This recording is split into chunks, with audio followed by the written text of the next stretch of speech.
needed someone, I needed someone. I see why. I'm something with this when I'm seeing you, because I don't feel good or well. Maybe this is just how I'm meant to feel. Put your hand in my pocket, keep it warmer. And you know that makes my heart explosive for you. You take me up high, never broke me down.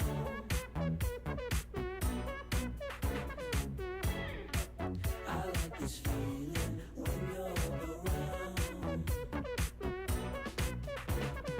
I needed someone, you needed someone, I needed someone.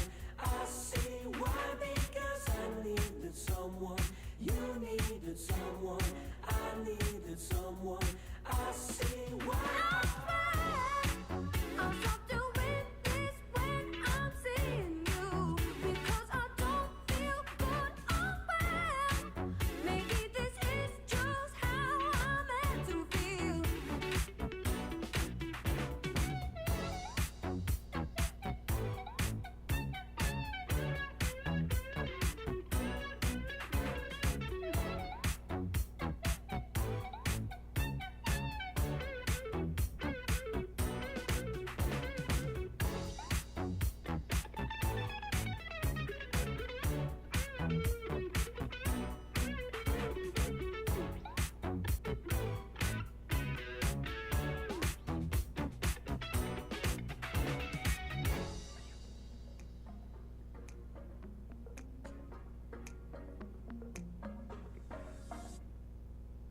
Hey, hey, are you getting hot over there, baby? Maybe I can loosen up your Dolce. Are you getting nervous on me? Words are pouring out 100 miles an hour. Slow down your time now. Your body is making more sense than you. Yeah, you're amazing. Don't tell me, show me what you're gonna do. I get crazy when you talk to me. In my head spinning when you talk to me. I'll be honest, circles don't excite me. If you wanna bring out the animal inside me, baby. I get crazy when you talk to me. I can think of something better for your mouth to do. Hey, hey, want you in the bed I'm making, baby, so that we can mess it all up again. Had enough of pillow tucking, heart is pumping now 100 miles an hour. Slow down your time now. Your body is making more sense than you. Yeah, be quiet. Don't tell me, show me what you wanna do. I get crazy when you talk to me. In my head spinning when you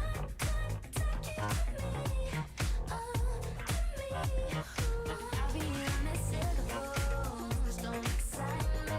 If you wanna bring out the animal inside me, baby. I get crazy when you talk to me.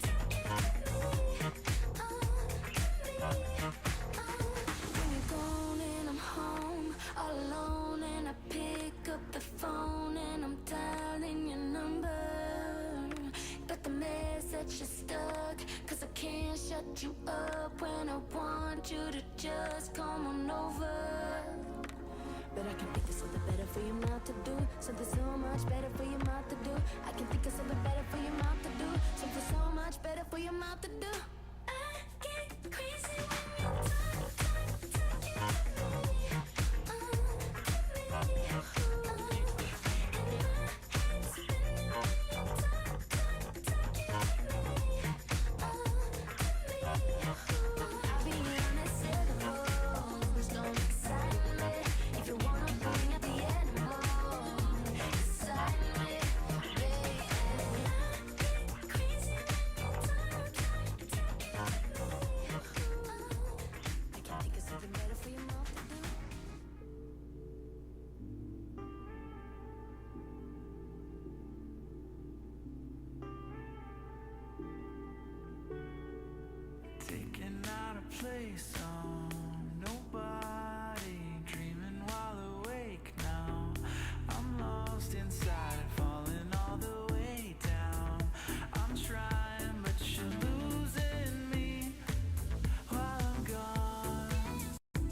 breaks is too long. Heart it breaks for you. Heart it breaks.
can make it if we try.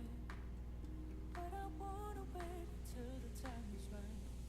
Tell me what's on your mind. I can't get you off mine. Are we over or meant to be? Don't need to know right now. Timing will work it out. Can't let you make those mistakes with me. So don't let someone find you until you find yourself. So don't let someone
things meant to own us.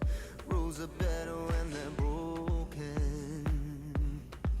So come on, hold on tight. I know you're ready and you know I'm right.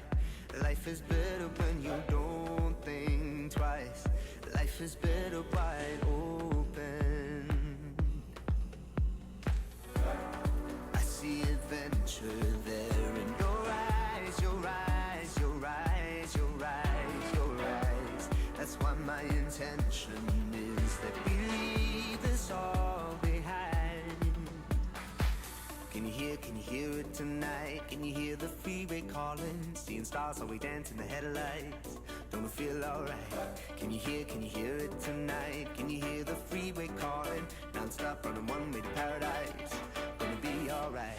Can you hear it tonight? Can you hear the freeway calling? Seeing stars while we dance in the headlights. Don't it feel alright? Can you hear it tonight? Can you hear the freeway calling? Non-stop running one way to paradise. Don't it feel alright? Waking to the joys of misbehaving. You know no second should be wasted, 'cause to keep in check is overrated. So that's why we're breaking now. Ain't nobody gonna hold us down. Tasting life is what we're all about. So let's grab this crazy world and shake it. Oh, I see your recklessness in your eyes, your eyes, your eyes, your eyes, your eyes. And I know the best of it is you see the same in mine. Can you hear it tonight? Can you hear the freeway calling? Seeing stars while we dance in the headlights. Don't it feel alright? Can you hear it tonight? Can you hear the freeway calling? Non-stop running one way to paradise. Don't it feel alright? Can you hear it tonight? Can you hear the freeway calling? Seeing stars while we dance in the headlights. Don't it feel alright? Can you hear it tonight? Can you hear the freeway calling? Non-stop running one way to paradise. Don't it feel alright? If you can, we can do it all. I will let you lead the way. I know there's no price to pay. If you can, we can do it all. If you can, we can do it all. Can you hear it tonight? Can you hear the freeway calling? Seeing stars while we dance in the headlight. Don't it feel alright? Can you hear it tonight? Can you hear the freeway calling? Non-stop running one way to paradise. Gonna be alright. Can you hear it tonight? Can you hear the freeway calling? Seeing stars while we dance in the headlights. Don't it feel alright? Can you hear it tonight? Can you hear the freeway calling? Non-stop running one way to paradise. Don't it feel alright? Your eyes have got me feeling like summertime. Some nights I lose myself in the world outside. Do we find our way together? Good morning, everybody. Welcome to Law 2030.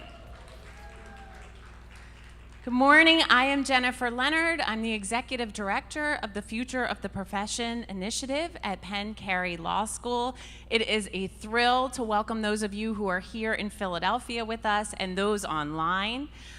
For those who are new to Philadelphia, I hope you understand that this is how we always are in Philadelphia. Our sports teams are always either undefeated or competing in the World Series. The weather is always glorious. People are always friendly and happy. So we're glad that you have an opportunity to get a taste of all of that. We have spent an incredible amount of time over the past year designing the next 2 days to educate, to engage, to excite, to inspire, to innovate. And I have the great privilege of welcoming all of you and emceeing our events. But this program is the result of the hard work, collaboration, creativity, collegiality of dozens of people. This is our phenomenal advisory board, which represents people who practice out in the law in various roles. One of our goals is to bring together people across the profession for a more unified conversation about what should be a singular endeavor among lawyers. And so this group informs us regularly about what they're seeing in the profession, and it's also populated by my colleagues at Penn Carey Law who take that information and feed it into the programming and educational content that we develop for our students. So we met last September here in Philadelphia to start thinking about what we could be doing over the next 2 days that is unique and novel and creates new conversations. We're also grateful to our colleagues at Penn Carey Law School, some of whom are here today, many of whom are hard at work at the law school. They have all helped us bring together this conversation in a variety of ways, from Genevieve Tung, who is an exceptional researcher in the Biddle Law Library, to Ian Semler in our Business Affairs office, who helped us move 1 million moving pieces and contracts to get everything together. We are so grateful to all of them. We're also grateful to our generous sponsors, Legal Innovators, Lex Fusion, and Diversity Lab, and the Law School Admission Council. LSAC is sponsoring tomorrow's Student Innovation Competition to inspire the next generation of aspiring lawyers to think in new ways about how we can do things better. And last but certainly not least, I want to thank my fantastic teammates in the Future of the Profession Initiative. The Honorable Bridget McCormick, the Chief Justice of the Michigan Supreme Court, who was our strategic advisor, Jim Sandman, one of our most esteemed alumni and President Emeritus of Legal Services Corporation, our senior consultant, Miguel Willis, a superstar innovator and entrepreneur who is our innovator in residence, Erica Dixon, our new project director, who also works at Perelman School of Medicine in the Accelerate Health Equity Program and is infusing everything we do with a lens of interdisciplinarity, another hallmark of what we do at FPI. And I want to take a very special minute to thank Dalila Lewis. I don't know where Dalila is, whether she's here, but if we could just give a big round of applause to Dalila. Dalila and I, when we hit COVID, were the only 2 existing members of the Future of the Profession Initiative. And thanks to Dalila's hard work and collaboration and collegiality, I think we were one of the rare cases where our team actually grew during the pandemic instead of shrank. And I think the pandemic gave us the ability to think in nimble and new ways about what a team looks like. I think if you had said back in February of 2020 that we were going to have a team that represented people who live full-time in Michigan, in Washington, D.C., who rent space at Pennovation, who work at Perelman, who are sharing their time with other offices, people would have said, we can't do that. Everybody has to be here all the time on site. And we took advantage of the change that COVID presented to build a team that is working on exciting projects, and Jim is going to announce an exciting project tomorrow that he will lead into the future. I want to take, on a very personal note, a moment to thank somebody who is here with us today, and that is my mother, who is here in the front row. And there are my mother has taught me many, many things in my life, but 2 things seem especially relevant today. My mom always told me that you will be attracted to joining communities, institutions, organizations, a profession, because you believe in the ideals and mission of those organizations and systems. And you will find when you get into them that they don't always live up to the ideals that you thought that they would. But don't despair and don't check out. Instead, find community among other people who, as Jim would say, get it and want to change it with you and drive that change from within those systems. And that's exactly what this gathering is all about. What our work at Penn Carey Law is all about is our community effort to drive change. My mom also taught me another really important life lesson, and that is to always root for the Philadelphia Phillies. And I feel like this is a season where both of those things are particularly relevant. I want to talk a little bit about what has happened over the last few years. The last time we gathered was February 2020. We thought that we were ready to hit the ground running, to innovate, to think in new ways. Obviously, the world had different plans for us. And we were immediately on Zoom, practicing law, presiding over hearings, teaching law, learning law. And I heard a lot about how innovative we'd become. And I would argue with that characterization. Innovation is not what happened in March of 2020. What happened in March of 2020 was a tech-enabled reaction to a black swan event that nobody saw coming. We weren't being intentional in the design of our innovation. And innovation, good innovation, is structured, it's intentional, it's measured, it's collaborative, it involves engaging the human beings that we're trying to serve. But I think what we did find out is that lawyers can change, and judges can change, and law professors can change, and law students can change. And I don't know that many of us thought that the last time that we gathered. And so now we want to bring in experts to help teach us good innovation, which is what we're going to do over the next 2 days. The last time we gathered, we learned from our healthcare colleagues about how their industry has changed.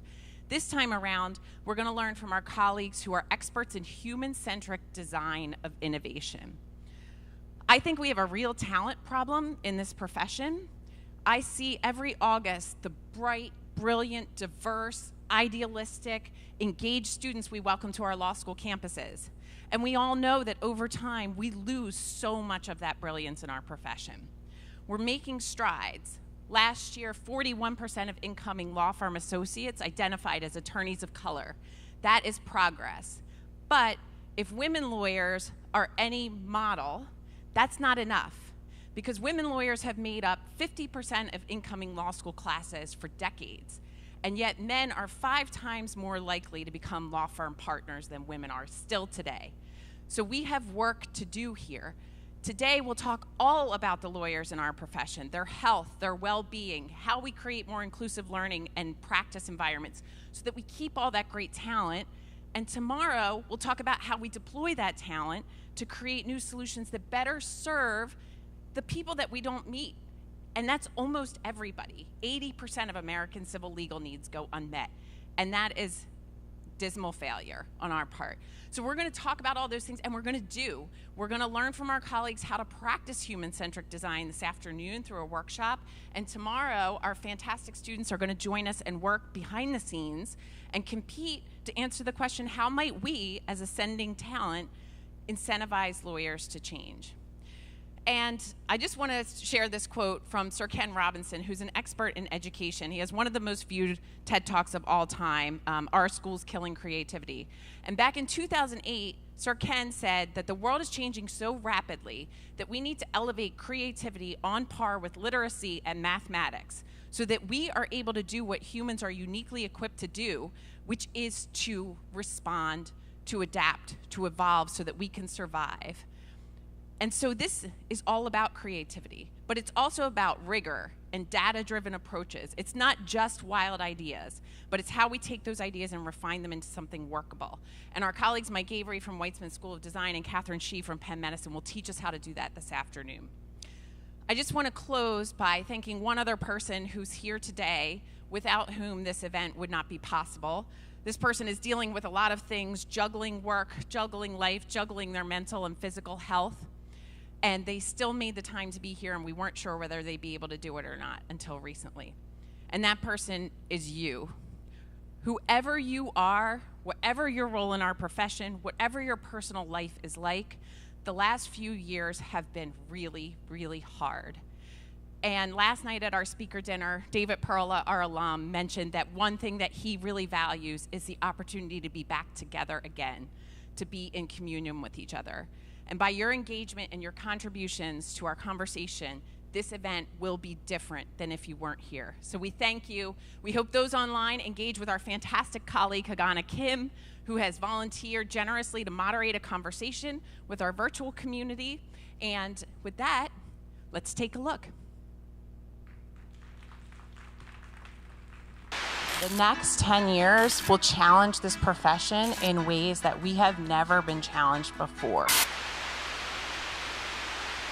When we last gathered for the Law 2030 conference in February 2020, we opened by framing the challenge facing our profession. We saw in each other allies fighting against the headwinds of power, precedent, complacency, and technological conservatism among lawyers that have thwarted our field's development. The president of the ABA asked during that conference, do we have tomorrow to put off what we should be doing today? It turns out that Judy Perry Martinez was right.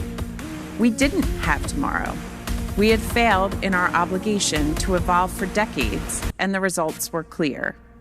The COVID-19 pandemic upended and disrupted our lives in unprecedented ways just 2 weeks after we convened. But that turned out to be just the beginning of a chapter of disorienting and exhausting upheaval. and the cascading catastrophes that unfolded during the same period exposed and laid bare the many injustices in our world. All of this change has offered us newfound power. The power to try new things, to speak up more confidently against those who would sustain the status quo, and the ability to once again gather together and value that opportunity more fiercely than before.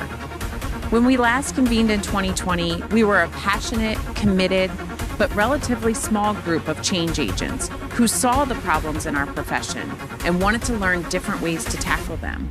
Today, we are all changed, and our movement has grown. So now, the question for us as leaders is, where do we go from here? How do we take what we've learned and carry it forward? How do we invite the next generation to bring their brilliance in unlocking new avenues that serve society? We are gathered here in Philadelphia with our eyes firmly focused on the future. We can't wait until tomorrow, but we have today together to ensure that our tomorrow looks much better than our yesterday. Welcome to Law 2030.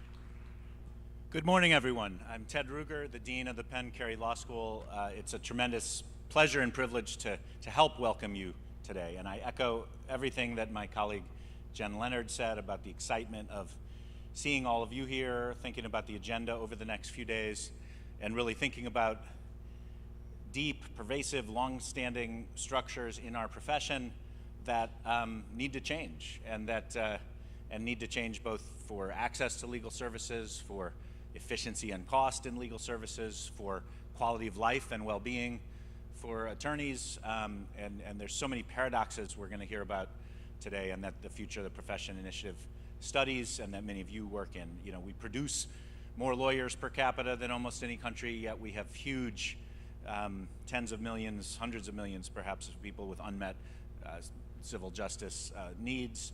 We produce and place and have full employment rates almost now for lawyers, particularly from this law school, but tremendous rates of dissatisfaction, substance abuse, mental health. So we're doing some things right, but we're doing a lot of things that we could be doing much better, and that's really what we're gathered here together. I'm about to introduce a speaker who's very much involved in this and sort of embodies what our vision is about, which is, and this is Rohan Pavluri. We'll hear from in a few minutes, and I'll more properly introduce him as the co-founder of Upsolve, which is an online platform helping people without expensive legal fees deal with debt collection issues, personal bankruptcy issues, etc. And it kind of embodies what we think about as we think about reforming the profession.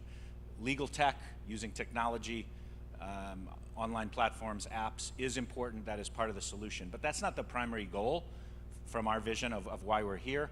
That would be really, improving the quality of justice and access to justice. And technology is a tool. So too is regulatory reform.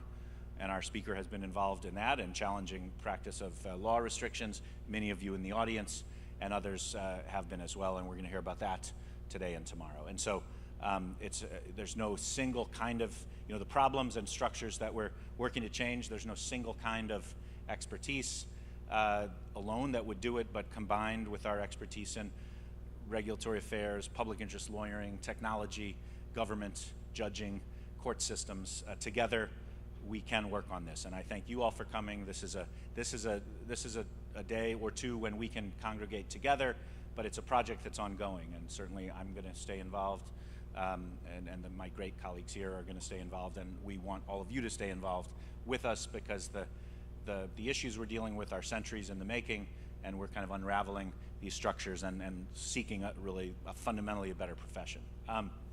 Before I more fulsomely introduce our speaker, I do want to both amplify the appreciation that my colleague Jen Leonard expressed to all of you, to our staff who helped pull this off, to the staff here at the Fillmore and this wonderful space.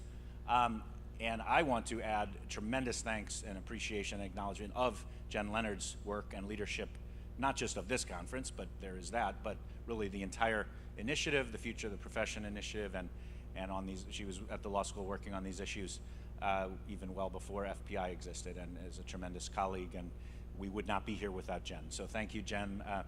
Jen's, yeah. Mom, you should be very proud. So all those legal arguments at the dinner table growing up, manifested in a brilliant lawyer and leader. I should also say this is so well planned. We really want and expect the Phillies to win the World Championship, but they did us a favor. For anybody planning to do anything in the city tomorrow, Friday, assuming they win tonight, as I do, it's probably good that they'll have to defer the celebrations and the street closures and the street lamps coming down until Saturday or so. We do like to celebrate here in Philadelphia, and it will not impact tomorrow's conference, happily. But it's an exciting time in the city, and for those of you who came from out of town, we appreciate your being here. I'll say one other bit as a professor, and I look out at this crowd in this great venue. One thing that's decades old, probably centuries old, is the proclivity of even very smart, really engaged people to, shall we say, backbench a little bit. And so it's a great room, it's a spacious room. For future panels through the conference, because we want some audience interactivity, we like to, and those of us who are up on stage, I would encourage you to, nudge a little bit forward to be closer to the stage, and I appreciate that. So let me more properly introduce Rohan Pavluri, who is a brilliant legal innovator and a major force in law who is not a lawyer, and that's a good thing. We need insights from those who haven't gone through law school as well as those who have. Rohan is the co-founder of Upsolve, which, as I mentioned, online platform that allows people to generate forms and respond to debt collection and personal bankruptcy issues. He's a board director for the National Center for Access to Justice, serves on an Emerging Leaders Council of the Legal Services Corporation of America. He's on all these lists, the Time 100's next list, Forbes 30 under 30, which is both more impressive for early achievement, and I realize a lot more selective than 40 under 40 or 50 under 50. If I really work hard, I might make like 85 under 85, but I still don't think that. But yeah, 30 under 30, and he's already well known at the top law schools, and more to the point, he's a disruptor in the best sense of the word. And Upsolve just won a major First Amendment lawsuit against the New York State bar and their practice of licensure rules. So this was they challenged on First Amendment grounds New York's unauthorized practice of law provisions. In a first of its kind decision, a federal judge in New York blocked New York State from enforcing those unlicensed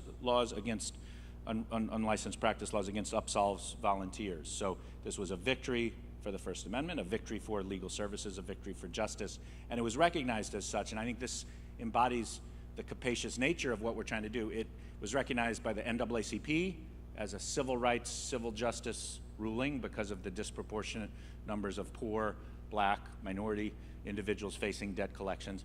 And it was also recognized and applauded, and I'll quote from both, by the Cato Institute, a libertarian think tank, for dismantling a state-sanctioned monopoly and allowing freedom for both non-lawyers and their clients to access that without a supervening monopoly. So the NAACP said this victory will have profound civil rights implications, and we're going to hear more about that from Rohan. And the Cato Institute said this was the first ruling of its kind in First Amendment law, and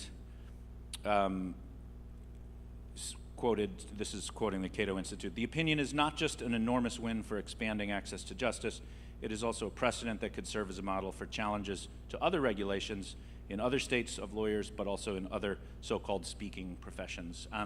So I think that embodies, and Rohan will speak more, but his work, our work collectively embodies this. We are serving justice, we are attempting to expand that, but also challenging traditional structures. In closing, and there's a nice congruity, as dean I get to see all of the law school's events. Just yesterday, about 24 hours ago, and a few of you were in the crowd were there, we dedicated a mural to Judge Leon Higginbotham Jr., who decades ago was a pioneering jurist, professor, leader in many ways, seeking really to do what we're talking about here as we look to the future. So as we honor the past, sort of access to justice, breaking down racial inequities, and our next speaker will address that. We're also thinking about people like Judge Higginbotham even as we look ahead. And there's nobody better to talk about the path forward as well as what he's doing actively today than Rohan Pavluri. And with gratitude, I will turn it over to our keynote speaker. Thank you.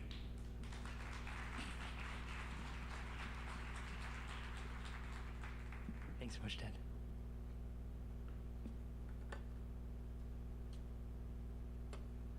Hi, everyone. Sorry, I'm loud. Maybe I don't even need the mic, but thank you all so much for coming. Thank you for the warm introduction. Thank you, Jim, for inviting me here. So wonderful to be here. I'll save some time at the end for questions. There's not very many of us, so we can be pretty casual here. And if you want me to talk about something in particular, feel free to just raise your hand at some point. I'm going to start by telling you all a story about someone I know pretty well. Her name is Danielle. Now, a few years ago, Danielle's father passed away when she was in college. So Danielle dropped out of college and went home to take care of her mom, who wasn't working. Now, Danielle picked up 3 jobs, one as a bartender, one as a barista, and one as a car washer. The 3 jobs paid Danielle $23,000 per year.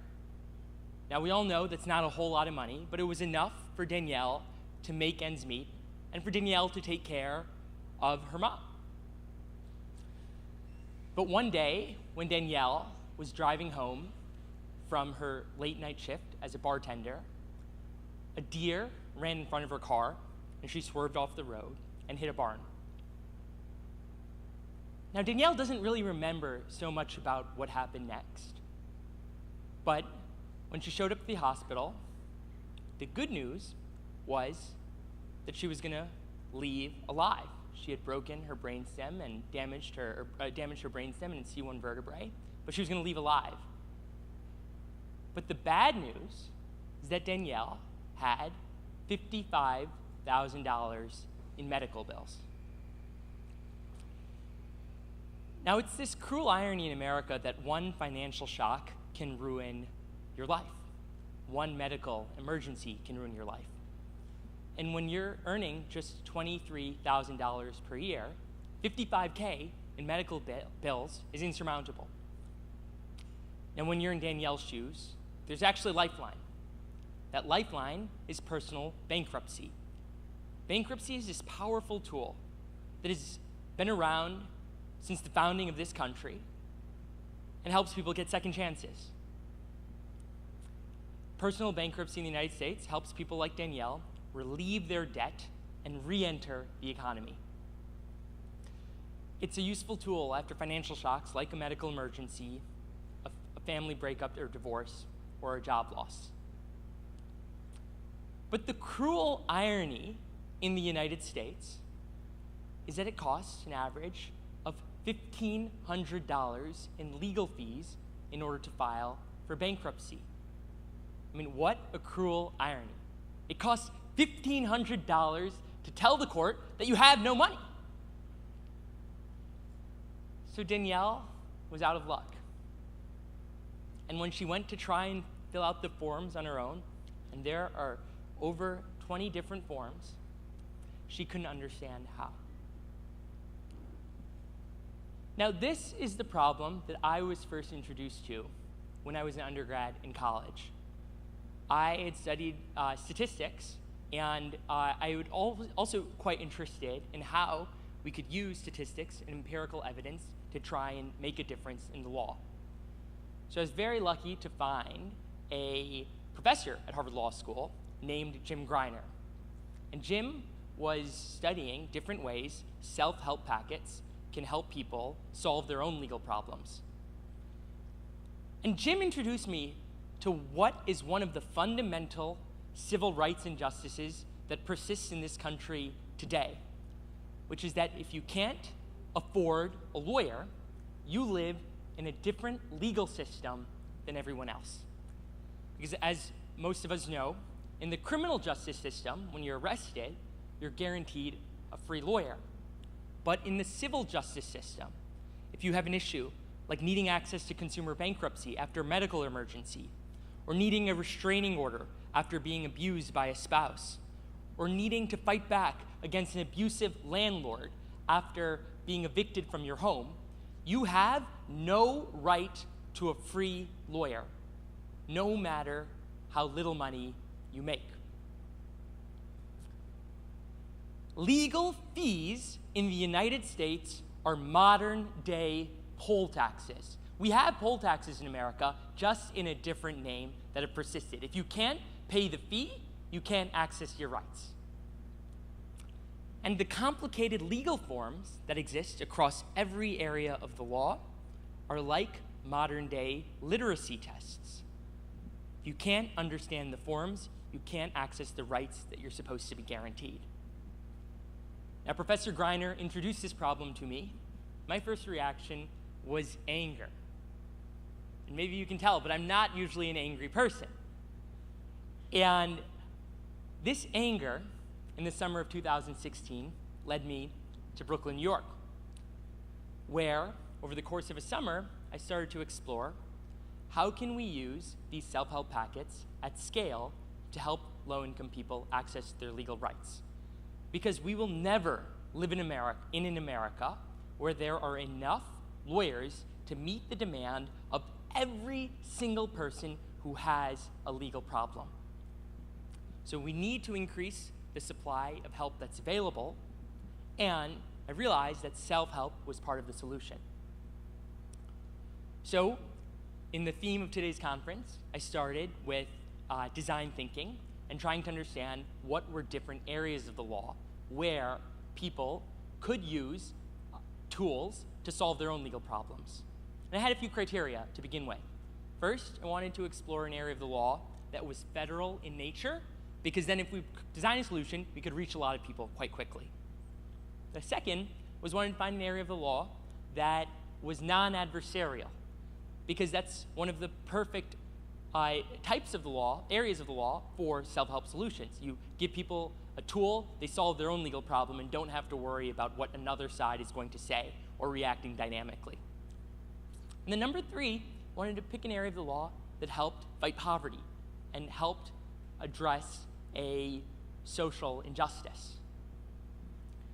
Now, I started shadowing different legal aid lawyers, and I started talking to people, just showing up at court, showed up at housing court, showed up at bankruptcy court, showed up at small claims court, and where people were sued by debt collectors, and just showed up with a backpack and said, hey, I'm a student. I would love to learn about what it was like experiencing this legal problem on your own. I saw how people were just so confused. They were so lonely, and they really felt like the America that they were living in wasn't serving them. And one day, I showed up at bankruptcy court, and the security guard asked me, hey, why are you here on your own? You're obviously not dressed like a lawyer.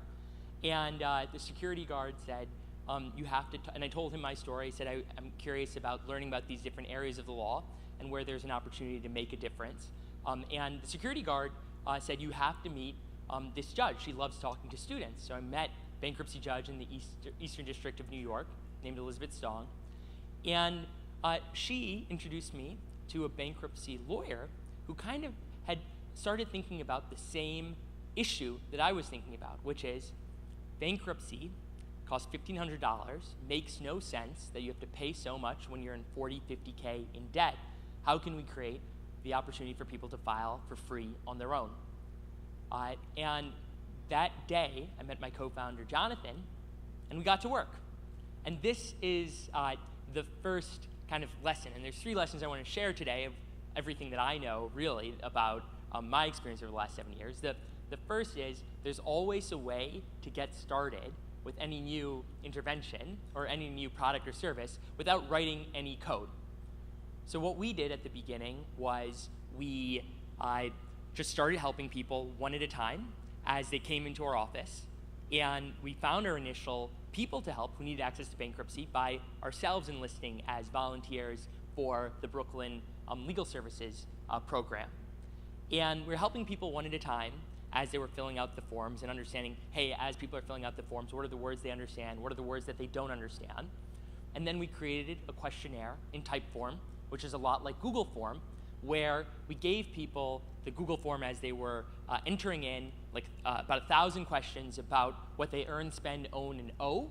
And then we were copying and pasting in the background the answers from this Google Form into the PDF that people were then taking and filing with the court to file on their own.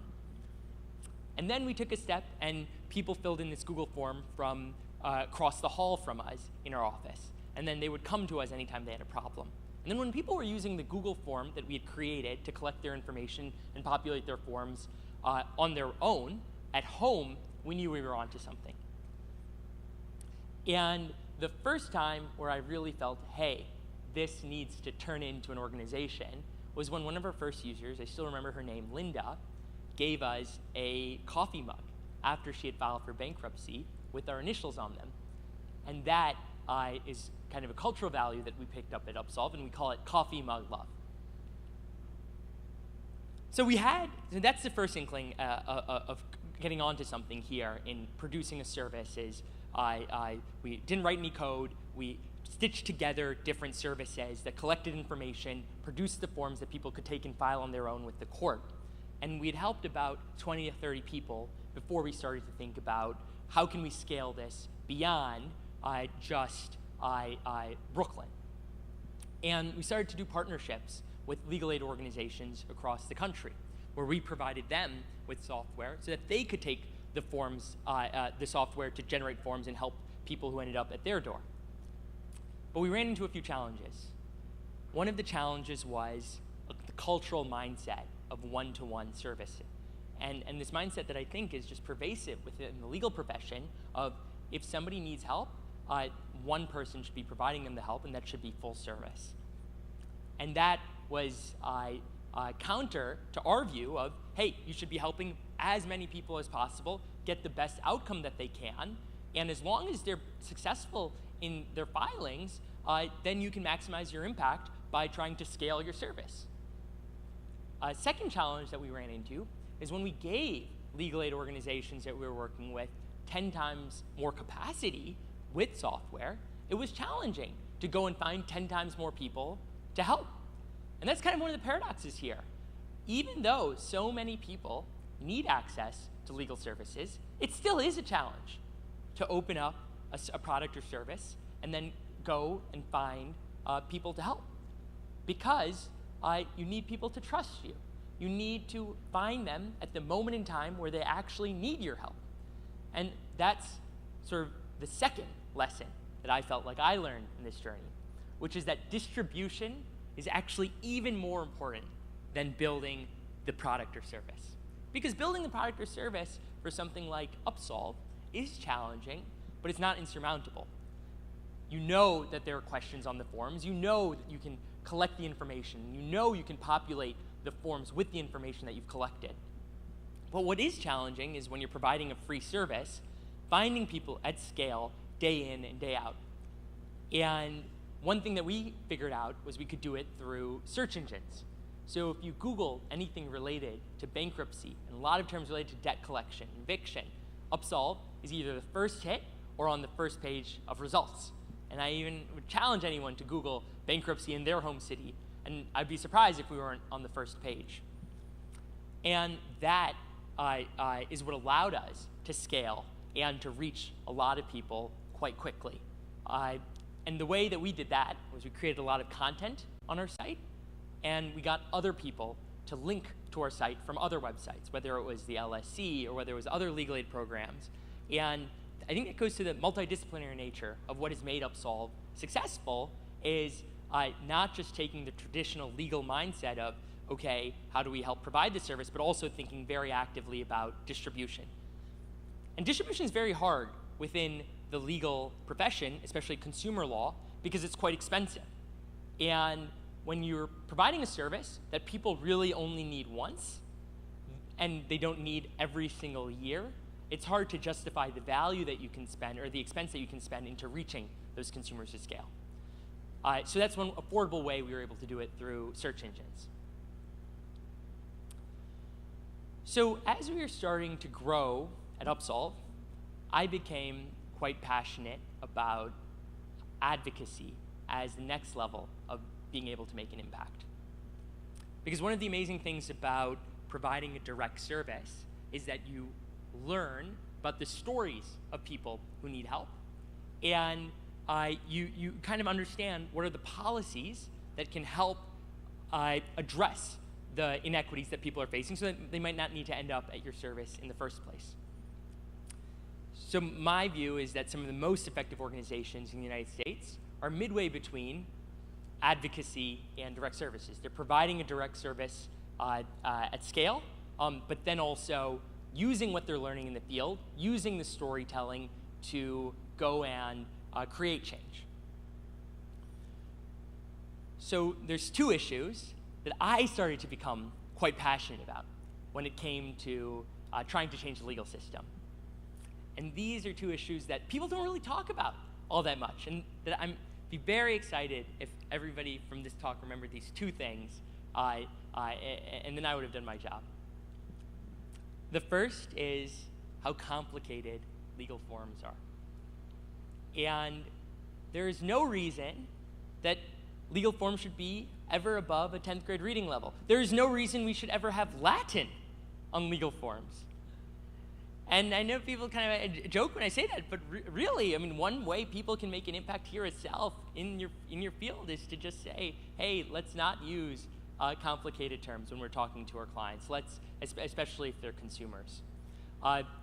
So I came to really believe in legal complexity as an injustice in and of itself, and I thought about, okay, how is this something that we can change? And I really think it has to be ground up, and it has to be cultural.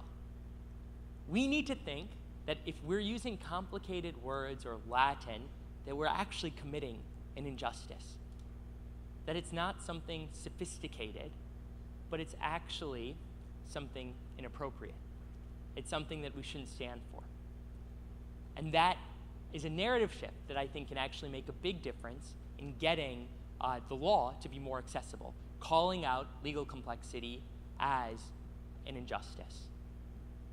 A racial injustice, an economic injustice, a social injustice.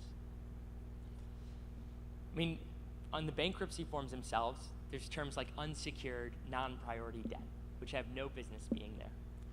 And the forms themselves are intimidating and encourage you to go to a lawyer, which makes no sense when people themselves are filing for bankruptcy and can't afford the lawyer in the first place.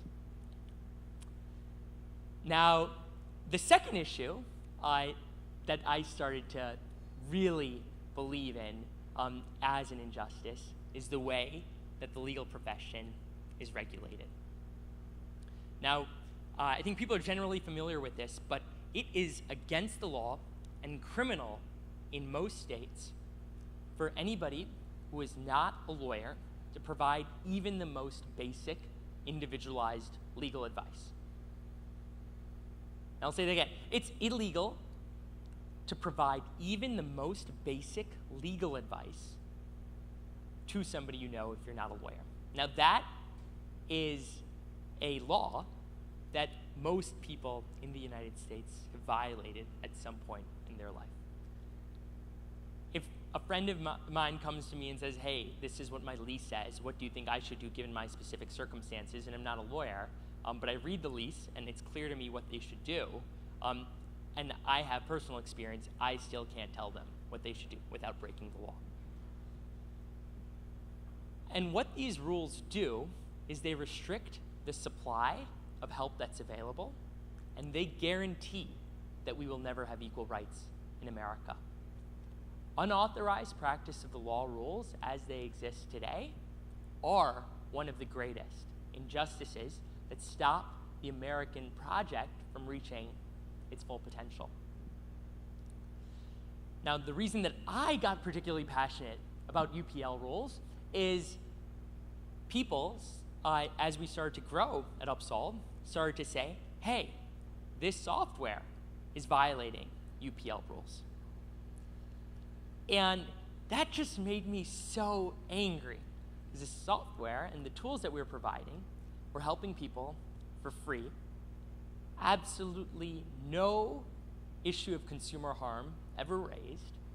And yet, people were still saying, look, maybe this is not allowed or shouldn't be permissible.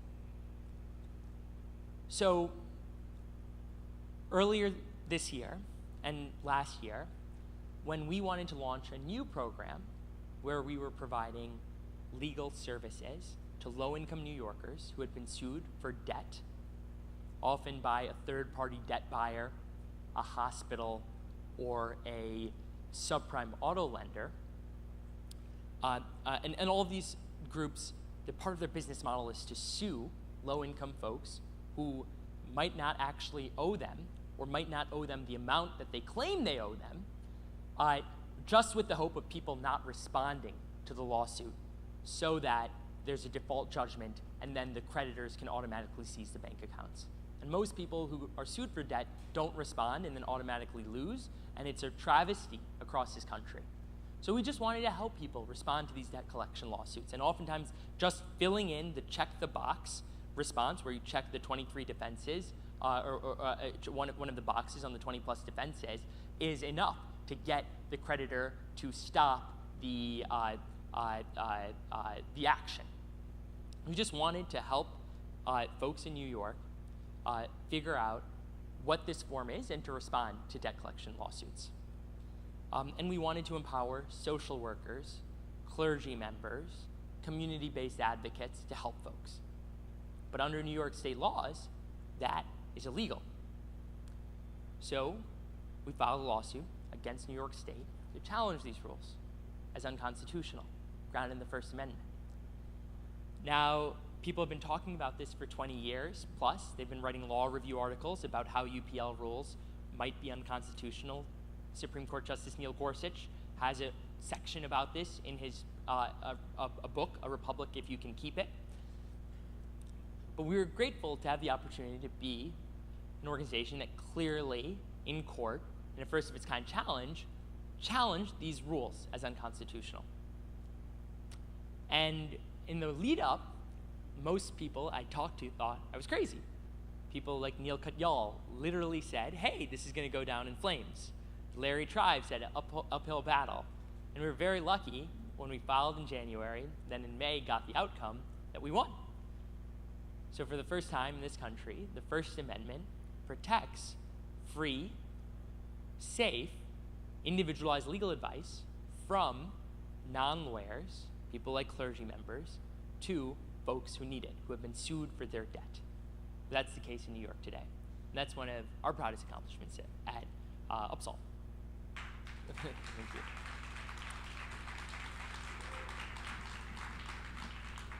So the Attorney General's or Solicitor General's appealing the case, so we'll be in the Second Circuit in the spring, so hoping for a great outcome there as well.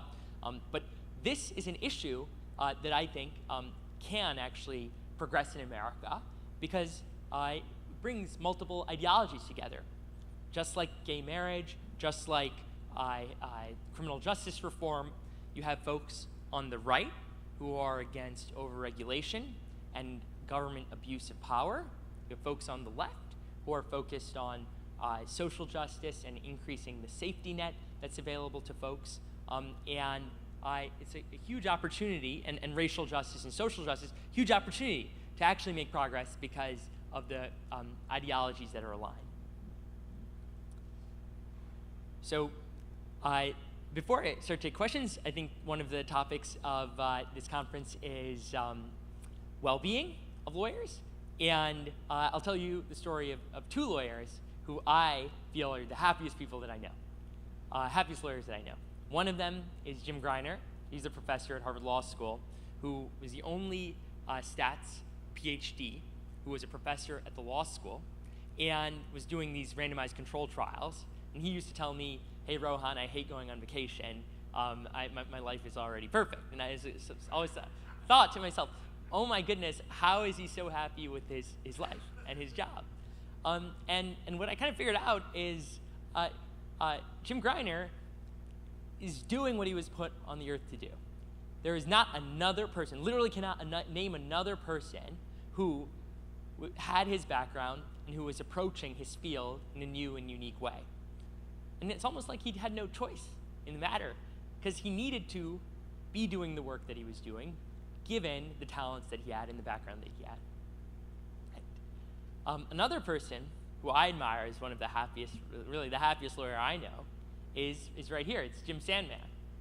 And Jim also has an extraordinary background of having run one of the most prominent law firms in America, then the Legal Services Corporation, which gives out $500 million a year to legal services. And also, I feel, now in his new role at Penn, and advocating for regulatory reform and simplification and changing of the judiciary, is doing what he was put on the earth to do. And really, I feel so much admiration for it. So thank you all for doing this work together. I really feel that, the promise of this country is that our rights should be inalienable, our protection should be equal, and we should all have this shot at happiness, whether or not we can afford the legal fees. So, thank you.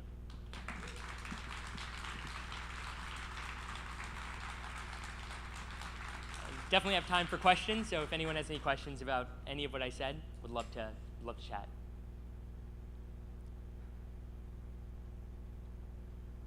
Joe.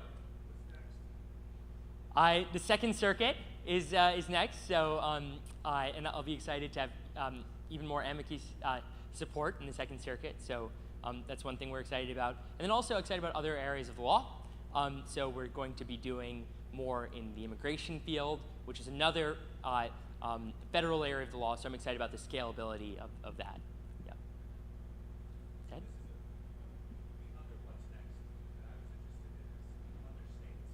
Other states. Well, I think that the Second Circuit and an outcome there could be great. And hey, if there's not a great outcome there, we will appeal to the Supreme Court. And I think that this is an issue whose time has come.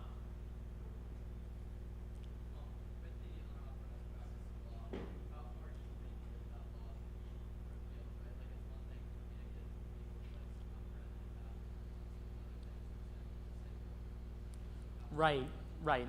So I'm particularly interested in speech right now. So there's a speech conduct distinction that we talk about in our case.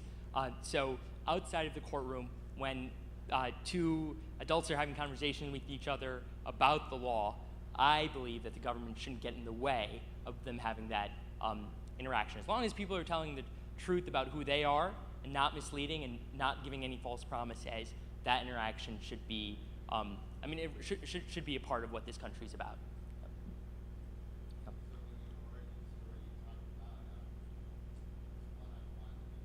Yeah.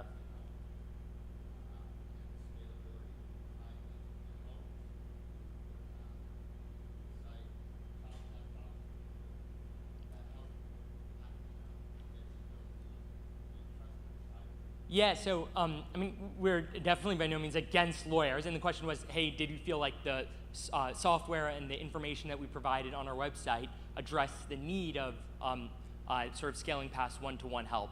And yes, we have helped way more people. We just relieved, as of earlier this year, $500 million in debt relief, which would not have been possible if it was one-to-one help.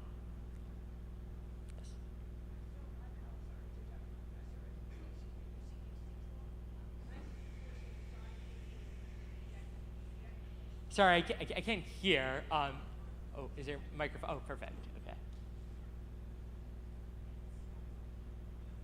Hi, my name's Alice. So I teach a course on design thinking and the debt collection system.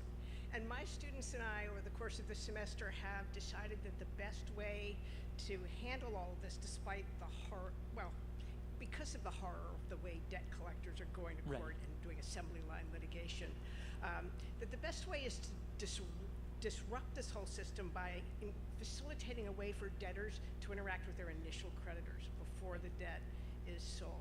And I just wondered if you had any thoughts about that? Yes. So one thing that people might not know is a big part of the debt collection industry is that one third-party debt buyer, which is not your initial creditor, will buy the debt and then at cents on the dollar, and then try and recollect it for more than they bought it for.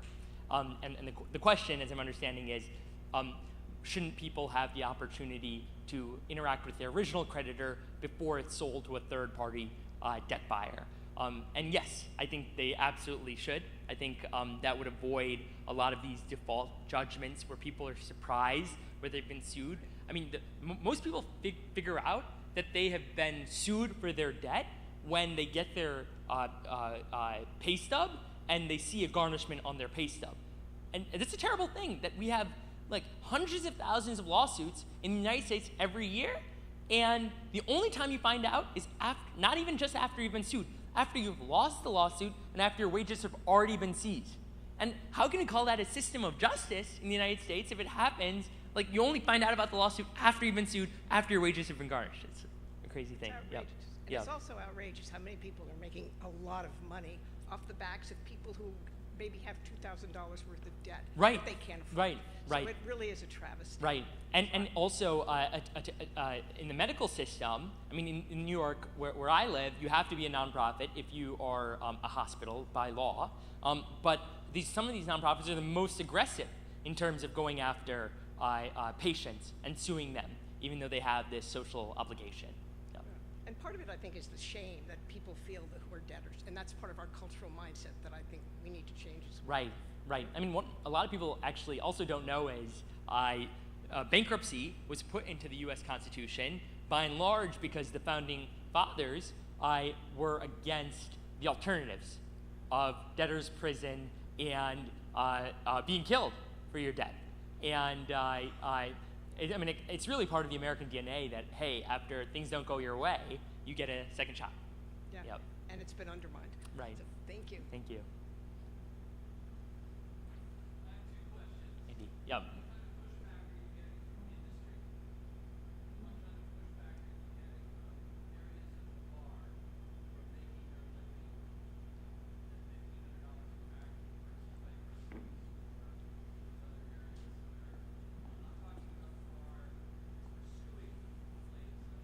Right.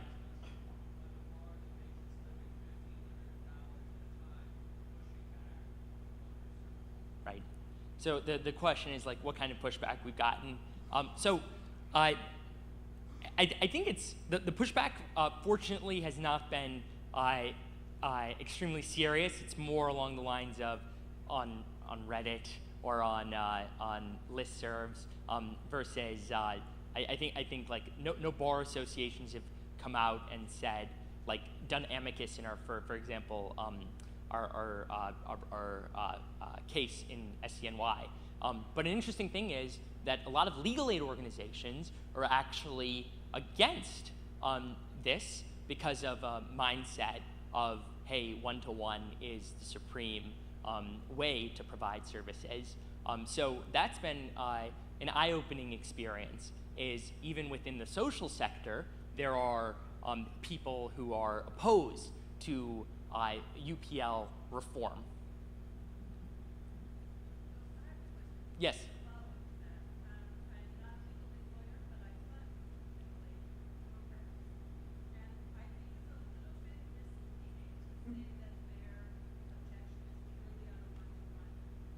That's a good point. Yes. Yeah.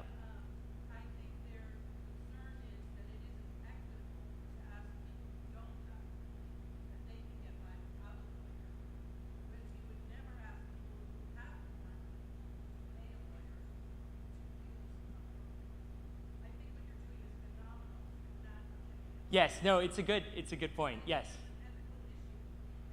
Right.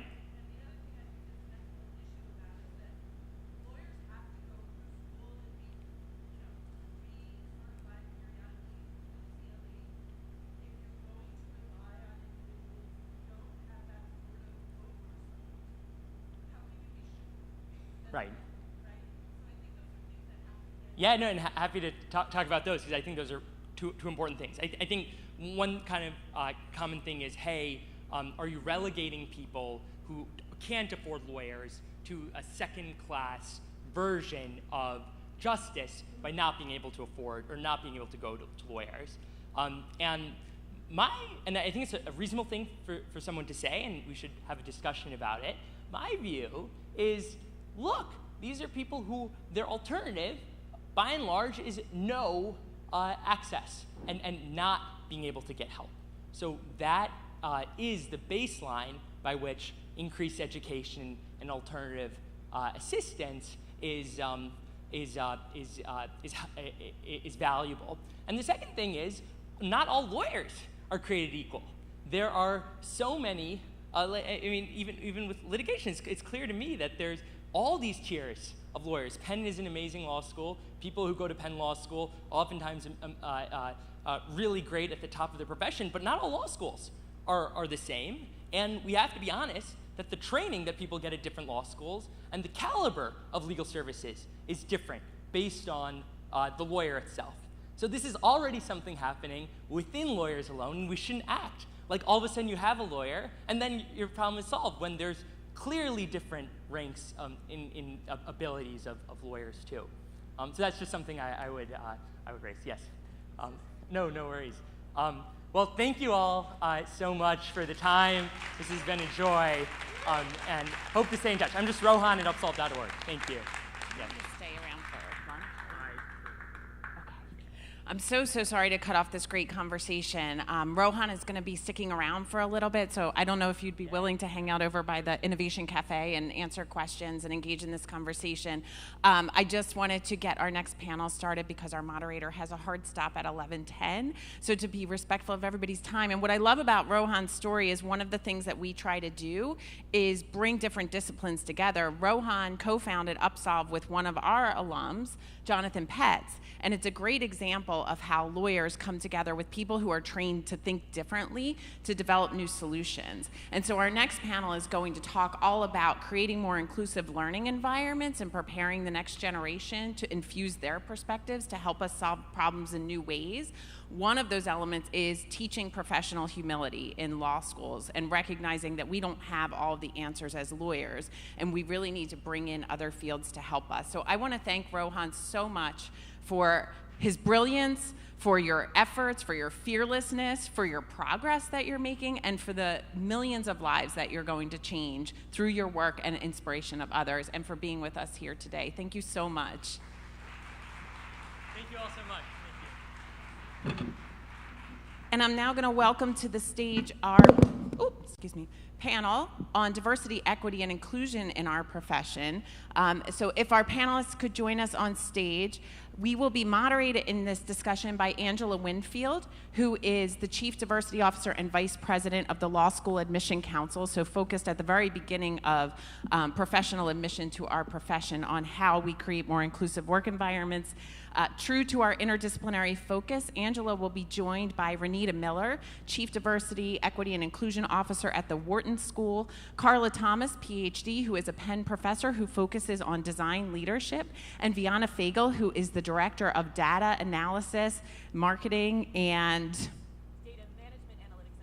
Data Management Analytics and Reporting, excuse me, at at Diversity Lab. So Viana's going to share about what we're doing within our own profession through Diversity Lab's very innovative, creative projects that are also data-driven to promote DE&I in our profession. So thank you so much.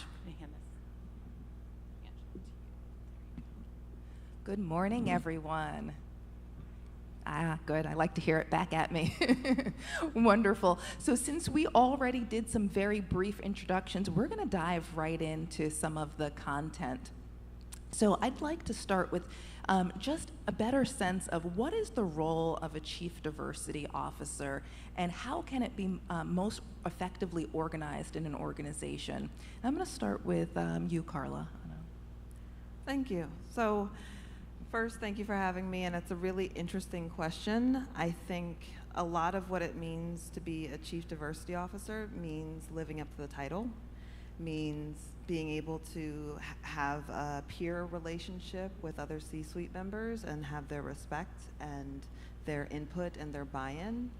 I also think being a CDO today's day and age requires a tangible commitment in terms of financial budget resources, in terms of headcount, in terms of building out a true function that touches every other part of the organization.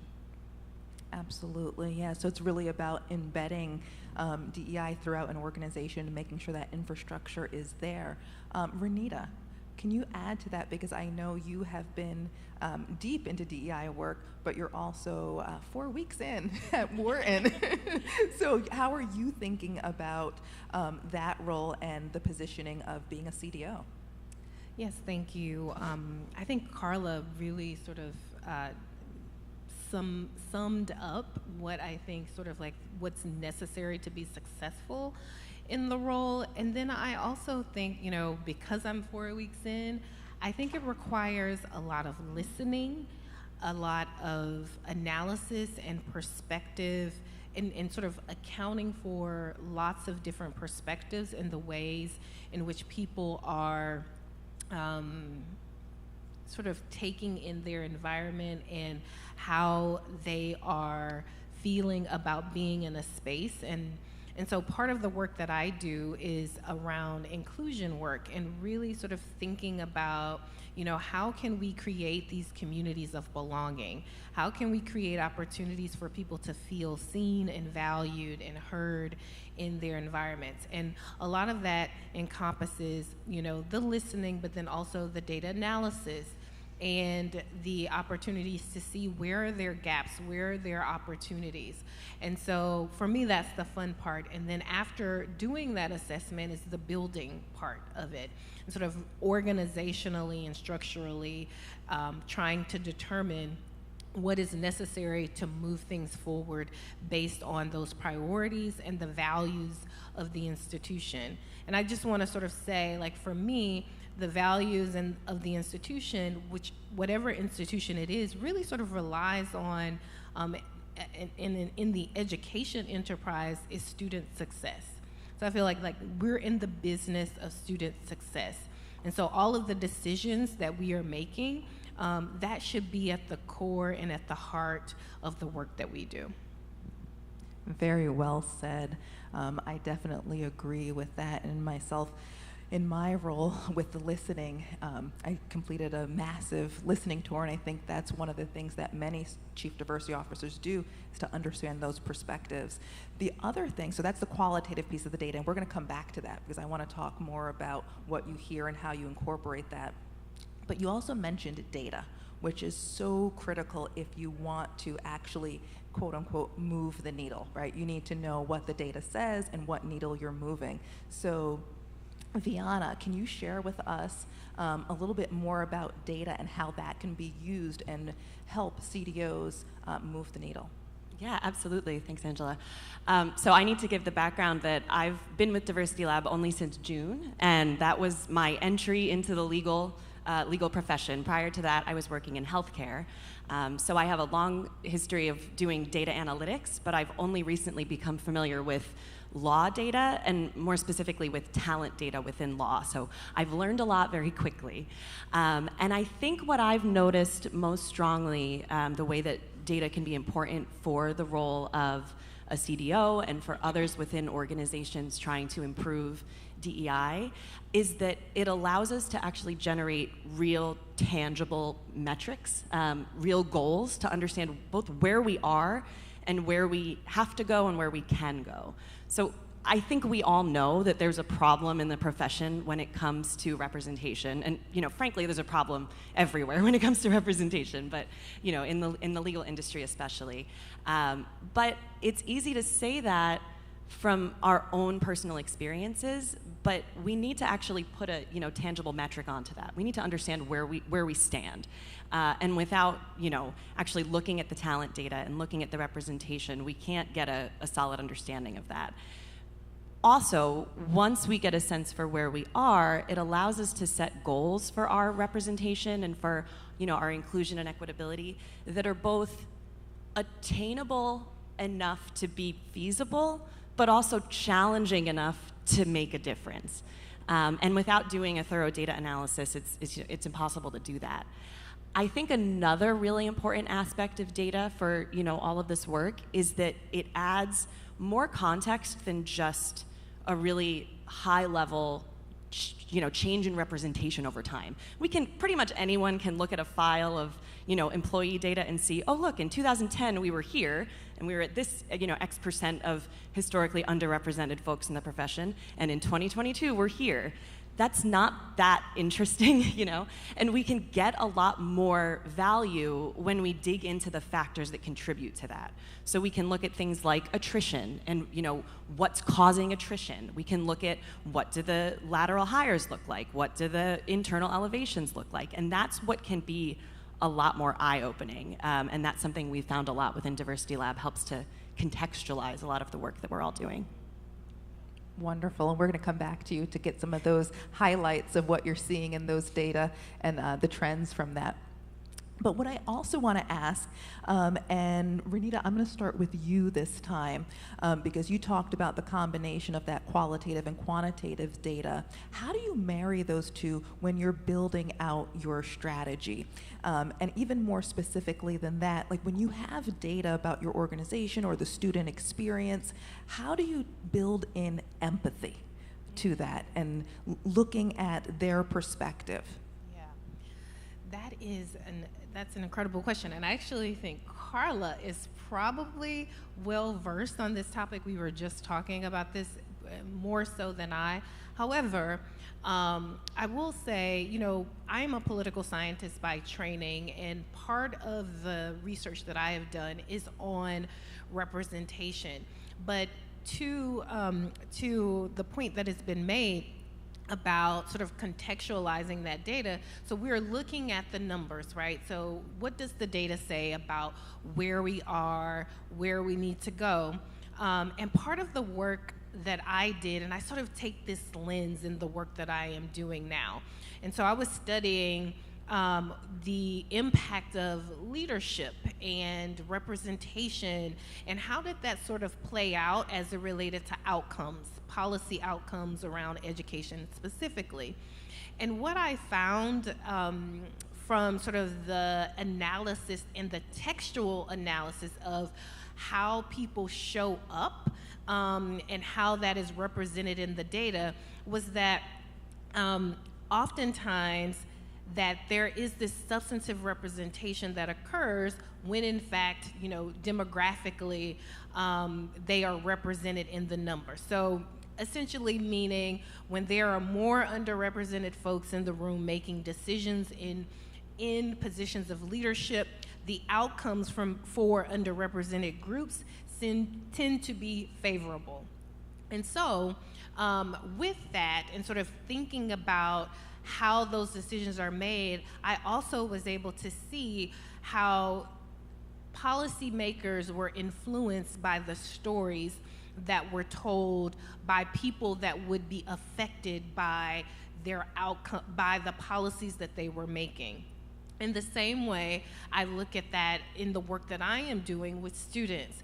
How are the decisions that we are making as an institution, as a school, in various aspects, whether that's in the admissions process, whether that's in discipline, how are those decisions actually impacting outcomes? Do they create inequity? Do they reduce inequity? And so really understanding the student perspectives, or whatever constituency may in fact be impacted by those decisions, and bringing those stories to light when I am presenting on the data to the people in the positions of power, in the positions that have an opportunity to actually make a difference and a change as it relates to those particular elements. Thank you so much for that. And it makes a lot of sense that storytelling is such a powerful human element. And we saw Rohan use that when he told the story about Danielle, right? And how that connects in the real world experience. Carla, I know you've done a lot of scholarship in this area. Can you add to the importance of building in empathy? And what is the difference actually between empathy and perspective taking when you're looking at diversity, equity, and inclusion in organizations? Absolutely. So I think it's a really interesting time to be in the diversity, equity, and inclusion and belonging space, not only from legislation that's being passed currently, but also thinking about some of the ways in which societally we're having a different conversation. And what I think we're having here is a real opportunity to test out cutting-edge research to inform how we move forward. And so one of the things that I've looked at in my own research is trying to understand what are those psychological factors, what are those social factors that we have agency over, that we can control, that affect bias. There's always the assumption that implicit bias is something that you have, there's nothing you can do about it, except remove someone's name or their address from a job description or from a resume, or trying to do more blind interviewing in different ways. And what we found is those things don't actually have an impact, or at least not one that is measurable in the long term. And so I explored empathy particularly because I wanted to know, does it do something? Does it have an effect? It turns out that it does. Now, there are aspects of empathy that are unique. That is where perspective taking fits in. When we think of empathy, we tend to assume that we need to know exactly how someone else is experiencing the world. We have to have had the exact same encounter. That's not actually the case. Empathy can be just demonstrated in so many other ways inside of an organization. And one of the first things that I like to spend time doing is creating those storytelling experiences that were described, creating those encounters that allow for moving past perspective taking. Perspective taking is entirely about cognitive awareness. I think, as has been mentioned earlier, we are very much aware that there are some gaps in representation across so many different fields. There's opportunities for change. But are we emotionally connected to those situations? Are we emotionally connected to those stories?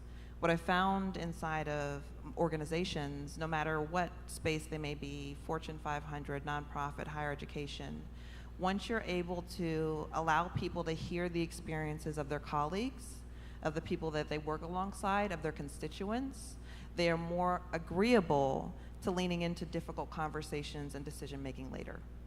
And I think that's where data ties in, because we don't have all of the answers yet. So we need to be able to get real-time feedback and push past incremental growth to something more tangible and proactive. Yes, and let's talk about that concrete data and what the trends are and what it's telling us, so we can then move and start diving into what do we need to do about it. So Viana, back to you. Can you tell us, what is Diversity Lab seeing with all of the data that you have? Yeah, so in terms of representation, I mean, there has been progress over the past decade or so, but it's not as much as we would like to see. I think Jen mentioned earlier that we have seen, in terms of like women representation in the field, that it's about 50-50 at the associate level. I will say it's a little bit more progressive than that. I think in 2010 we had about 42% women associates. In 2012, 42% women associates, and that increased up to 48% in 2020. Similarly, with people of color at the associate level, it went up from, I believe, 20% to 25% between 2012 and 2020.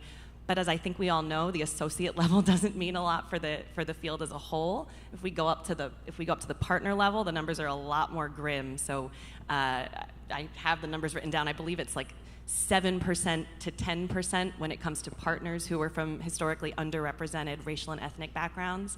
And women goes down to from 20% in 2012 to 25% in 2020. So there's been improvement, but there's still so much more room for improvement there. And some of the ways that Diversity Lab is trying to work on that, we have two really data-driven initiatives in place.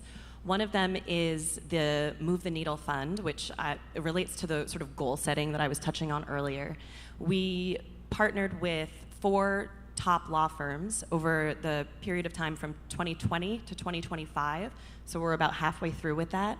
And we did analyses of these firms' talent data to understand where they currently stood with respect to representation, and they were encouraged to set their own diversity goals that they were going to try to meet by 2025.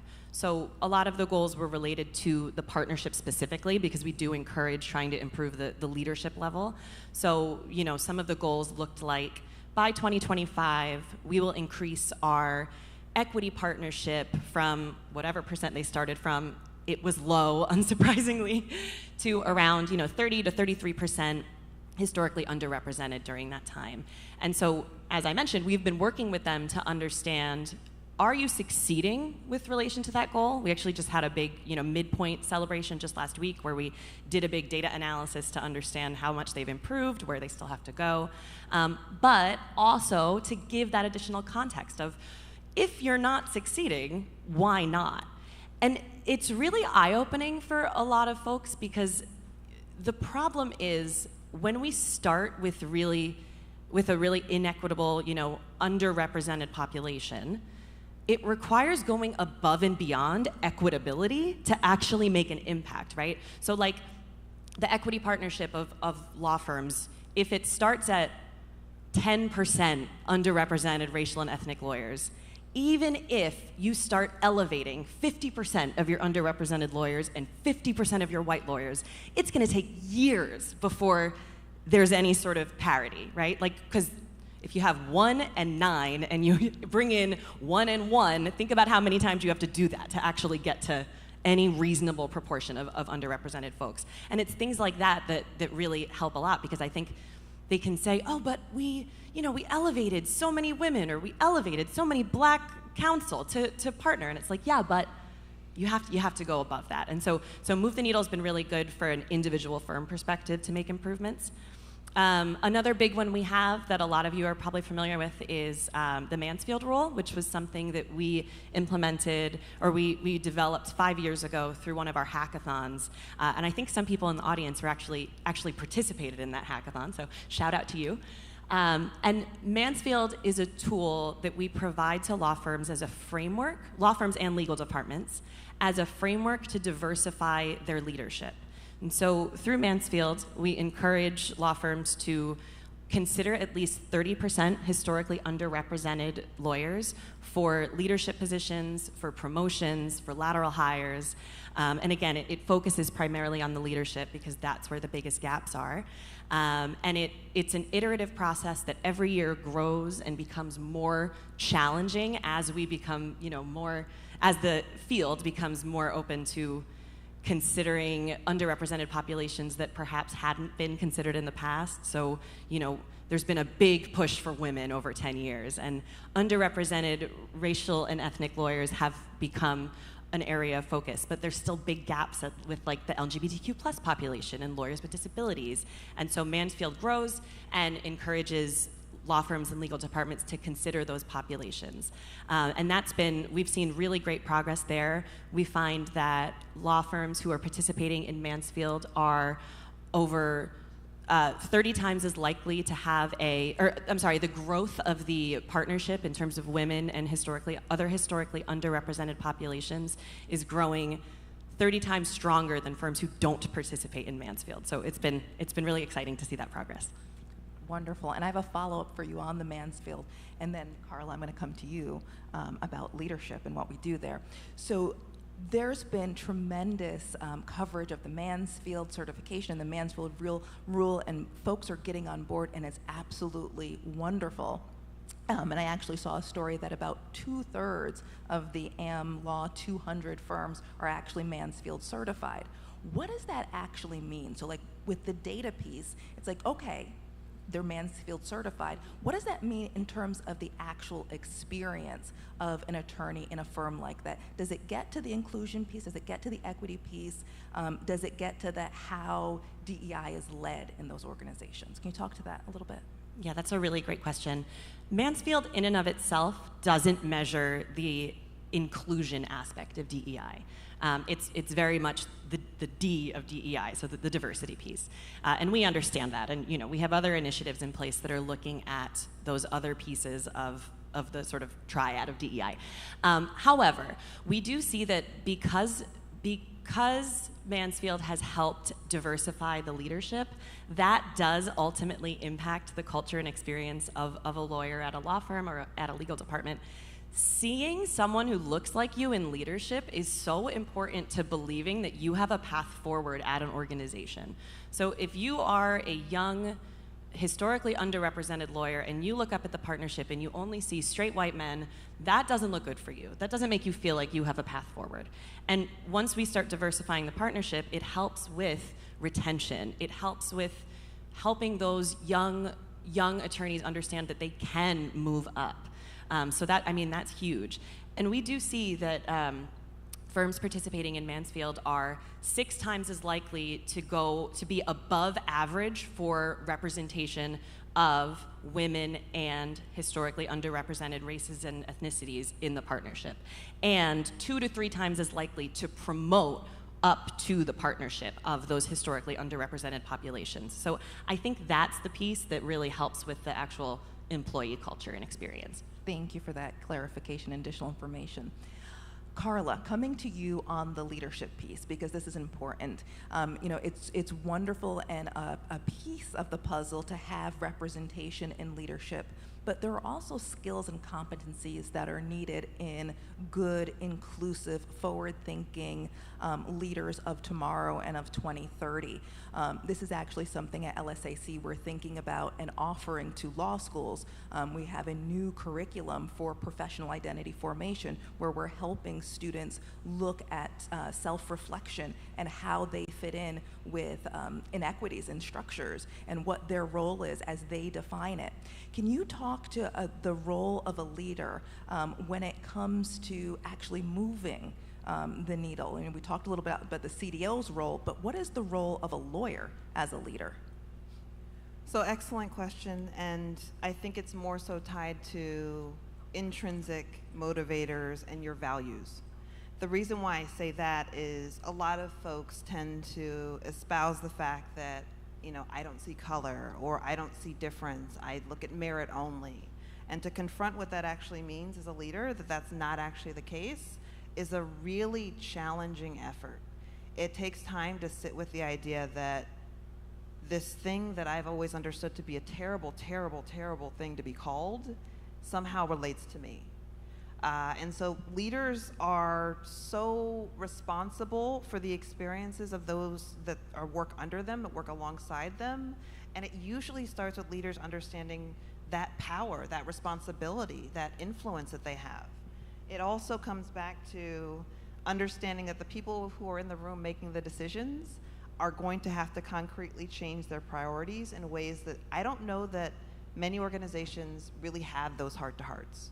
So if I'm going into a client and talking to them around diversity, maybe they've been doing work intentionally for the last couple of years. Usually this is around the time where they're picking their heads up and asking the question, what do we have to show for it? Funny enough, it tends to come out that diversity somehow immediately equals cisgendered female, cisgendered Caucasian female, as opposed to recognizing all the different facets of human experience and what diversity really includes. And so there's a defensiveness immediately, like we've increased our numbers in certain areas. Well, let's understand the experience of those people once they arrive. Are you willing to take a little bit longer in your succession planning to make sure that you are equipping underrepresented groups for that next position? Or are you offering them an ERG and saying, hey, you have leadership sponsorship, go have a talk about leaning in or about, you know, how you can put your best foot forward?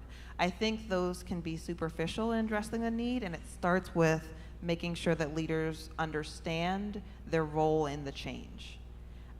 It involves a lot of cultural humility, a lot of self-reflection, a lot of space to be safe enough to acknowledge without repercussion, here's where I'm at in the conversation, and then that's a starting point for decision making.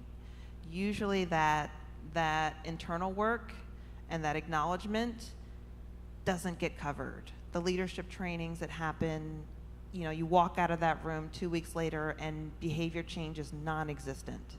There's just a stopgap that happens between knowing something and doing something about it.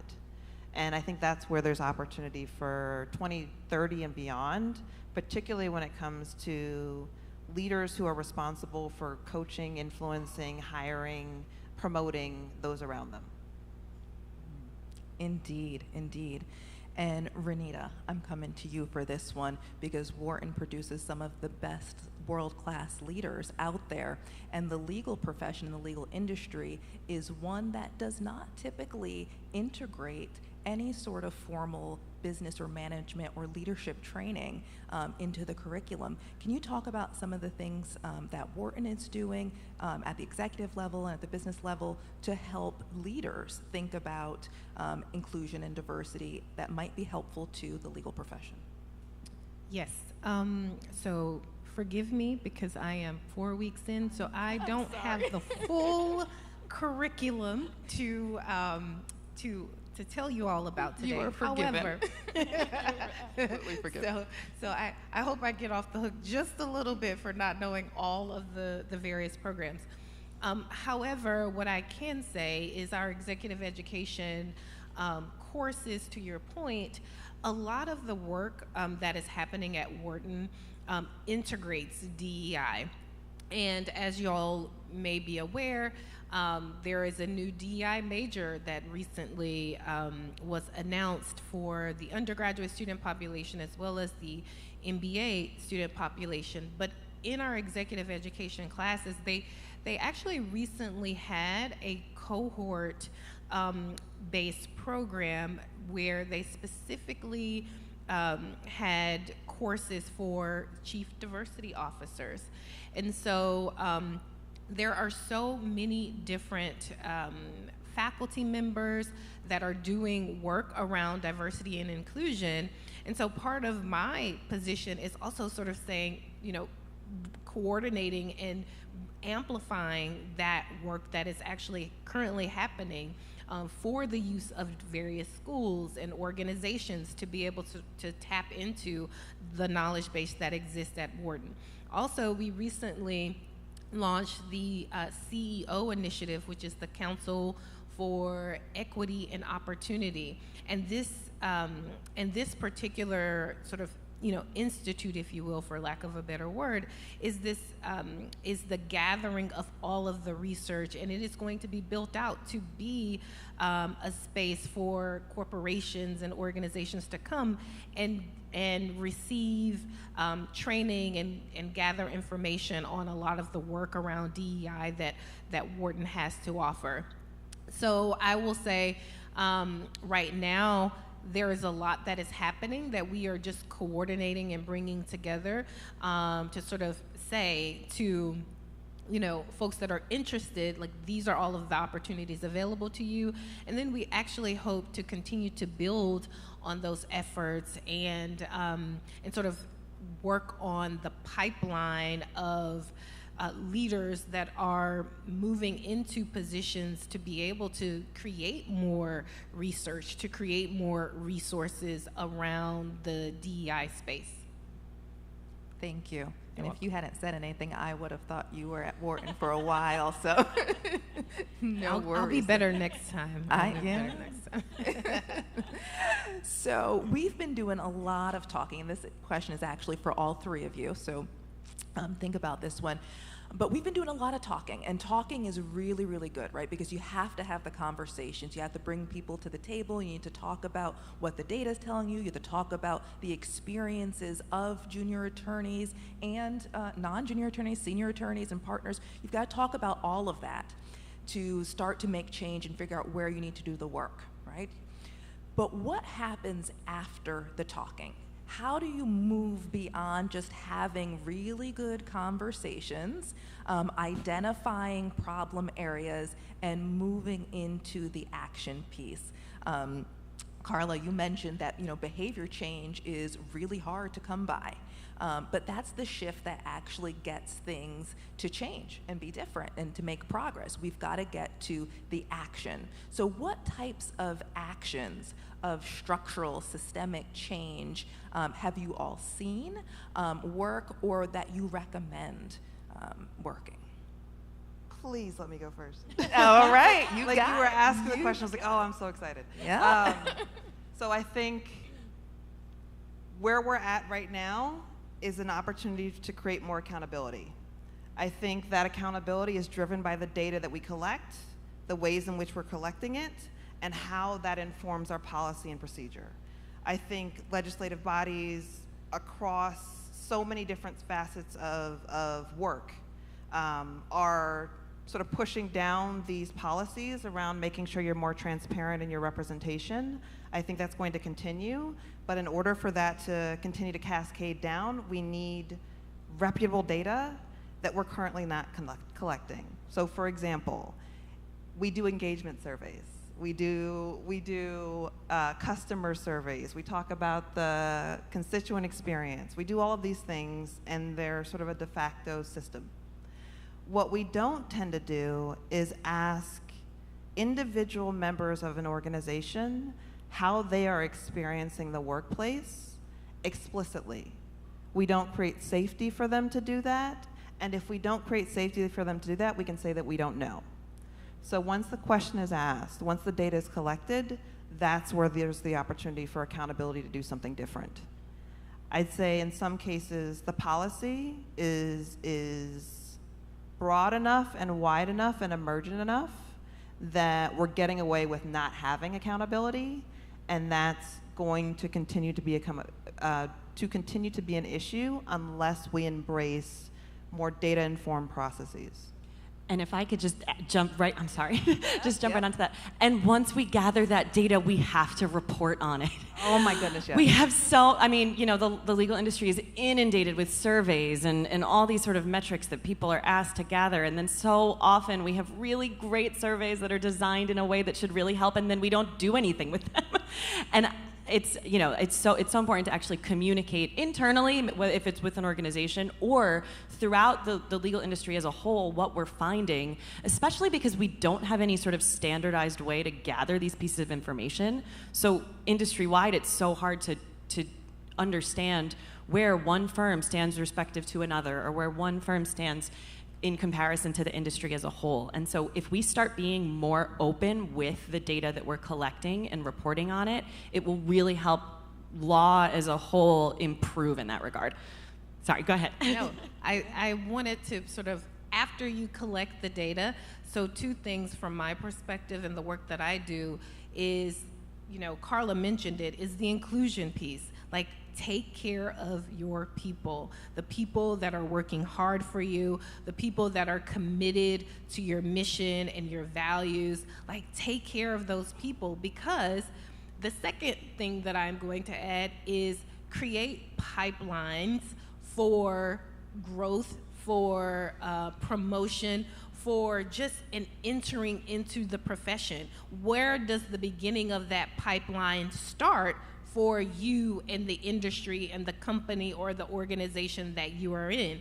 Because if you are taking care of your people, it's going to be easier for you to recruit. It's going to be easier for you to retain. It is going to be easier to promote, to partner, to executive leadership in part. So for me, it's like those things all work, you know, hand in hand as we are being very intentional about even, you know, who are we hiring, where are we recruiting from, and just, you know, how are you building those pools to be able to filter into your organizations. Fantastic, fantastic. This seems like a very hot topic, and we've got some opinions on this. We're very passionate about this. Absolutely. You've got to be passionate to do this work. With that, I'm going to ask another question about how to move into action, right? So are there particular structures that are problematic? Are there things like how does someone begin looking, if we're going to look at systems design and how things are built, you know, what do you begin looking at? What are some of the structures that are needing change? Like, how do we create more equity? I'm just going to say something really quick because I think we are about to wrap up, and I'm going to turn this over. But as a political scientist, what I know for sure is the policies and practices that are within an organization can create outcomes of inequity, or it can enhance equity. And so looking at the simple things of how you do something, you know, challenging why do we do it this way, or why have we always done it this way? And it can be simple things, and sometimes those things are more complex. But I would say a great place to start is just looking at the policies and the procedures and how an organization operates and how those decisions may impact various outcomes, because they do, because institutions matter. Fantastic. It sounds like curiosity, constantly questioning and asking that why question is really critical, and those decision points, right? Every decision is an opportunity to be more inclusive. All right, so we are wrapping up here, and I'm going to give both Viana and Carla a chance to give your final thoughts. Viana, I'm going to come to you, and then Carla, I'm going to give you the last word. Yeah, absolutely. So, I mean, I think just following off of what Renita was saying about making sure that we have these policies in place, similarly to what I was saying about having to actually report on the data we gather, when we have those policies in place, they have to be communicated to the organization. So we have a tool that we use to survey the legal industry called the Inclusion Blueprint that measures the actual equity and inclusion portions of DEI. And we find that 20% of law firms either don't have transparent policies in place for what the path to partnership looks like, or if they do have those policies, they don't have a way to communicate it to their lawyers. And so if a lawyer doesn't understand what they have to do to get to partnership, if it just looks like, oh, you know, they kind of just promote the people that they want to promote, and the people who tend to look like them, that's going to be really discouraging. And so I think making sure we have transparent policies and communicate those transparent policies is a really important way to drive these efforts forward. Fantastic, thank you. Carla, bring us home. Oh, no pressure. I left it for you because I knew you could do it. Well, with the time remaining, I'd probably add that there's context around this discussion that is really relevant, especially as we think about the future heading into 2030 and beyond. So when it comes to talent pipelines, for example, we no longer have the opportunity to use the excuse that they're not out there, that there's not diversity in our spaces. Because we found historically over just the last decade, those underrepresented groups and marginalized or individuals are more educated, more qualified, contextually more open to taking opportunities to grow and build themselves in their careers. They want to join organizations in which their values align. And so you kind of have to put that forward a little bit more and more transparently than you might have in the past. I think that's a starting point that affects how your brand is perceived, that affects how you go about doing your work on a day-to-day basis to back up what you said you believe in, and it affects how you make decisions at key moments. I think there's so much to be explored in the space that it's exciting to recognize that, you know, the talent is sort of catching up to where we need it to be. Now it's on the organization itself to decide, are we going to embrace those individuals and make space for them? Absolutely, absolutely. And so what we know from this, I mean, in this wonderful panel that has so much expertise, and I think, Carla, you said it very well, that the future of the profession, our aspiring attorneys are more and more diverse. There's a long way to go, but what the data has shown us is that the incoming class of law students for this year who entered in the fall was a full 35% of people of color, and well more than 50% women. And we know that this generation of lawyers is expecting inclusion, is expecting equity. So how do we build it not only for them, but for our organizations and also for the people that lawyers serve, right? We represent society. How do we build that? And I think what was said and shared here at this panel hopefully serves as some fodder for that conversation, to use the data, use storytelling, look at those structures, look at those policies, and take action. So thank you all so much for contributing your expertise and your value, and thank you. Our pleasure. Thank you.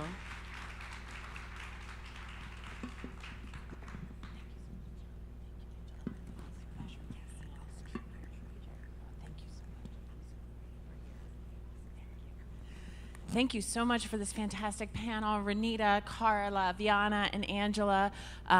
I think that many of us will stay around for the snack so we can engage with our panelists down on the floor. We're going to take a little bit of a break right now. We'll come back on stage at 11:25 to talk about attorney well-being, which is deeply related to a lot of the topics that the panel just explored. So we will see you back here at 11:25. So enjoy some snacks and beverages. Thank you.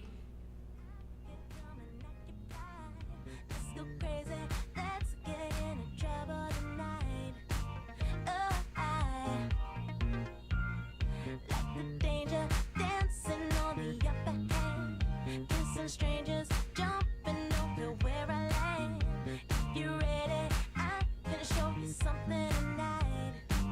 That's right. And you can't deny it. You know you're such a good boy, good boy. I wanna make you my toy, my toy. I wanna mess with you.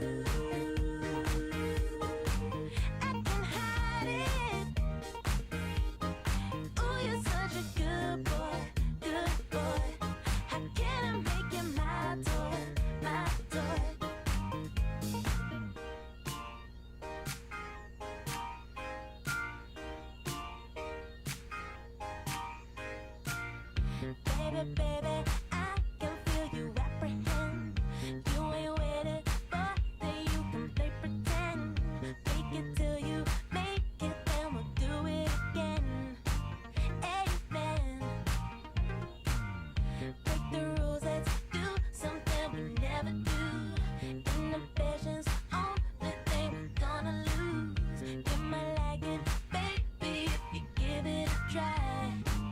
That's right.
I'm here to watch. I could be here every day, Johnny on the spot. Just name the place and show your face. First I had no clue about you, now I'm all brand new about you. I could be my little love thing, tryna be cool but you too plain, burning up this life of mine. Head to toe, competition ain't even close. You know that I want you, girl. You know that I need you, girl. You know that I care. I could be anywhere, but I wanna be here with you, girl. My mind's here and there, but I wanna be here with you, girl. It's okay, let us dance it. I wanna be here with you, girl. Girl, you always set my love on fire, fire, fire, fire, fire. Talk to fire, talk to fire. Girl, you always set my love on fire. Pitch me, babe. Say I'm dreaming. All these girls out here, I know they scheming. They not like you. You should be celebrated. Tonight is going down, and it feels like we elevated. I know that I want you, girl. You know that I need you, girl. You know that I care. I could be anywhere, but I wanna be here with you, girl. My mind's here and there, but I wanna be here with you, girl. It's okay, let us dance it. I wanna be here with you, girl. Girl, you always set my love on fire. Bet you calling, bet you balling, bet you're falling in love in the bedroom, you can't call it. There's such confusion, nothing solid. Too hard to know what's right from wrong, so baby, talk to me, come on. Talk to me, come on. Talk to me, come on. Talk to me, come on. So baby, talk to me, come on. Talk to me, come on. Talk to me, come on. Baby, talk to me, come on. So baby, talk to me, come on. Bedroom calling, better pick it up. Bedroom calling, better pick it up. Bedroom calling, better pick it up. Bedroom calling, better pick it up. Bedroom calling, better pick it up. Bedroom calling, better pick it up. Bedroom calling, better pick it up. Bedroom calling, better pick it up. Grab the girl you love the most and bring her out on the floor. Grab the girl you love the most and bring her out on the floor. Grab the girl you love the most and bring her out on the floor. Grab the girl you love the most and bring her out on the floor. I said up jumps the boogie. I said up jumps the boogie. Up jumps the boogie. Let me see your best move. Up jumps the boogie. Feel the passion in the streets. I said up jumps the boogie.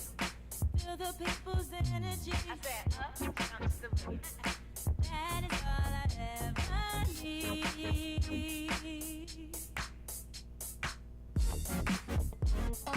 Feel the music, feel the beat. Feel like electricity. There's no place I'd rather be. Still have the time to blow your mind. No one's here to judge. So baby, come alive. Make no shame. Proving the shame, you ain't in a party.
your best move. We'll have a good time.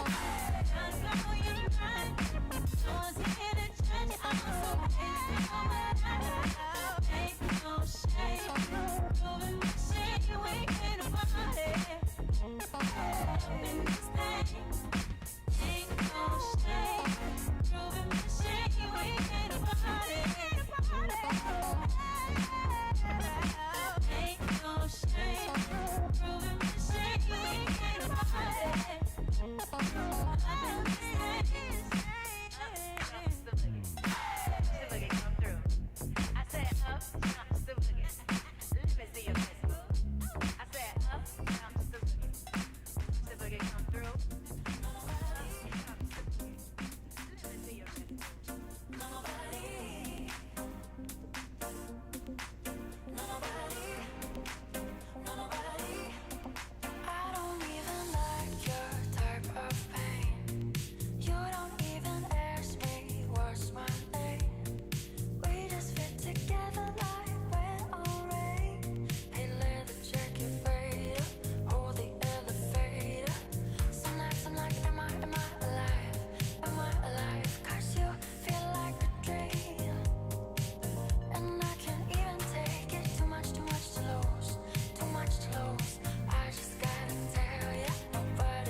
Yes, you're perfect.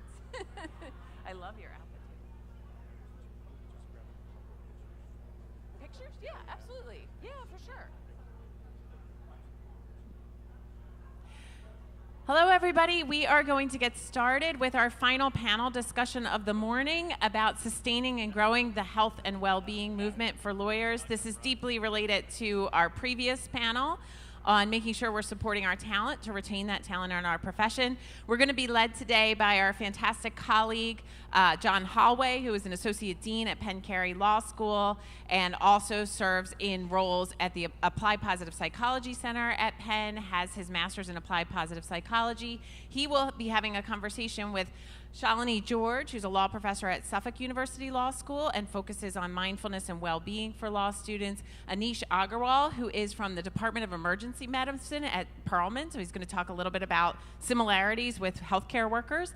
And Brian Parker, CEO of Legal Innovators. So I'm going to turn it over to the group. One note, please. In your bags that you got, you should have notebooks and pens. We are going to use some of the themes that come up in this discussion to feed into our afternoon human-centered design workshop. So if you could just take notes on themes that are emerging throughout the discussion, that would be fantastic using your notebooks. Thank you. I'm going to turn it over to John now with my gratitude. Okay. Thanks, everybody. It's wonderful to be here. Thank you, Jen, for that introduction. And I just want to take a moment to acknowledge as Jen said, before COVID, the Future of the Profession initiative consisted of two people, and to see the growth and the depth in the initiative and the increasing number of amazing people on the advisory board and all the work that she and Jim and Miguel and Miyoshi and everybody have done is really extraordinary. So really grateful to be here. And one of the things that I think they very thoughtfully have focused on from the beginning is the question of attorney and law student well-being.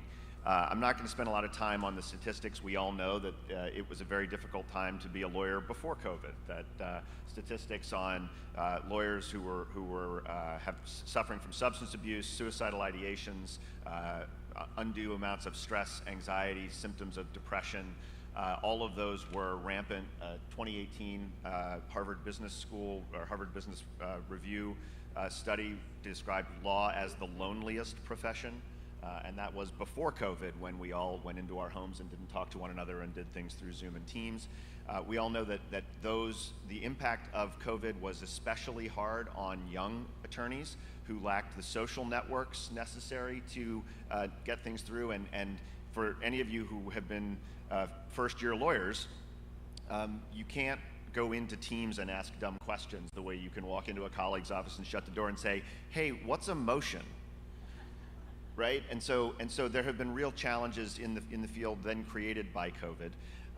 And so we want to have now to face that, because lawyers are fundamentally problem solvers, there has been a movement to enhance attorney well-being and law student well-being.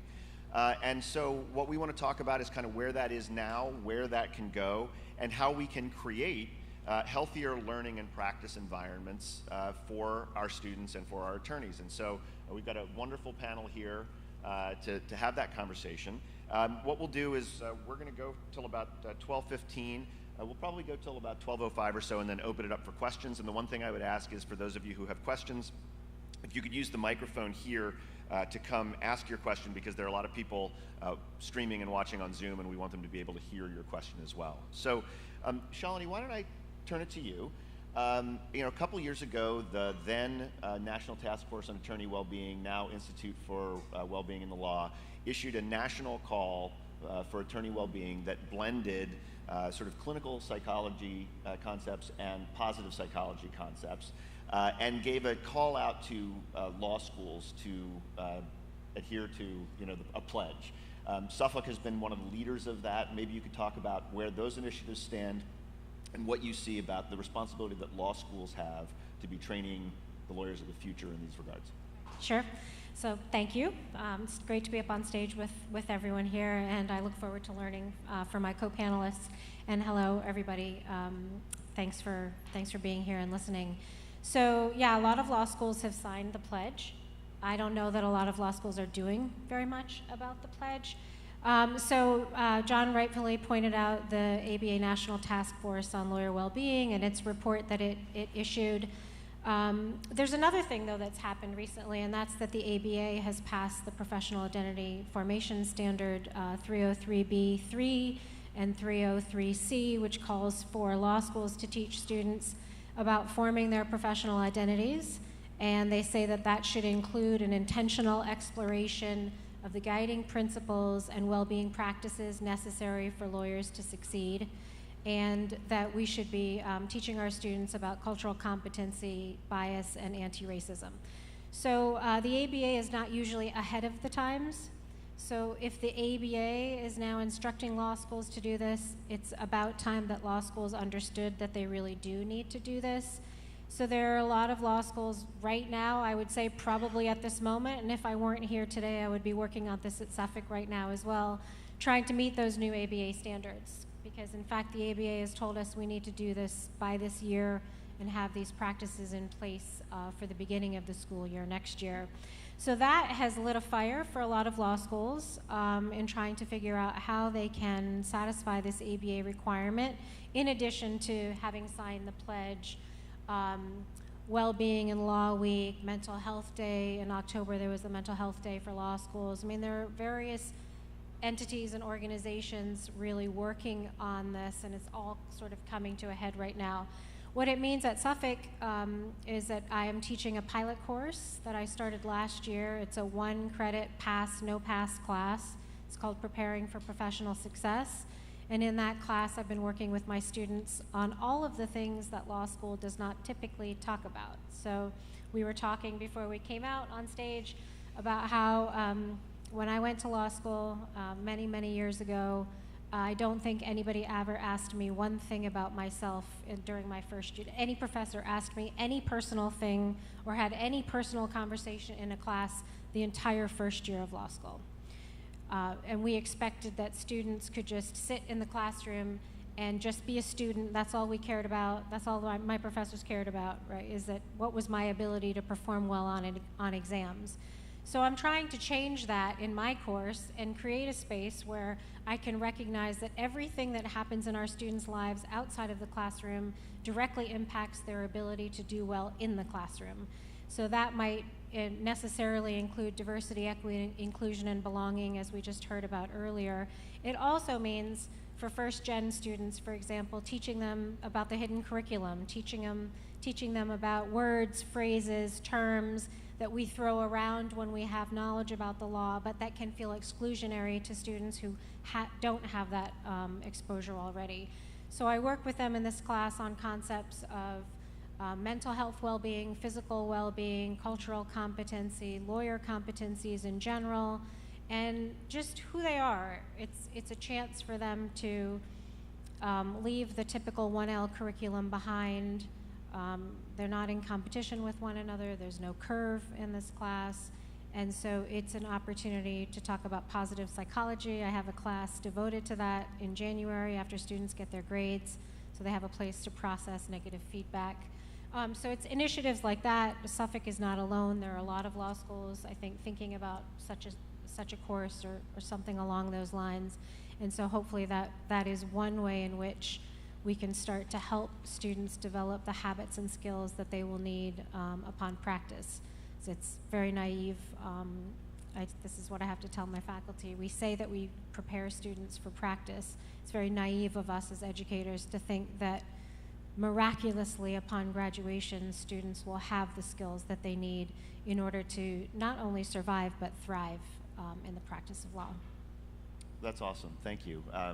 And so I teach a class called Positive Psychology and Legal Theory, or Legal Practice rather, and the students are really thirsty for that kind of understanding of the practice of law. What we know is that students come in with a well-being level, of, I'll make this up, let's say 7 on a scale of 1 to 10. What we know is that it drops pretty precipitously by the end of first year, and that while gains are made in the second 2L and 3L years, they don't ever get back to where the students were when they came in. And I think a lot of that has to do with the fact that what the students want to do is practice law, and then what they're told to do is do the theory of law in class.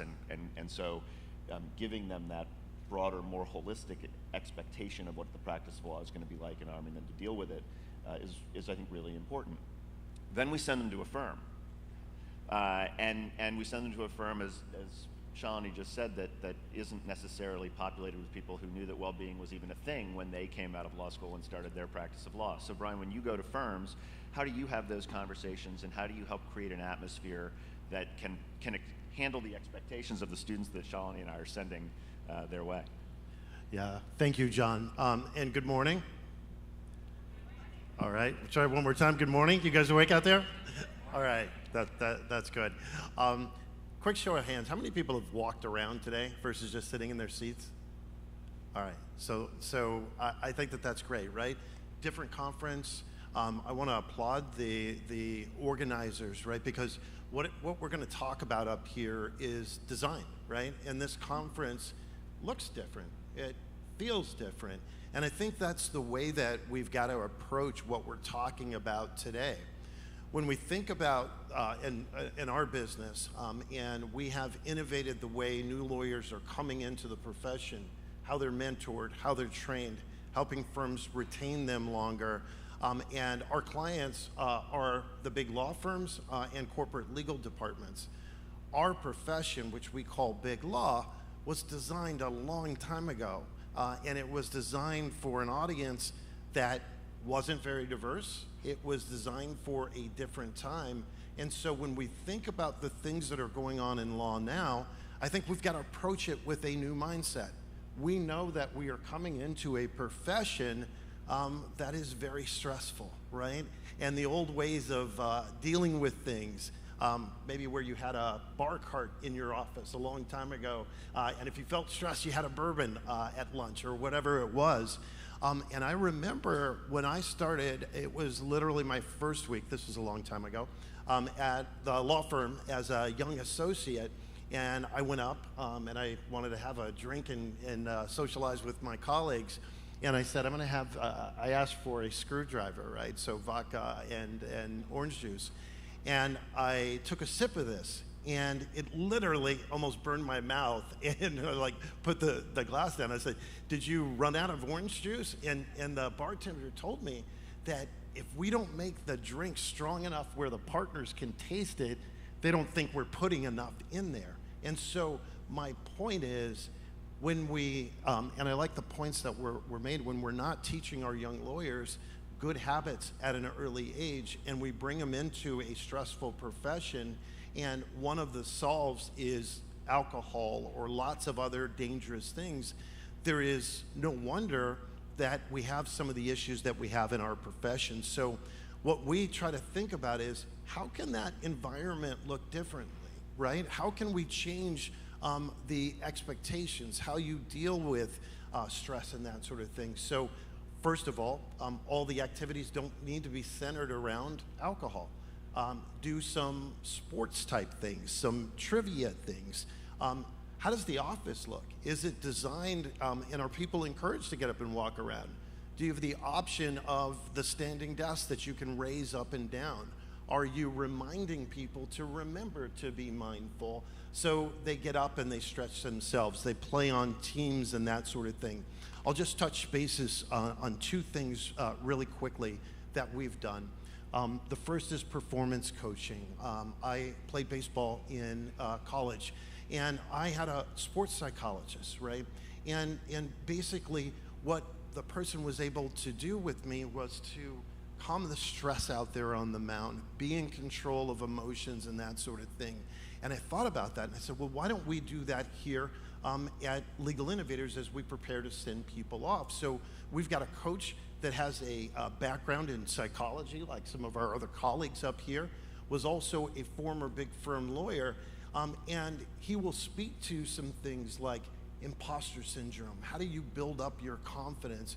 How do you move in environments? Especially one of our goals is systemically to influence the environment in big law to be more diverse, to be more inclusive. And when we look at the data, we see that 70% of the reason that people in big law are washing out has to do with professional skills. So we've lined that up. The second, we've hired a person that is has a doctorate in psychology. We don't practice counseling, and she doesn't counsel people, but what we do is put the science into this other science of placemaking and of design theory. And so how do we think about well-being? How do we think about giving people giving people tools to recognize the triggers of stress, to be able to deal with it in healthy ways, to do an intake process so we have a baseline of where people are, and before stress would come in and a crisis would happen, that we can intervene. And we measure this, we create metrics, and we try to create a machine learning type environment where we're counseling, we're getting data, we're making the system smarter and more accountable. The last thing is therapy. And when we think about especially diverse populations, there is a stigma around getting more mentally healthy, around going to therapists. Part of it is, in some communities, and I'll speak as a black leader and a lawyer, in black communities, in Latinx communities, it's almost looked at as a badge of shame. We try to take that out. And then the second thing, young folks are telling us that we don't see psychologists that look like us. So what our person does that leads wellness is curate, for those people that want to go into therapy, a diverse set of therapists of which they can choose, because what the data tells us is that you're going to have more fidelity to the process if you can see yourself in it. So those are some of the things that we do. So I think that's terrific, and I like the fact that you're gathering data, right? I mean, I think that I've worked in legal environments and in scientific environments, right. And the legal environment is very much a let's not share our data and don't ask questions you don't want the answers to. That's right. Whereas the scientific environment, Anish, where you are, right, is much more, well, how are we going to know what to do next if we don't know what the data tells us and what the next question is that we want to ask? So, you know, I can't think of anything much more stressful than being an ER doctor, but then you also do your own research in well-being, and you do health outcomes research at the Leonard Davis Institute. So maybe talk about the research that you do and where that research might tell lawyers where to go, or what guides it might give us for the data we should be collecting. Yeah, thanks, John. I must admit, I walked in here and felt really out of my element. an ER doctor from West Philly walks into a law conference, there's probably a good punchline there. But this is, in many ways, you all don't need me here. Everything you just said resonates. You can take out the word law, put in medicine, and it's like this, you're hitting the same exact topics. Burnout, well-being, mental health is stigmatized, and so when I talk about this within our ER, within our health system, it's about doing the things that Brian just said. Stopping the stigma, normalizing the conversation, and making well-being part of the conversation. Obviously, COVID, especially for us in the ER, it put us not only at the front lines, but like the front page on CNN every day. But turns out, hey, burnout, well-being problems, and issues existed well before that. They were just sort of underlined, highlighted, and emphasized throughout the pandemic, and they still are. And in many ways, the research that we do now is, well, what I personally try to do is flip the script. It's not talking about burnout, because once we start talking about burnout, we're too late. I think we need to start to understand like proactive ways to figure out how do we support individuals in the moment, give them the tools early, make sure that they have those habits early to protect themselves in what will be a stressful career. Whether that's law or medicine, you're not signing up for something that's not going to challenge you, that is not going to put easy questions in front of you, but you're going into these professions because you want to stand up to the challenge. And so where our research now is thinking about proactive solutions that are personalized. It turns out well-being is never one size fits all. And what we try to do in our health system is think about what sort of personalized or individualized ways we can meet people where they are. You know, the term resilience was on point in the early pandemic for us. If I use the word resilience in my ER today, it's basically a 4-letter word that someone's going to probably swing at me about. And it's not about yoga or pizza parties, though those have a place, right? That is not, the landscape's changed, and it should be changing, and it should be dynamic, and it should always be moving. And so, whereas 5 years ago, or even 2 years ago, if a victim of gun violence was coming in the back of a police car, I would say to our students, come back and see this, because it's going to be an incredible learning opportunity while we try to resuscitate someone or bring them back to life. I take a split second to say what you're about to see is going to be profoundly emotionally fraught. It's going to not be pretty. It's going to be bloody, and you should be prepared for that before you walk through our trauma bay doors. Because you can imagine before it was throwing the first-year medical student, the first-year intern into this interesting and very clinically important scenario, but not supporting them with what the human aspect of what they're about to experience and go through. And so how do we weave well-being into the everyday conversation? Whether you're leading a law firm or leading a school, it's not about, it's flipping the script so that learners, early faculty or early lawyers just make it part of their practice to focus on themselves. I tell my students, I tell my residents, no one's going to look out for your well-being better than you do, and you have to make it a priority. And so prioritizing mental health, decreasing the stigma, and normalizing the conversation, and realizing that what works for me probably does not work for Brian, probably does not work for anyone, and so or anyone else. And so thinking about individualizing and personalizing it, but also making sure there's like a systematic focus where it's always part of the conversation. So, you know, there I guess a lot of things that come to mind from the comments that the three of you have made. When I talk to more senior attorneys about this topic, one of the things I say is, you know, to your point about training and coaching, Brian, I say, you know, raise your hand and give me the single biggest takeaway from the management class that you had in law school. And no hands go up, right? Because we don't teach management in law school. But we have to now provide that level of training.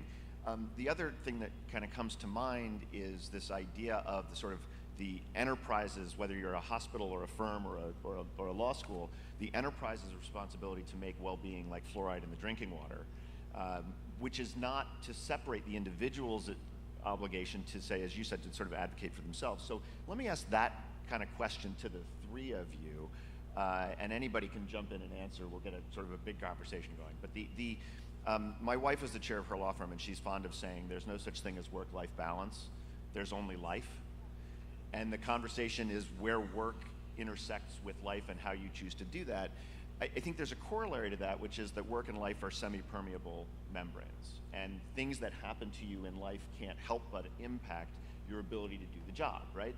So put all that together in a package, and I guess the conversation was when we start over here, but anybody can jump in and sort of say, how do we balance the enterprise's responsibility for well-being for individuals and the senior people to build it versus the younger people coming in to advocate up, and how do we create atmospheres where both of those things are happening?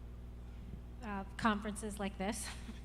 I mean, honestly, so I absolutely agree with the premise of the question. I work obviously with students a lot, and I don't ever want to give the impression that this is all an individual thing, that we can solve the problem individually. That's certainly not the case. And there are lots of organizations that I'm involved with, I think, that we're trying to look at it on the other end as well. But that is also not to say that individuals can't take steps to make a difference. So I think what individuals can do, we should do, and that's what I try to help my students with. So I didn't mention my book earlier, but I just wanted to say a word about it. Totally plug the book. Sorry? You should absolutely plug the book. Well, only in that I want to say that I wrote a book called The Law Student's Guide to Doing Well and Being Well. And to your point, Anish, earlier, to talk about yoga and pizza parties, yes, that's exciting for law students. But the point that I try to make in the book is that they can do better. We can all do better. We can perform better on exams, on behalf of clients, being creative, problem solving when we are taking care of ourselves. So self-care is not self-indulgent, is what I like to tell my students. And the book has a chapter on building focus and concentration, dealing with stress, building resiliency, the importance of diet, sleep, and nutrition. Not your typical law school textbook, not something that many people thought really had any relevance to law school at all. And I revealed in the book that I had gotten a C in torts my first year of law school. I know. Torts is my professor. Your career was over, right? You would have thought so. And when somebody was reading a initial draft, they said to me, do you really want to say that? Because that just doesn't sound very good. Like, can't you just say you didn't do well? And I said, no, because my students will think I got a B if I say that. So, the book is very conversational, and I try to reveal some of my own struggles with imposter syndrome, with being one of very few minorities in my law school, and various other things, and how I dealt with them. And so on an individual basis, I hope to enable students to recognize that these challenges that they're feeling are not unique to them, that many of us have these challenges, and when we can bring those conversations into the classroom, we validate them, we give them value, we show that they're important, and we should do, as individuals, do what we can. At the same time, we need big structural changes. So there are lots of organizations working on this. I'm a member of the Massachusetts SJC Standing Committee on Lawyer Wellbeing. We have a legal education subcommittee. I'm on the Institute for Wellbeing and Law. I'm in the AALS Balance section. Lots of institutions, lots of people trying to figure out how we can make structural changes, and I believe we're going to get there.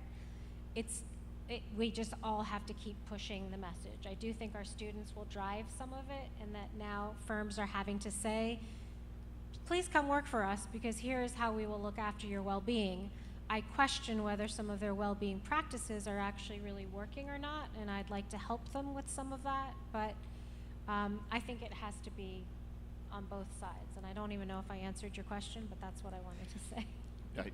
I think you did very, very well, and we'll come over here. Just as an aside, you've mentioned imposter syndrome, and you've mentioned imposter syndrome, and we should talk after, because I'm quite confident that everybody right now can see what a fraud I am, even as I'm speaking, right? You're doing well. And there's no question that this is the moment where I'm going to get caught, and so, like, it never goes away, and we all have it, but anyway, enough about me. What do you think about me? I think you're great. No, but let me, so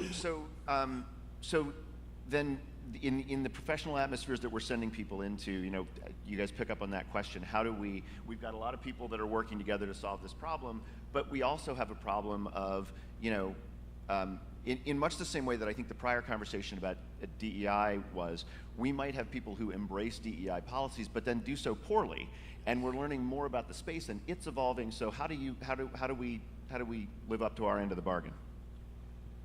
Well, it's as you said, it's a two-sided question, and we try to approach it from a data perspective as well. And so for firms, companies, right, what is our responsibility?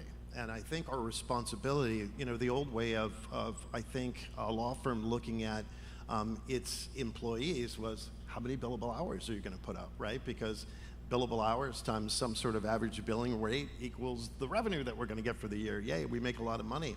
But then people, by their second or third year, as much as 50% of our people are leaving those firms. And I think we've got to understand why. I think in understanding that why, that maybe leads us on a different conversation where we morph from employees to teammates or partners, and we see that these are valuable assets, human beings that we want to invest in, right? So invest. We're going to have to spend some money doing this and seeing our teammates fulfilled. I think when people are more fulfilled, when they are more joyful, the organization gets a return too, right? The data says this as well. People are less sick, they're more healthy, they're out less, they're engaged in some of these destructive behaviors less. And I know we're going to come back and talk more about design. So that's on the organization side. On the people side, I very much pick up on we're in the business of largely right now new folks coming into the profession. So try to put things in language that they can understand. And so the two analogies that I use, I'm sure everybody in the audience is a big Jay-Z fan, so I'm gonna quote him. One of his songs, he says, "I'm a businessman," right? And what he's talking about is he's in the business of being Jay-Z. And I thought about that, and I thought about something that LeBron James said. He spends $1 million a year on his body because that's how he makes his money. Now, I don't have $1 million a year to spend on my body, and certainly a lot of the new folks that are coming into the profession don't. But the point here is, what are you doing to invest in yourself? And I think leaders have to try to model the way. So some of the things that we talk about and we contribute to as an employer is, well, what are you doing about your nutrition, right? I work with a nutritionist who helps me plan out the day and the week and measure and have goals, everything from how much water are you having, how balanced are your meals, what are the snacks, right? And I love all the stuff that's over there, and I still will indulge, but the habit is, now I'm not reaching for the Snickers or the salty chips or whatever. I have healthy stuff that I have in my backpack at all times. So what are we doing there? What are you doing on the exercise front? I talked about the role of trainers. We have trainers, again, that we underwrite the cost of for our people to use. We are moving into a new office in a month. It was important to us that there was space to exercise, and rather than paying for a gym membership for everybody, we invested in a building that has the gym membership, that has a place for folks to park their bikes and that sort of thing. So the last component is the sleep. And probably like many of you, when I started on Wall Street. I was doing M&A. I'm up till 2, 3 in the morning. We're right back. We're missing sleep, right? The sleep data. Now, we measure this too. Our beds measure it, our rings measure it, and it says that we are able to achieve healthier results. We're able to give more to the people around us if we're well rested. So measuring this on an average basis, going back to my nutritionist, one of our weekly goals is, how much sleep are you getting on average? And I can tell when I have more energy. If I'm not sleeping enough, I'm a little bit more cranky. And then we get these habits installed in people right when they're coming out. Those habits can take you all the way through your career. So those are some of the things that we think about. So Anish, I'm gonna ask a question that might not be entirely fair to ask you. but we've talked a lot about students who go into firm environments, and the fact is that we're going to send a lot of law students into lots of different environments where they're not going to make the New York wage scale, where they're going to be public defenders, they're going to be working for NGOs, they're going to be doing a lot of the work for the 80% of the people who don't get legal assistance at all, right? What those people are driven by, when I talk to my students, I have students who are going to go into big law and they're comfortable about the money they're going to be making, but they're worried about a sense of meaning and purpose.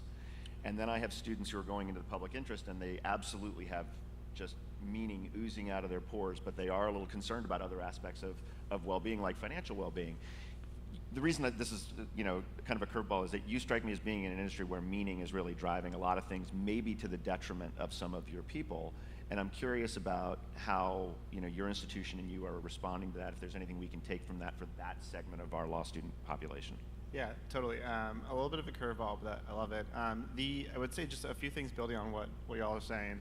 I would say I have a lot of catchphrases, as you guys can probably tell. I would say this work is a marathon. It's not a sprint. We can sprint into it, but we need to be prepared for a marathon.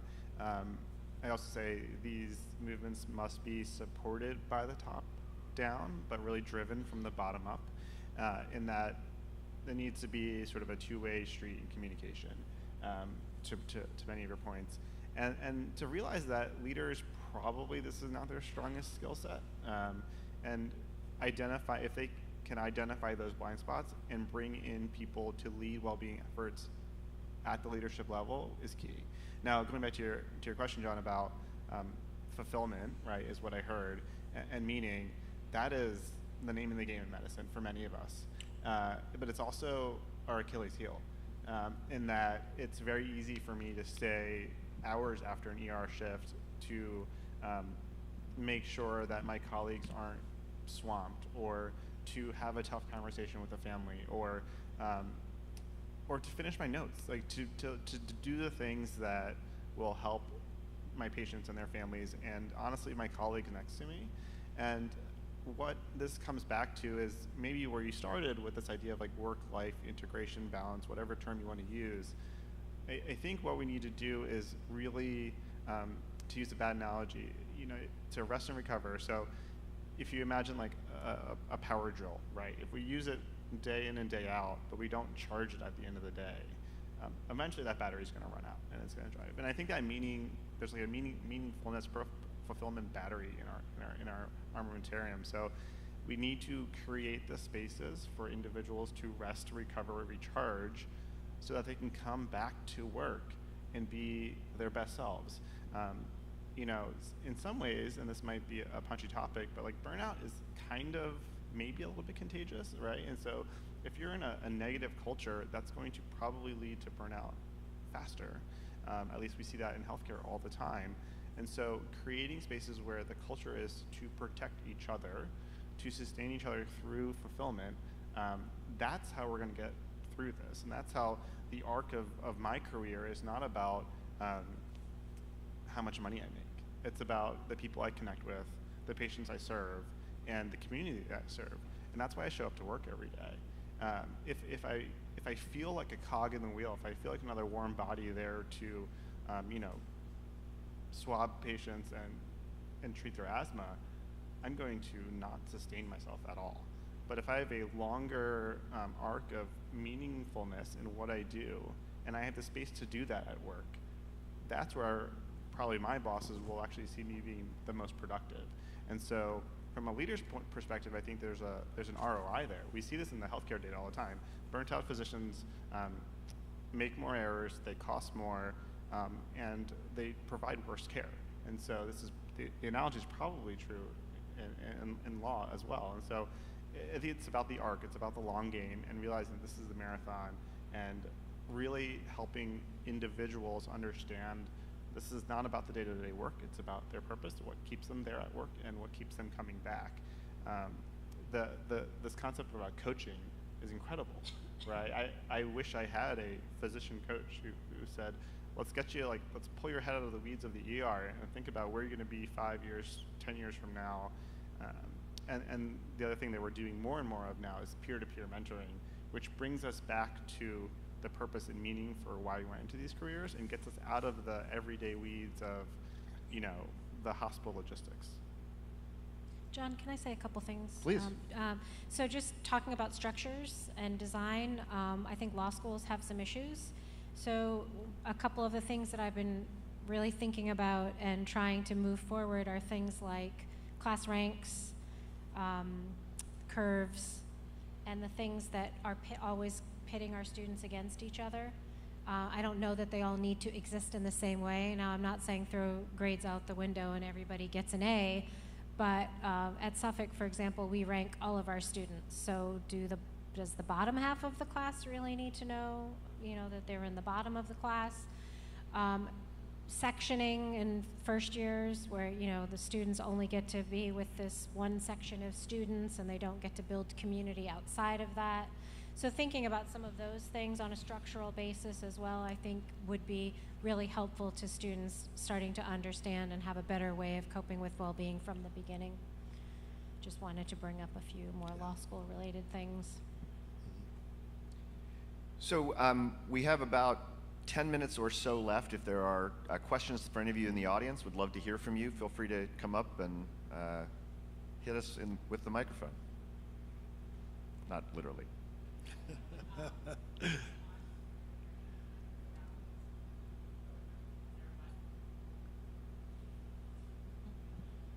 I don't see a button. There we go. There you go. There you go. So thank you for this conversation. I'm Anastasia Boyko. I just finished building a leadership program at Yale Law School through the lens of DEI and well-being. I'm a lawyer and a yoga teacher, so this has been something that's been part of my life for a very...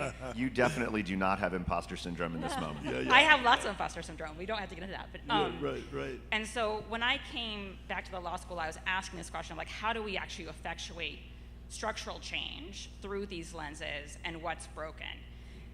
And I don't think we spend enough time thinking about stewards of change, right? We think about the individual things we can change in ourselves on well-being, some of the modeling we can do from leadership.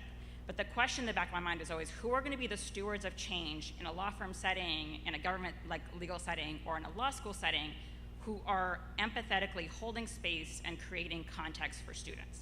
That's an abstract question. I'll give you an example. So I came to the law school right after we had a bit of a come to Jesus moment about our community.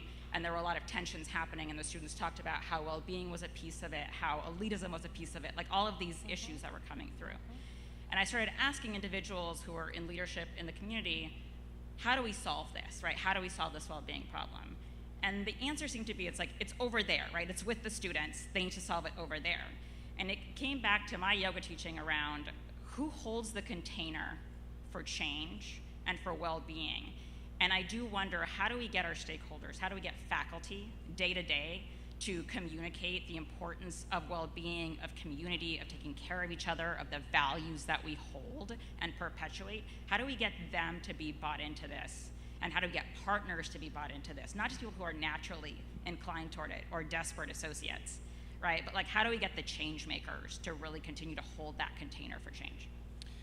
So let me take one possible answer to a little bit of that question and open it up to the rest of you. I mean, I actually think faculty is largely bought into the concept of well-being, but I think there can be moments where they kind of do that it's over there thing, right? I teach, that's my job. And so the kind of fluoride in the drinking water analogy, so one of the things that we're working on with our faculty are what I think of as faculty nudges. So what are things that faculty can do without changing their pedagogy that communicates welcoming, engagement, belonging, all of those things in the classroom setting? And I had a student actually stand up at a campus conversation and say that her professor had put his cell phone number in the syllabus and said that he was available to talk about anything class related or not, and what a difference that made in her feeling about coming to class and the sort of environment that the professor was trying to create. And I just thought to myself, how difficult was that, right? Now the professor has to want to do that, but it's something that doesn't change your torts class or whatever it is, but it conveys to the students a level of care, right? So we're trying to gather as many of those things as we can and introduce them as sort of a menu to faculty to think about the environment they want to have and just sort of indicate increasing, that students care, they see it, and that it actually makes them more likely to participate in the class and have the kind of environment that you'd like to have. So I don't know if you guys have other thoughts to that. Yeah, I think it's, you know, and maybe we can talk more after just so everybody has a chance to weigh in. I think you have to create processes so that it's in the institution, right? So data and training. So we're training leaders to be more mindful. You tie compensation to retention, to happiness, to overall well-being. You train leaders to understand, as you were saying, John, at the beginning about COVID. We saw 2x the number of suicide attempts go up during the pandemic. Do people know what they're looking for and then how to take that next step? Are you looking for tiredness? Are you looking for changes in behavior? Are you looking for being withdrawn, not showing up? These kinds of things. Also say to the folks themselves, you hear me talking, you know, a lot about metrics and data, but that goes for the person too, because if you say you're going to eat more, you're going to eat healthier, you're going to exercise more, you're going to sleep more. Are you measuring those things to know how you're doing? And then from an overall organization, I believe in the data and transparency. So can we put that into a system where we're sharing results? When you share results out, people feel more invested in the overall process. And then from an organizational psychology perspective, people feel like change and progress is happening. So those are a few thoughts that I had. So I definitely have some thoughts on this because this is something that I'm working on a lot. So that new ABA standard that I mentioned, 303B3, I don't know if you're familiar with that, but that is, I think, the best vehicle right now for convincing faculty who maybe would not have been amenable to this, that it needs to be something that they think about, because the interpretation to that standard says that law schools have to give instruction on professional identity formation. They have to give students substantial opportunities in curricular, co-curricular, and professional development activities. So we have to offer it in the curriculum, we have to offer it in activities, we have to offer it in professional development. So my committee that I'm chairing at Suffolk, you know, we've created a plan to sort of see across the 3 years of law school where are students starting to understand what does it mean to be a lawyer, what are the special challenges that they face, what are some of the well-being self-reflection practices that they need to have. And my committee is also putting together a list of recommendations and resources for faculty. So for example, I put my cell phone number on my syllabus. Rarely do students use it, but it makes them feel good that they have it. A basic needs statement to go on a syllabus, which tells your students, I understand that it can be challenging for you if your basic needs are not being met, and if there are resources or ways that we can help, we want to be able to help you. We're talking about putting a land acknowledgement in our syllabi, which would just show to students that we recognize that somebody else once held this land that we now, you know, are using as this law school. A memo on race-conscious pedagogy that makes resources and teaching modules available and easily usable by faculty.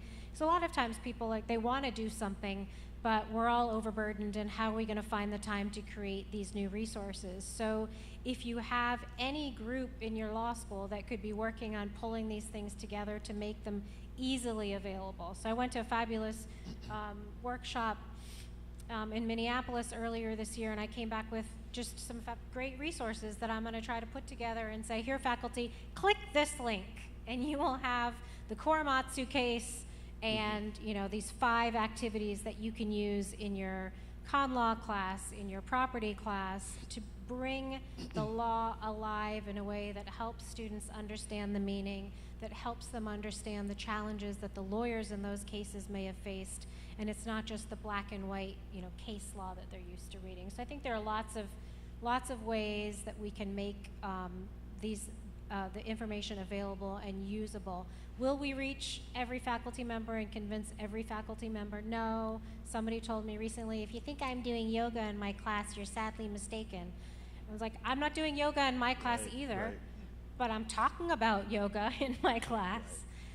So I think, the coalition of the willing is usually bigger than we think it is. And so if we can get even 50 or 60 or 70% of our faculty doing one or two of these things, we're going to start to see progress. Can I just add one quick thing? It's about behavior change, right? And so identifying barriers, right? So what makes it hard to do these things? Making it really easy for people to do what you want them to do, and then incentivizing them, whether that's with dollars or time or whatever that incentive is. Make it part of like the sauce. And so I think, yeah, make it easy, make it like beneficial for that person, and find out what the barriers are. Okay, sorry, I'm about to lay out a big matzo ball for everybody. So I love this conversation. I love the analogy to medicine. I think there's a lot of parallels, especially in the training. But when you finish the training, and I'm not a doctor, I play one in real life, but when you finish the training, I assume a doctor is one-on-one helping sick people. Whereas when you finish the training in law, no matter how much like people work out and how much mindfulness training there is, you help a billionaire sue another billionaire, and you do doc review for 5 years, right? Like that's just the reality. Like we have to deal with that. Like that, for me, I love law school. I love the study of law. I did not like the practice of law. So when you talk about meaning, and that was like, I thought that was such a great point. Like if you have meaning, you can do almost anything, right? How do you get past the fact that a lot of what, especially the most elite trained lawyers do, is frankly not inspiring? I think. Well, but it's probably inspiring to them, right? And I think Steve Jobs talks about, well, so my retort to what you're saying is Steve Jobs talks about passion, right? And I think more people find passion in their work, more fulfillment. The second piece, and not to be all preachy, but we know that we have a responsibility to give back, and so every environment I've been in has been very dedicated to pro bono, and so I think it's we can't look at it linear. What are all the spaces that we're operating in, and is the firm or whatever our environment supporting us doing some of those other activities that may be more beneficial to society? Good answer. Yeah, I think this is a good point. For better or for worse, I would actually say that unfortunately, medicine has lost some of that, like it's become a job, is what you're describing. I think you're describing a job versus a career, is how I would frame that.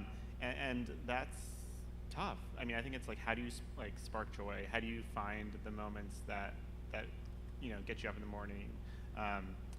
But I think that's where structures in whether it be medicine or law are really important, because clearly things are moving in the wrong direction if that's how people are feeling. And so understanding like how do we bring the train back onto the tracks.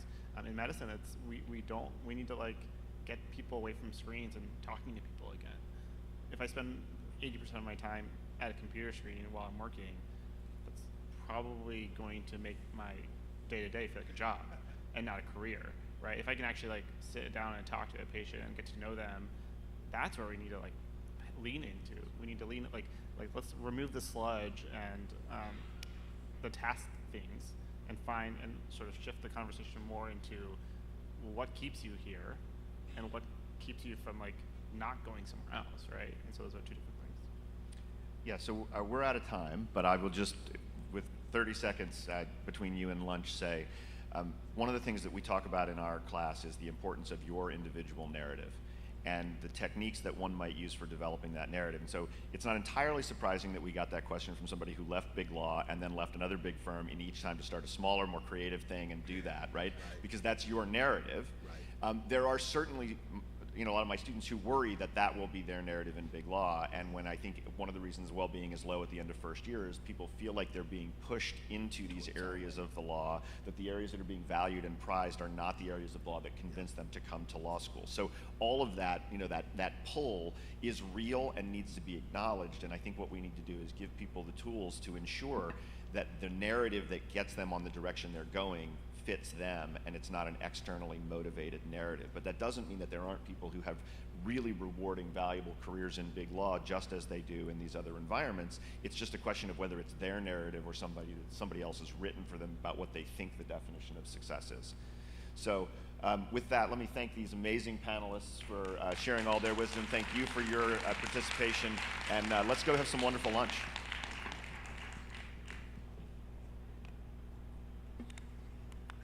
Thank you so much for that fantastic conversation. We hope that people will feel free to engage with our panelists over lunch. We have a fantastic lunch prepared for all of you.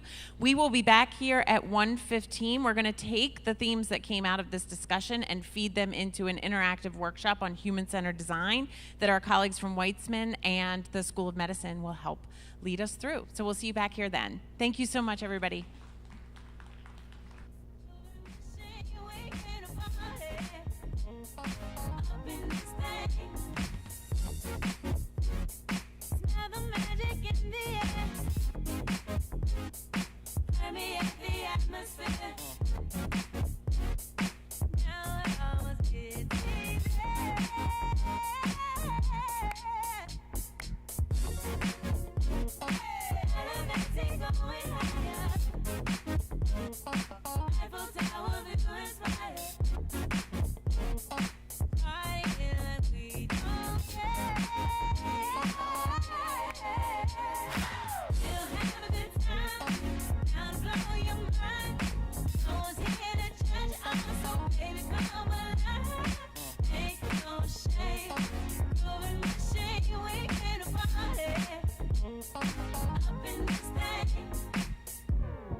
You want it, your greatest desire.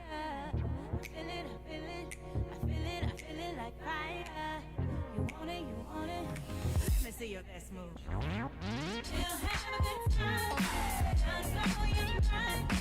No one's here to judge you, I'm so ain't no shame, proving my shame, we can party. Up in this thing. Ain't no shame, proving my shame, we can party. Ain't no shame, proving my shame, we can party.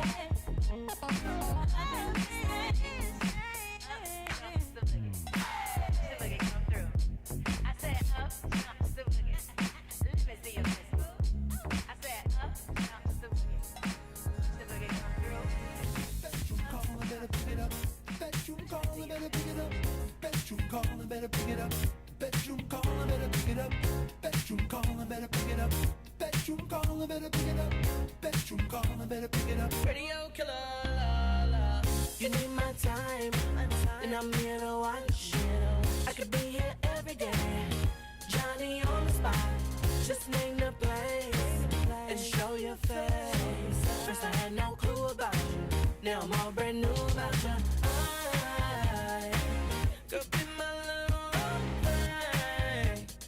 Trying to be cool, but you too plain. Burning up this life of mine. Head to toe, competition ain't even close. You know that I want you, girl. You know that I need you, girl. You know that I care. I could be anywhere, but I wanna be here with you. My mind's here and there, but I wanna be here with you, girl.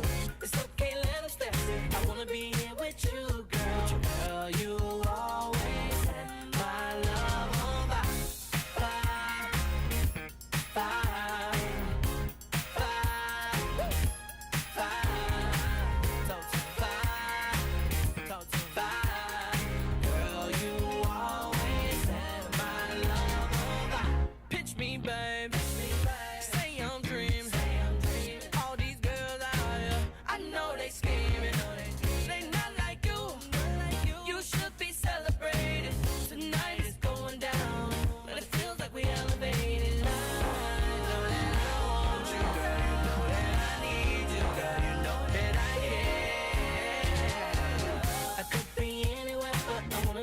With you, girl. My mind's here and there, but I wanna be here with you, girl.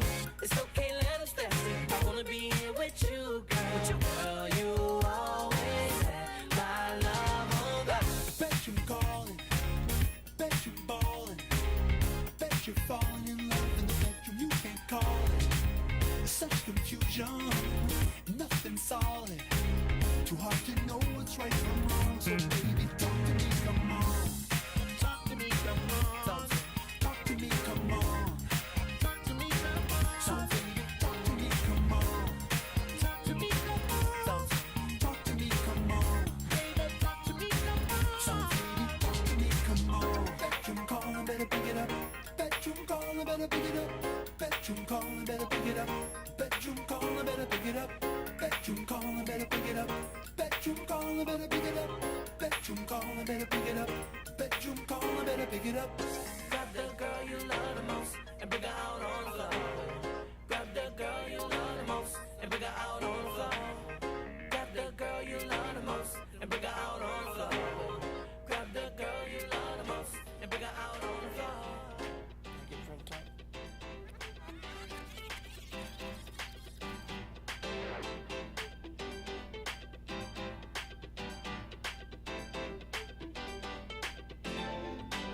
We've all been used, baby. Don't get confused, baby. That's just the truth, baby. I want you, I want you, I want you. We've all been used, baby. Don't get confused, baby. That's just the truth, baby. I want you, I want you, I want you.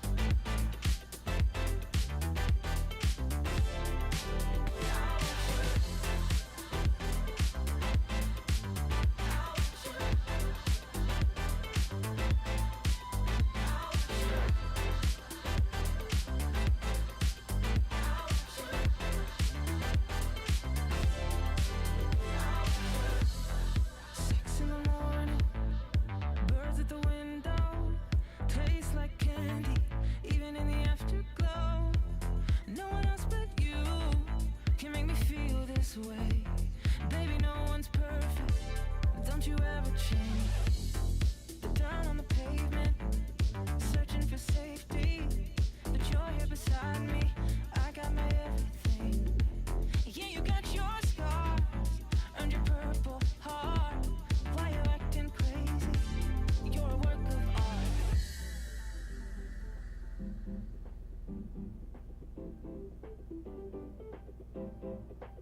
I want you.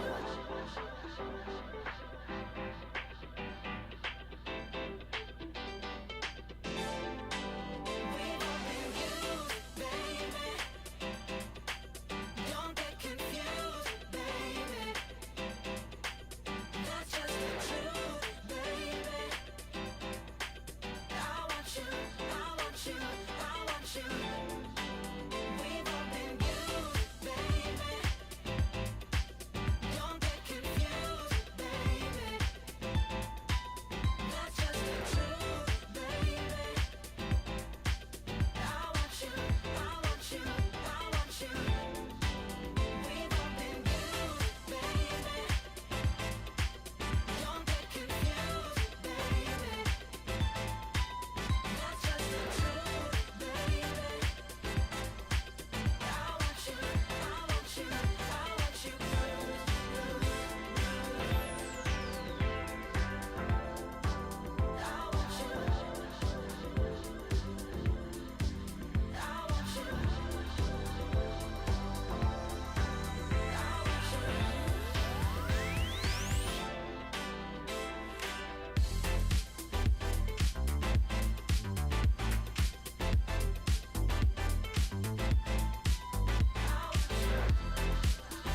something that's getting to you, but you never let me into your mind, so I see from your view.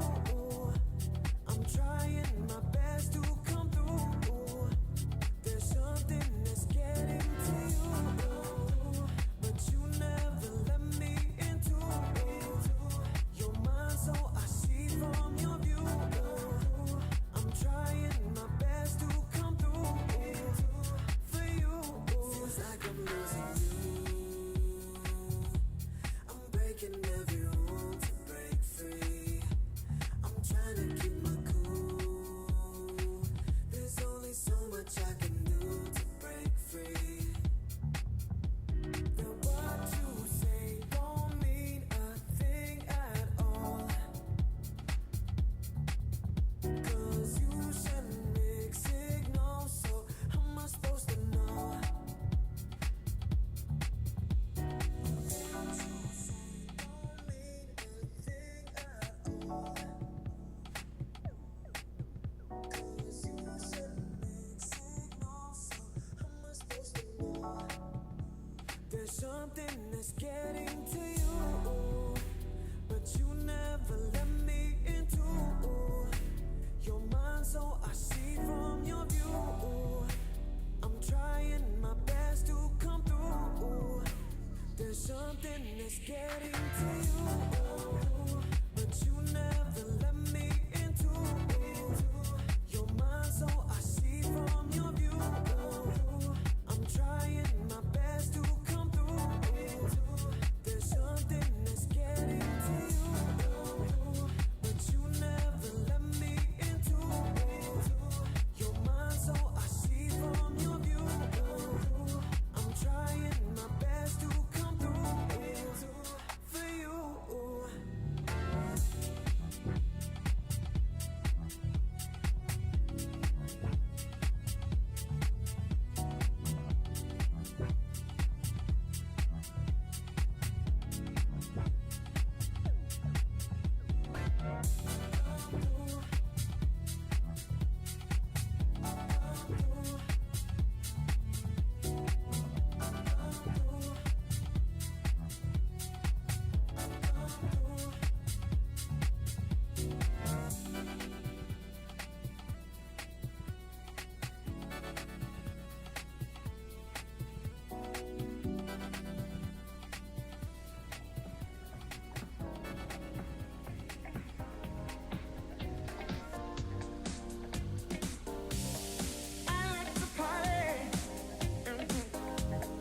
Everybody does. Make love and listen to some music. You got to let yourself go, go, go, go, go, go. I like to party. Everybody does. You can wait for the weekend, oh no. See what you get into.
needed someone, I needed someone.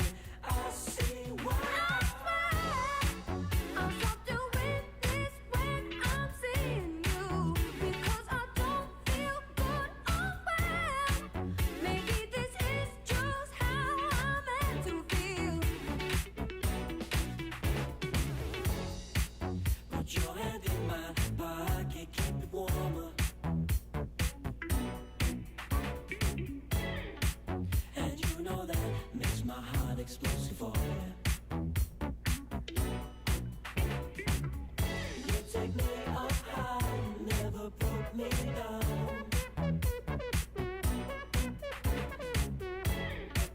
I like this feeling when you're around. I needed someone, you needed someone, I needed someone. I see why, because I needed someone, you needed someone, I needed someone. I see why. I'm something with this when I'm seeing you, because I don't feel good or well. Maybe this is just how I'm meant to feel.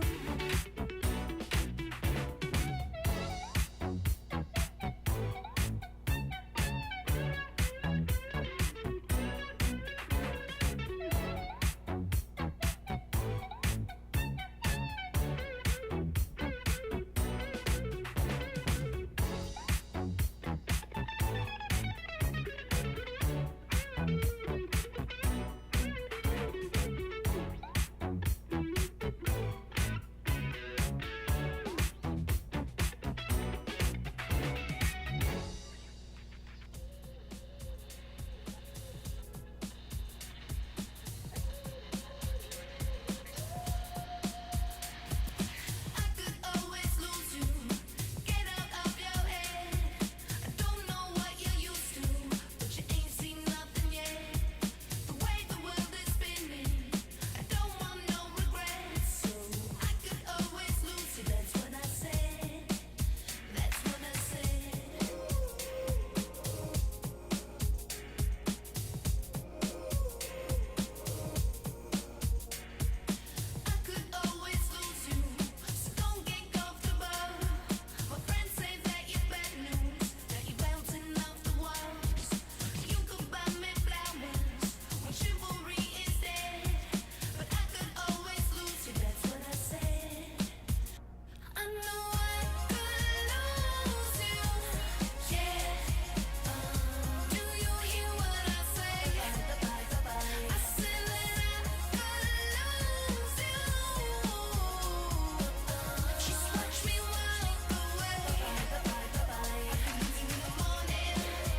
missing in you and me. Spread love around the world. We try to dance, we mess around and chasing out of romance, but something's missing, so take a chance. Spread love, spread love.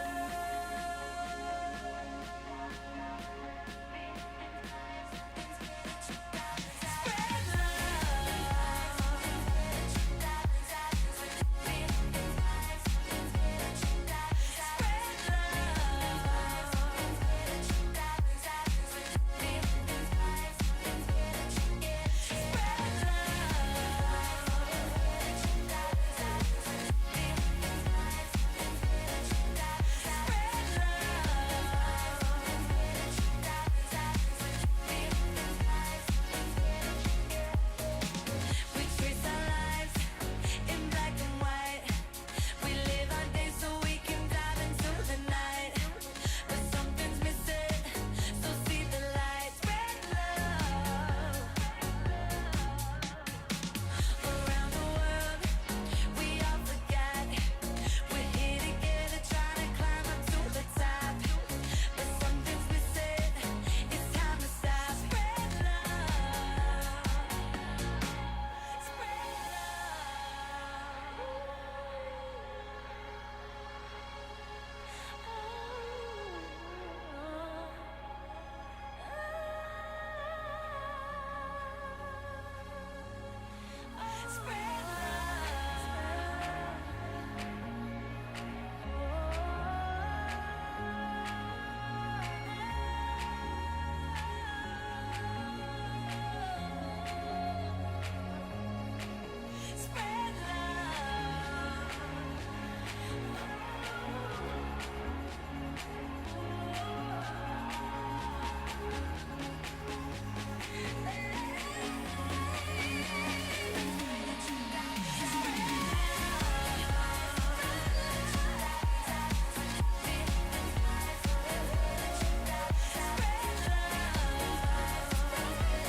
Taking out a place on nobody, dreaming while awake now. I'm lost inside and falling all the way down. I'm trying, but you're losing me while I'm gone.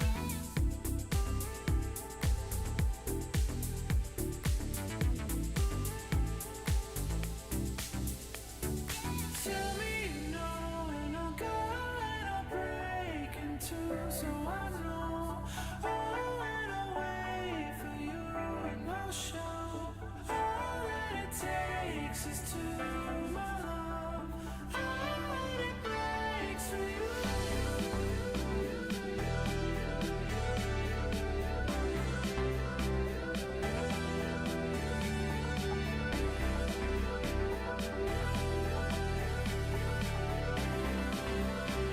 All that it breaks.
can see where things go naturally.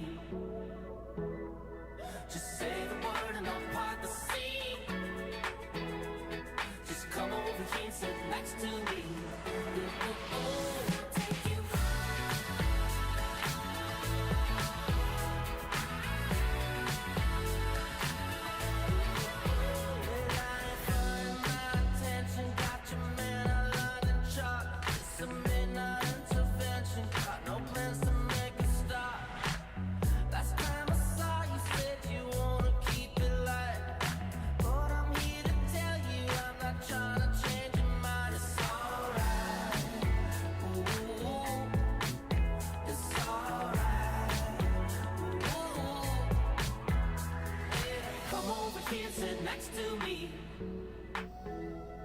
Take you see where things go naturally. Just say the word and I'll part the sea. Just come over here and sit next to me. Take you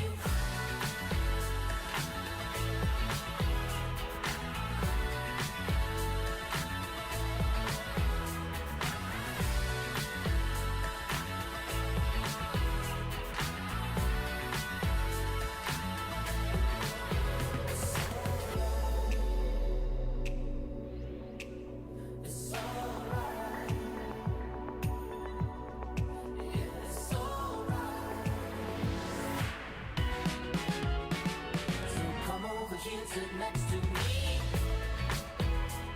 We can see where things go naturally. Just say the word and I'll part the sea. Just come over here and sit next to me.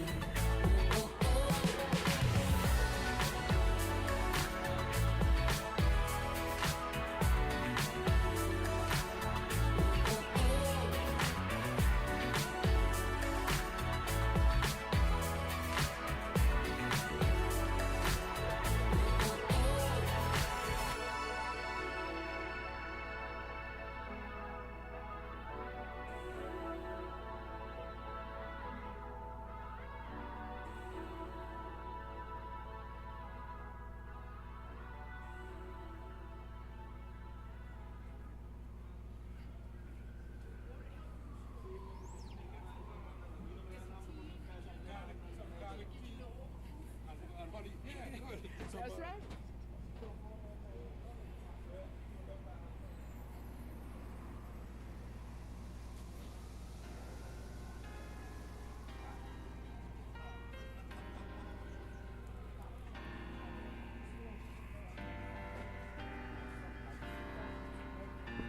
Music.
indecision.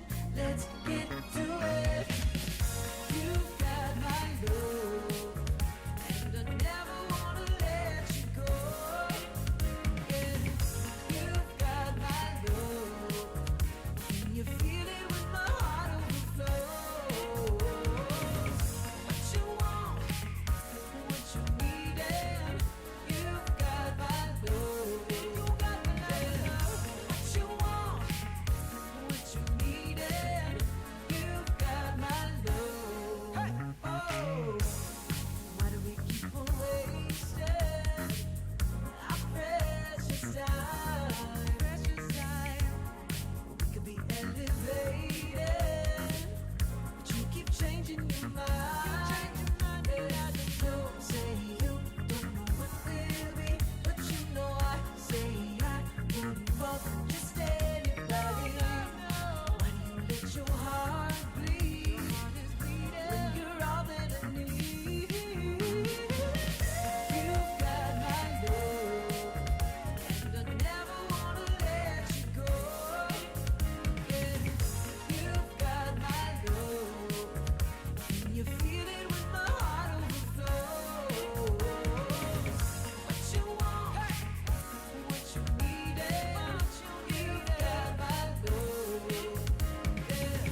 nothing can pacify. Lost my mind to the night.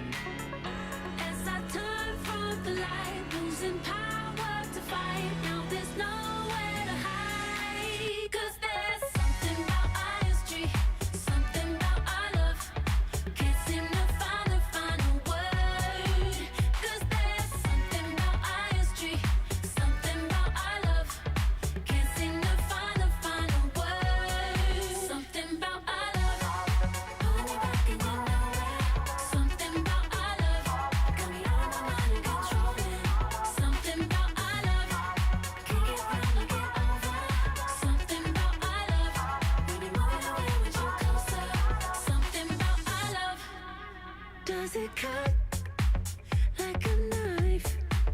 Does it make it any better? In the day, in the night, will it take me to surrender? So I fall for desire, nothing can pacify. Lost my mind to the night. As I turn from the light, losing power to fight. Now there's nowhere to hide. 'Cause there's something about ISG, something about our love. Can't seem to find the final word. 'Cause there's something about ISG, something about our love. Can't seem to find the final word. Something about our love. Pulling me back and you know it. Something about our love. Got me out of my mind and controlling. Something about our love. Can't get round or get over. Something about our love. When you're moving away with you closer. Something about our love. Escape from you. I cannot escape from me. I cannot escape from us. Something about our love. I cannot escape from you. I cannot escape from me. I cannot escape from us. 'Cause there's something about ISG, something about our love. Can't seem to find the final word. 'Cause there's something about ISG, something about our love. Can't seem to find the final word. Something about our love. Pulling me back and you know it. Something about our love. Got me out of my mind and controlling. Something about our love. Can't get round or get over. Something about our love. When you're moving away with you closer. Something about our love.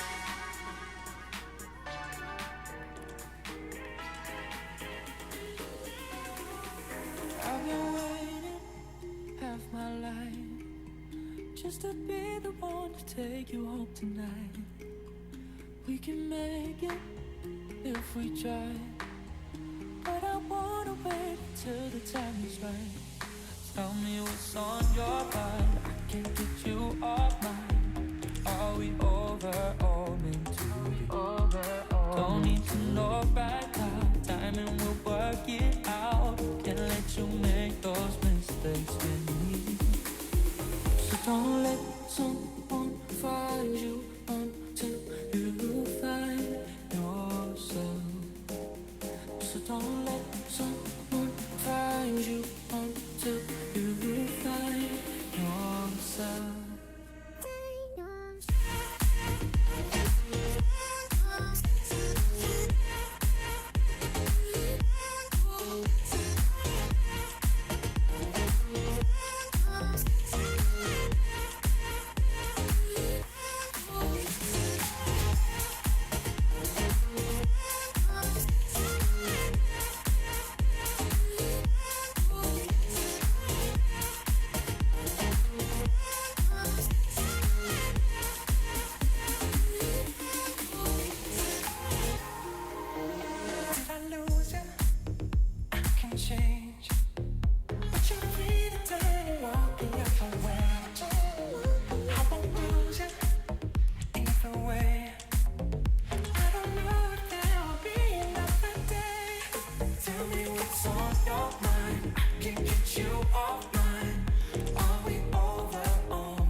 Is that crazy now?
Around.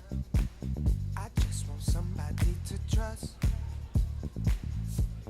Hello, everybody. Welcome back from lunch. Did you enjoy your meal?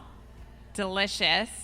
Wonderful. We are going to actually ask you to come up front in these little semicircles up here to participate in our master class on human-centered design so that we are all close together. We'll give you a couple minutes to come up and find a space, but you want to find one of these 5 seated semicircles to sit in.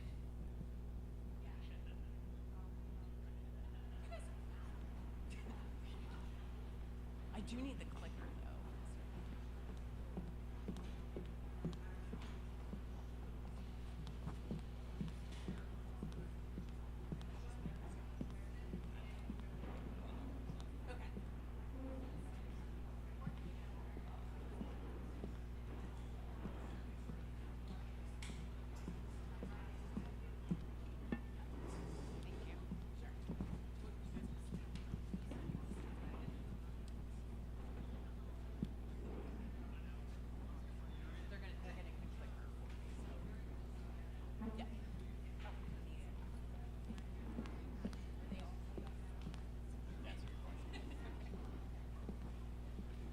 Okay, we're going to start by introducing 2 fantastic colleagues at Penn. Of course, we have talked all morning about the importance of interdisciplinarity and human-centered design, and we know that lawyers don't have a deep and rich history necessarily, though we do have some law school faculty here who are expert in human-centered design. But we have colleagues from the healthcare field and the Weitzman School of Design here with us today to walk us through what they would teach in one of their classes, drawing from what we learned about this morning. So it's my pleasure to introduce to you Mike Avery, who is a lecturer at the Weitzman School of Design, and Catherine Shih, who is Senior Project Manager for the Department of Medicine Faculty Wellbeing at Penn Medicine.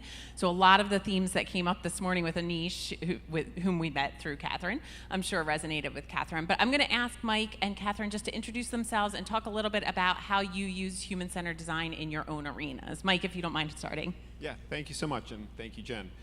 So my background is in architecture, industrial design, and healthcare, and so I've been teaching at Weitzman School of Design for the past 8 years in both the architecture and industrial design programs. And really, for us, the human-centered design and design thinking is the backbone of how we teach integrated product design.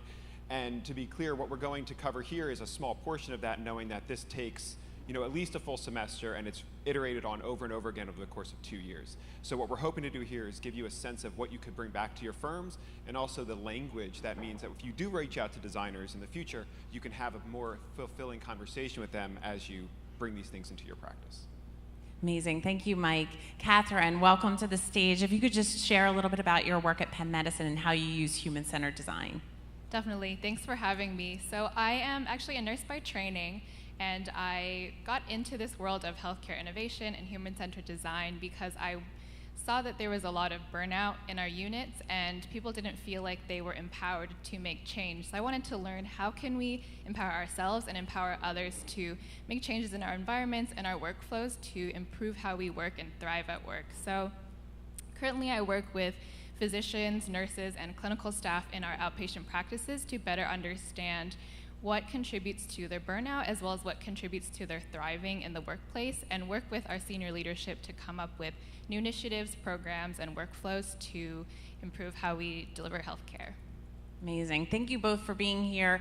Catherine and Mike have spent weeks with us. We've been working on this for about 8 weeks and they've each spent hours on Zoom that they cannot get back with me making corny jokes about everything. So I'm very grateful to you for that. We did try to design this with lawyers in mind. That said, if anything's unclear at any point, we have a size here where we can take your questions as we're going. So please shout out, call out, raise your hand if anything doesn't make sense or if we need to clarify anything. We are going to be highly engaged with you this afternoon. This is very interactive. You'll get to know your colleagues around you very well. You'll get to think about some of the things we talked about this morning. But I'd love to open it up and just ask, based on the 3 presentations that you saw this morning, Rohan's keynote, the conversation about diversity, equity, and inclusion, and the conversation about attorney health and well-being, to my ear, I heard lots of things coming up that are problems that emanate directly from a lack of human centricity when we're thinking about the design of our structures, our practice environments, our learning environments. But we'd love to hear from you. What challenges emerged from those conversations that you think directly result from the lack of trying to empathize with our end users? Yes. And I'm sorry, we also have students coming around with mics. If you could hold the mic up as close as you can without touching it. And sure. talk. Okay. My name's Susan Swire. I'm with Bloomberg Law. One of the things I think I've heard a lot today are things about alienation.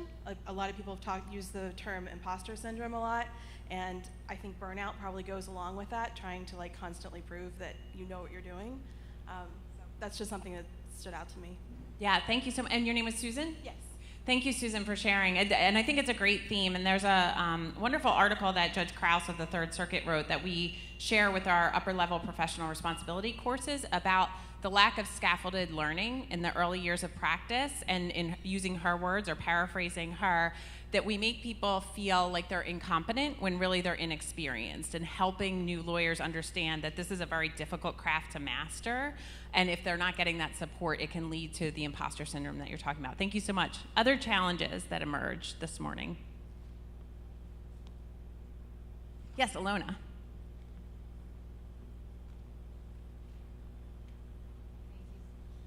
Thank you so much.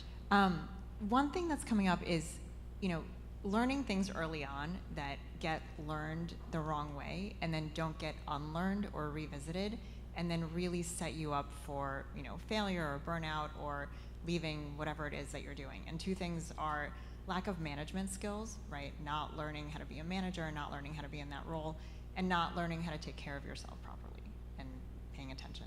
Excellent, thank you so much. So bad habits learned early on, maybe by modeling bad habits of leaders who haven't been properly trained. Great theme. Yes, Susan.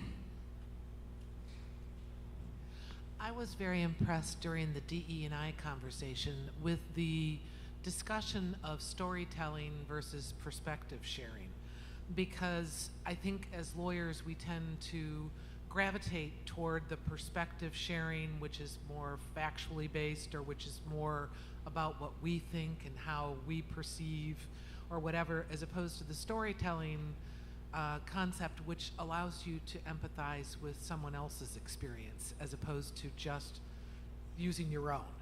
And I thought that was a meaningful moment, especially for lawyers, because we don't often listen to other stories. We're so busy telling our own perspective or view or how we perceive. That's a great point. And actually on the prep call for the panel, Angela Winfield, who moderated the discussion, rightly corrected me when I referenced perspective taking. And she said, we need to unpack our terms here. We're not trying to perspective take, we're trying to empathize and get as close as possible to the environment in which people are experiencing whatever they're experiencing. So I think it's a great observation. Dave, did I see your hand up? You did. I think, I don't know if I got it from today. I can't remember if I got it from today or I just had it in my head the whole time, but I think there's a warped sense of success in the profession, and the definition of success may not be what everybody's idea of success is, and I think that causes hardening and inability to change very fast. So we're doing it right, we're successful, so why do we need to change? And just to unpack that, when you say we have a warped view of success, what do you think that view is? That what equals success in our industry, do you think? Money. And that's consistent, again, with some of the research that Neil Hamilton and Jerry Organ have done about the well-being crisis in first-year law students and how most of us, I could say for me, came to law school for really intrinsically motivated reasons. We wanted to advocate for people. We wanted to help people who didn't have help. And then over the course of that first year, people become fixated on external motivators, the prestige of your firm, federal clerkships, getting on law review. And the further and further we drift away from what brought us there, the worse our well-being becomes. So great observation. One or two more? Yes. Hi. Hi. Is that Leona? Yes. Hi, Leona. Hi, thank you. To follow on the point on, from the DEI seminar and presentation, which was excellent, I think that we come to the table with our own particular viewpoint based on experiences, based on cultural learnings, based on biases, which we don't even realize are biases, and so we're not doing it intentionally to give the best possible viewpoint of it, and to sort of, to use your word, unpack it, but to try to look at things from a different, open kind of perspective, whether you call that empathy or you call it something else, and to really hear what people are saying and experiencing and to try to meet someone where they are. So what you're doing is you're, depending on what you're doing, like for a lawyer example, there's a whole thing now about trauma-focused lawyering and being trained in that, and trying to meet the individual, the client, or the organization where they are to help facilitate what they need to achieve, and then looking at what you're trying to achieve from a larger perspective.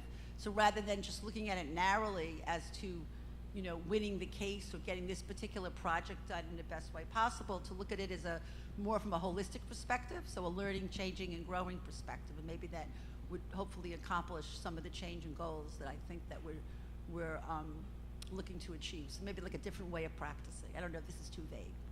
Thank you, Leona. And I think you're touching on a few different things here. One is growth mindset orientation for lawyers, which we are not historically sort of educated around.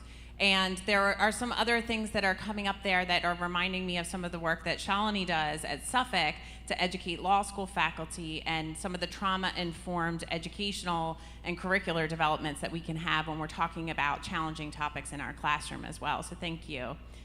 One more before we jump in? Yes, Maddie. Oh, two more. Sorry. One and then two. Maddie first. I think what stood out to me was a theme around how to motivate change, right? And I think part of it's driven by a very narrow definition of success. And if we are successful by this metric, why are we thinking about all these other things, or why do we need to change?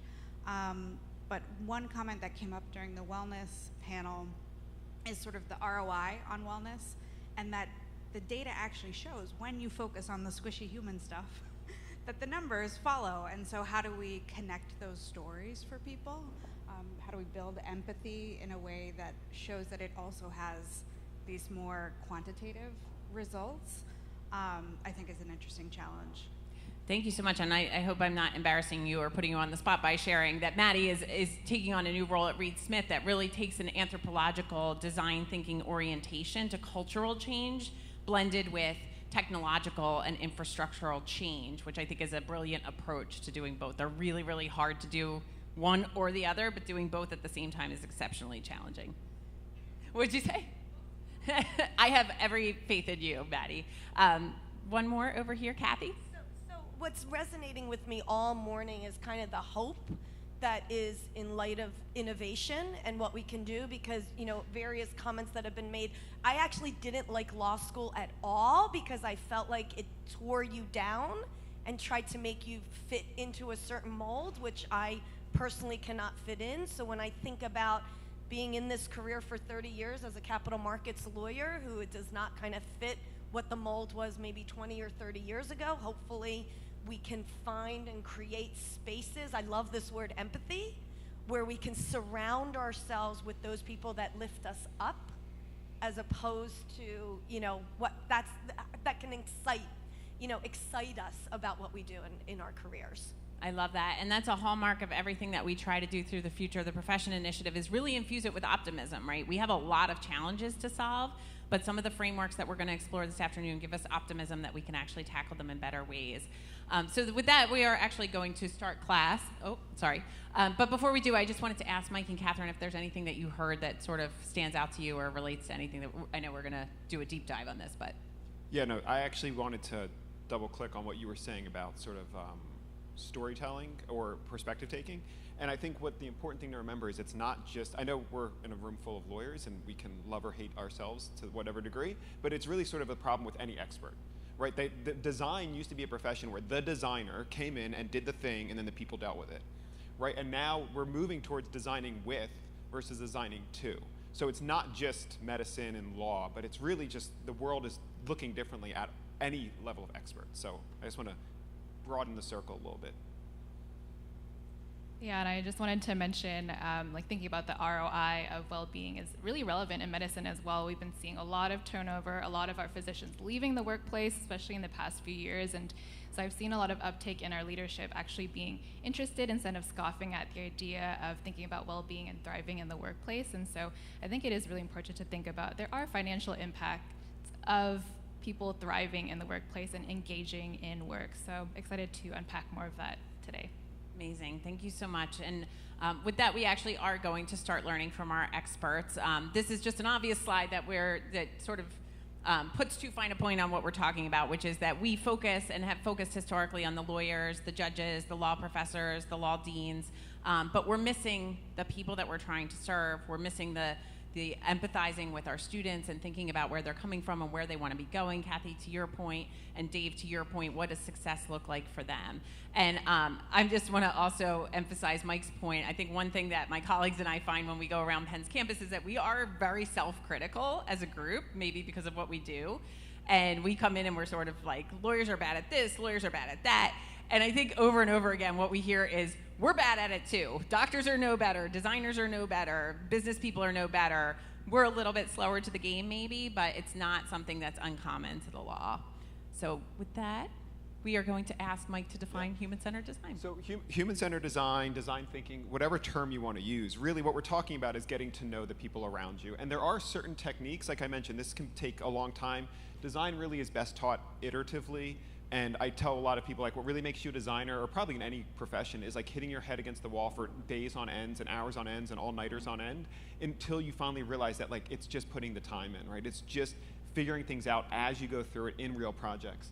But with that said, there are certain steps, there are certain definitions that we can apply to help unpack this and make this legible for other people. So what we're talking about is understanding individuals, their needs, their constraints, their context, and their behaviors in order to be able to create change for what we're talking about now in a law firm to make it better for everyone, in addition to your clients, and what are their lived experiences like, and how can you as a lawyer or any legal professional meet them where they are. That's super important, because we're trying to, I don't need to overspeak empathy, we've spoke about it a lot, but really understanding the fact that anything you come up with also needs to be iterated on and designed many times. What we all come up with today is not something you turn back and you just deploy and it's successful, right? You're going to learn from it, and I think the important part that we were talking about earlier is sort of being open to the criticism, being open to failing at it in a law firm context, which I'm not familiar with, but it sounds very stressful.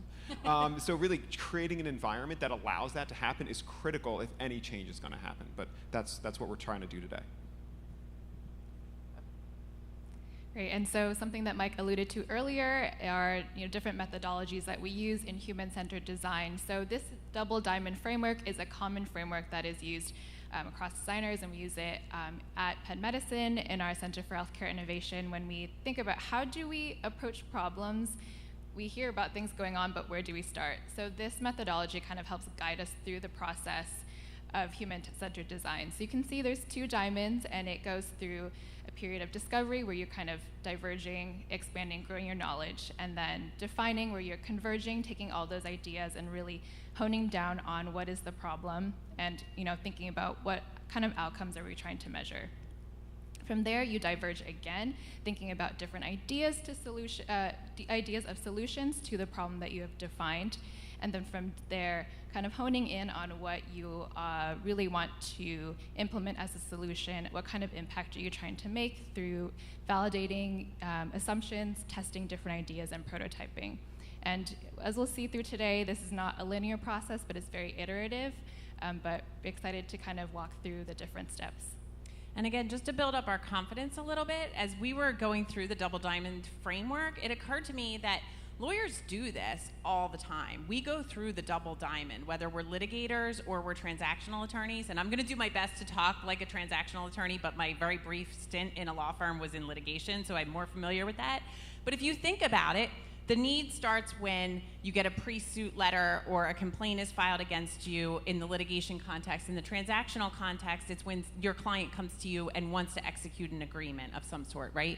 And then we do go through this flared process. There's a period of discovery where you're gathering as much information about a litigation as possible, or you're going through due diligence in transactional context and you're trying to gather as much information as you can about the parties who are contracting. And after you have all of that information, this is what I got to do as a junior associate, right? You try to figure out what's actually relevant and you whittle it down to those relevant documents or those relevant terms in your contract that are really going to be forming the heart of the case.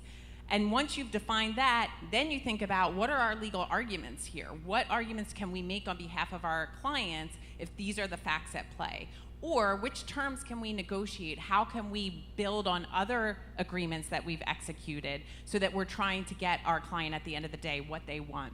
And then, of course, at the end, you come into Catherine's point, we do go through an iterative process in law. So you're filing motions, you're getting rulings from judges, you're exchanging drafts of documents. It's not perfect the first time. You're not going to win every motion that you file, but you learn over time how judges receive your arguments, how the law changes, and then at the end there are resolutions to those. You either have an executed agreement or you have a settlement agreement in litigation or a verdict.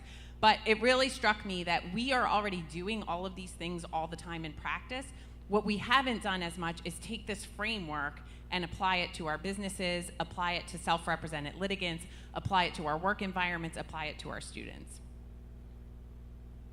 And we're not going to get into the theoretical and academic underpinnings of human-centered design, but we just want you to know that there are decades worth of research around these topics. These are just some resources that you might be interested in exploring. Design Justice talks about exactly what Mike talked about, which is radical co-design and thinking about designing with rather than designing for. And Creative Confidence is a book that I use in my design thinking class with lawyers. I think it's a great way to sort of have fun with it, but also learn how to be creatively confident. I'm just going to stop before we go on and see if anybody has any questions so far. No? Okay. So to get started, we're going to begin and now diverge and go through different steps and have activities around this discovery phase.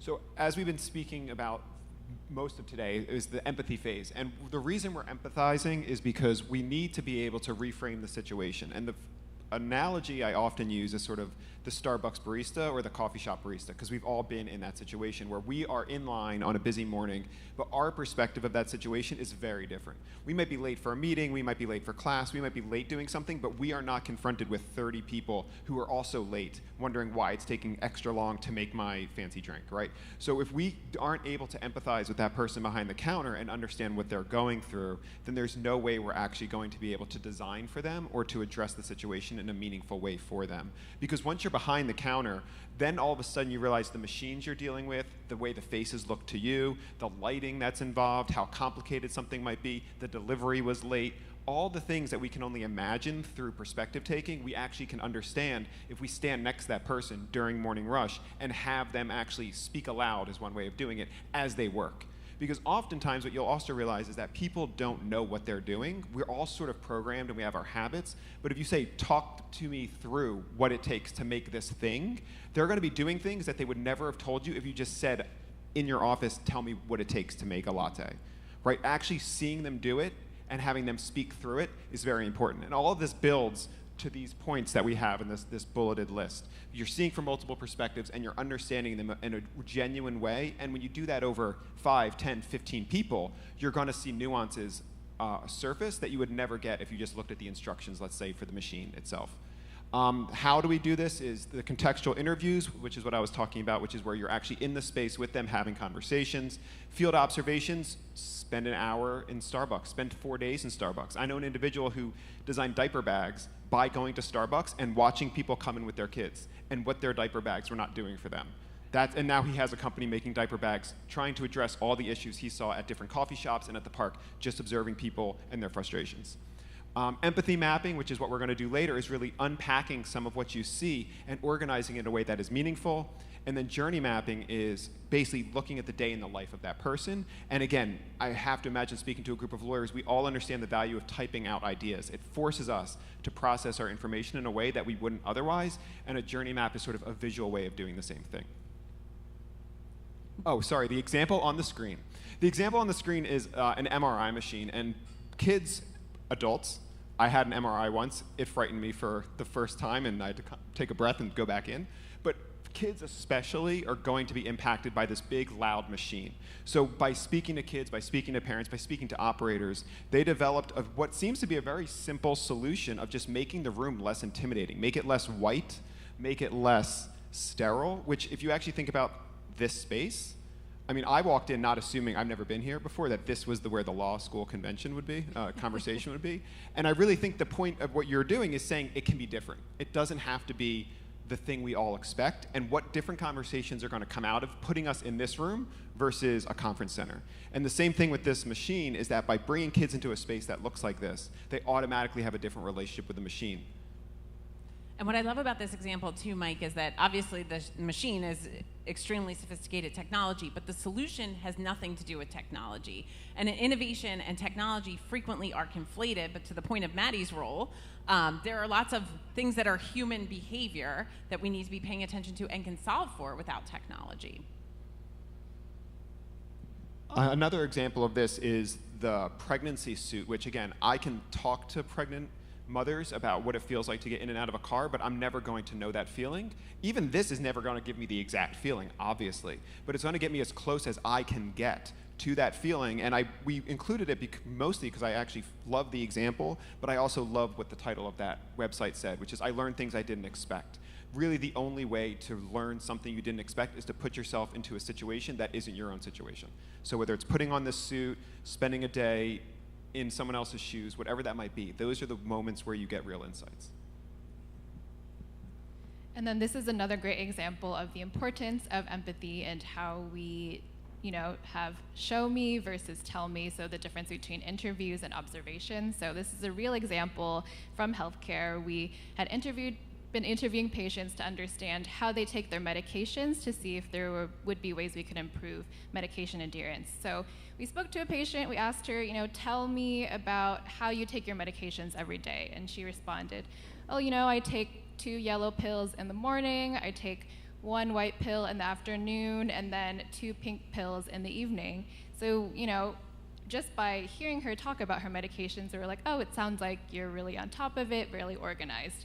And then we asked her to show us how she takes her medications, and she pulls out this box with just all these medications thrown in there, and we were like, oh my gosh, it's not organized at all. And so it really just highlights the difference between talking to people, but then also the importance of going and seeing them do the work, going throughout their day and really seeing what their day-to-day looks like.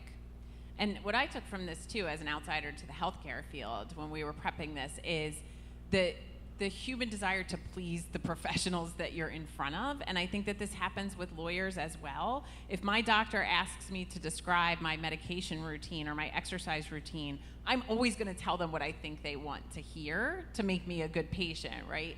But that's not going to be able to get us to good diagnoses. It's not going to be able to help us solve the legal problems for our clients if we're not actually understanding what they're doing.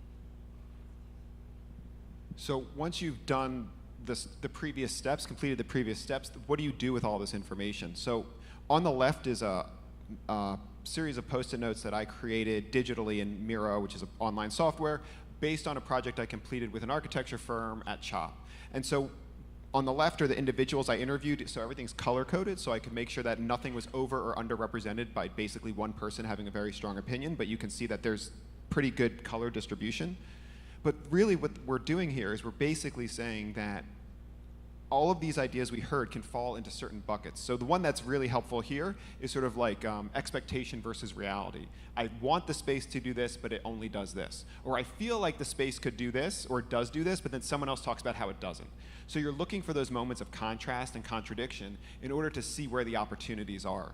And there are multiple ways to break this down. An example that Sarah Rottenberg, who I teach with, always uses, and I think it's perfect, is you can talk about the food in your house many ways. You can break it up vegetables, fruits, meats, grains, or you can talk about the food you eat when you're sad. Or you can talk about the food you know you shouldn't eat but you eat anyway, right? They start to give a lot more nuance to how you relate to food, and the opportunities to design something for that situation, whatever it might be, are going to be very different than if you just look at fruits and vegetables, right? So basically, this is one version of this map, but the ideal situation would be to like undo all of this and then redo it until you start to bring out these insights that are sort of in there, but haven't come to the surface yet. And on the right-hand side is the empathy map, which you have another version of. It's slightly different, but it's another framework that just allows you a starting point. The hardest part with anything is starting, whether it's starting the brief or the file, whatever it might be, even this presentation. But once you have some framework, it's easy to build off of it. So we've given everyone today to use a framework as opposed to coming up with our own on the spot. Great, so we have done a lot of talking up here. Now we're going to turn it to you folks in the audience to work together to create your own empathy map. So we have easels across the room, so we ask that you kind of get into groups in your semicircles. Start by thinking on your own about what we talked about today, the different themes that were brought up, and record your thoughts and reactions on the sticky notes. So, different things that you heard, different perspectives. We can think mostly about the perspective of a lawyer who is struggling with well-being in their workplace.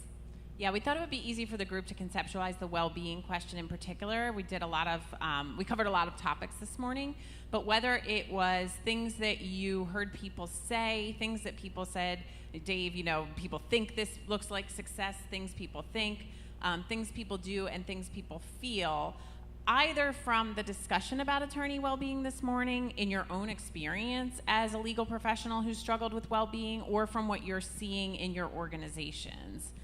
So we're going to ask you to spend a little bit of time this morning, first individually by yourself. You have Post-it notes here in front of you and markers to write down some of the things that fit into these categories. And then you could talk about them as groups and put them in buckets on the empathy map under these topics. I know that was a lot of stuff to throw at you, so what questions do you have that we need to clarify?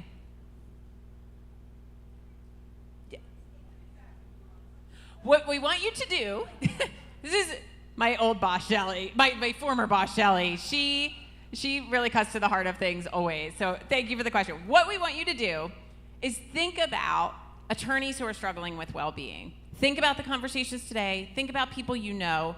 Think about yourself if you've had challenges. And then write down on Post-its things that fall into these categories. What have you heard people say to you about it? What are people thinking about? What are people doing? So I heard references to drinking lots of alcohol at networking receptions. So that might be something that goes under doing. And how are people feeling? We've talked so much about imposter syndrome today. So maybe something around imposter syndrome. So those are some examples, but we'd love you to spend a little bit of time on your own first before talking with your colleagues and writing them down on the Post-its and just pulling them off and then grouping them as a group. And then we'll ask the groups to share out. Does that make sense? Yeah. I see somebody about to raise their hand.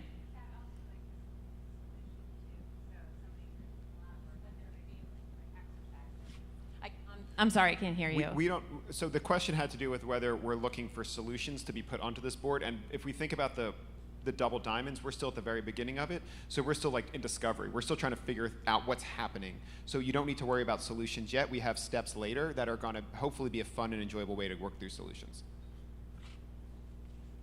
Other questions?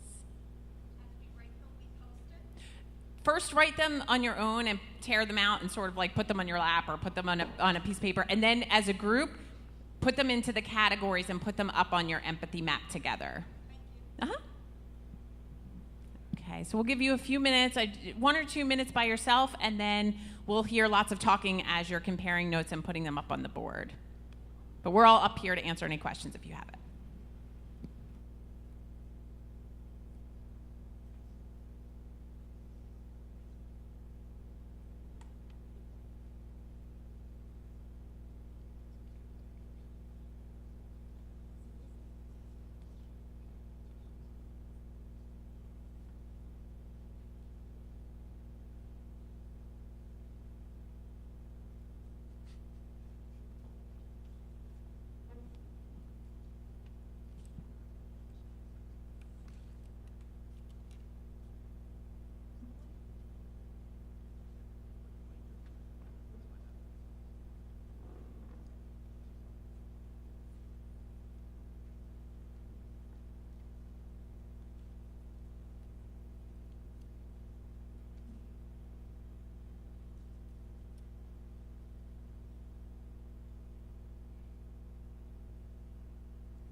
Okay, if you haven't already, start sharing some of your observations with your colleagues and putting them in groups on your map.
Okay, we're going to give you about 2 more minutes to gather your thoughts together before we share out.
All right, we'd love to hear about what your groups talked about, what topics you put on the board. We'd love for a group to volunteer to share some of the things that came out in your discussions. Who wants to volunteer? I'm not going to go Socratic. I see Alona raising her hand. Thank you, Alona. Oh, we have a microphone for Alona. Over here, please. Thank you.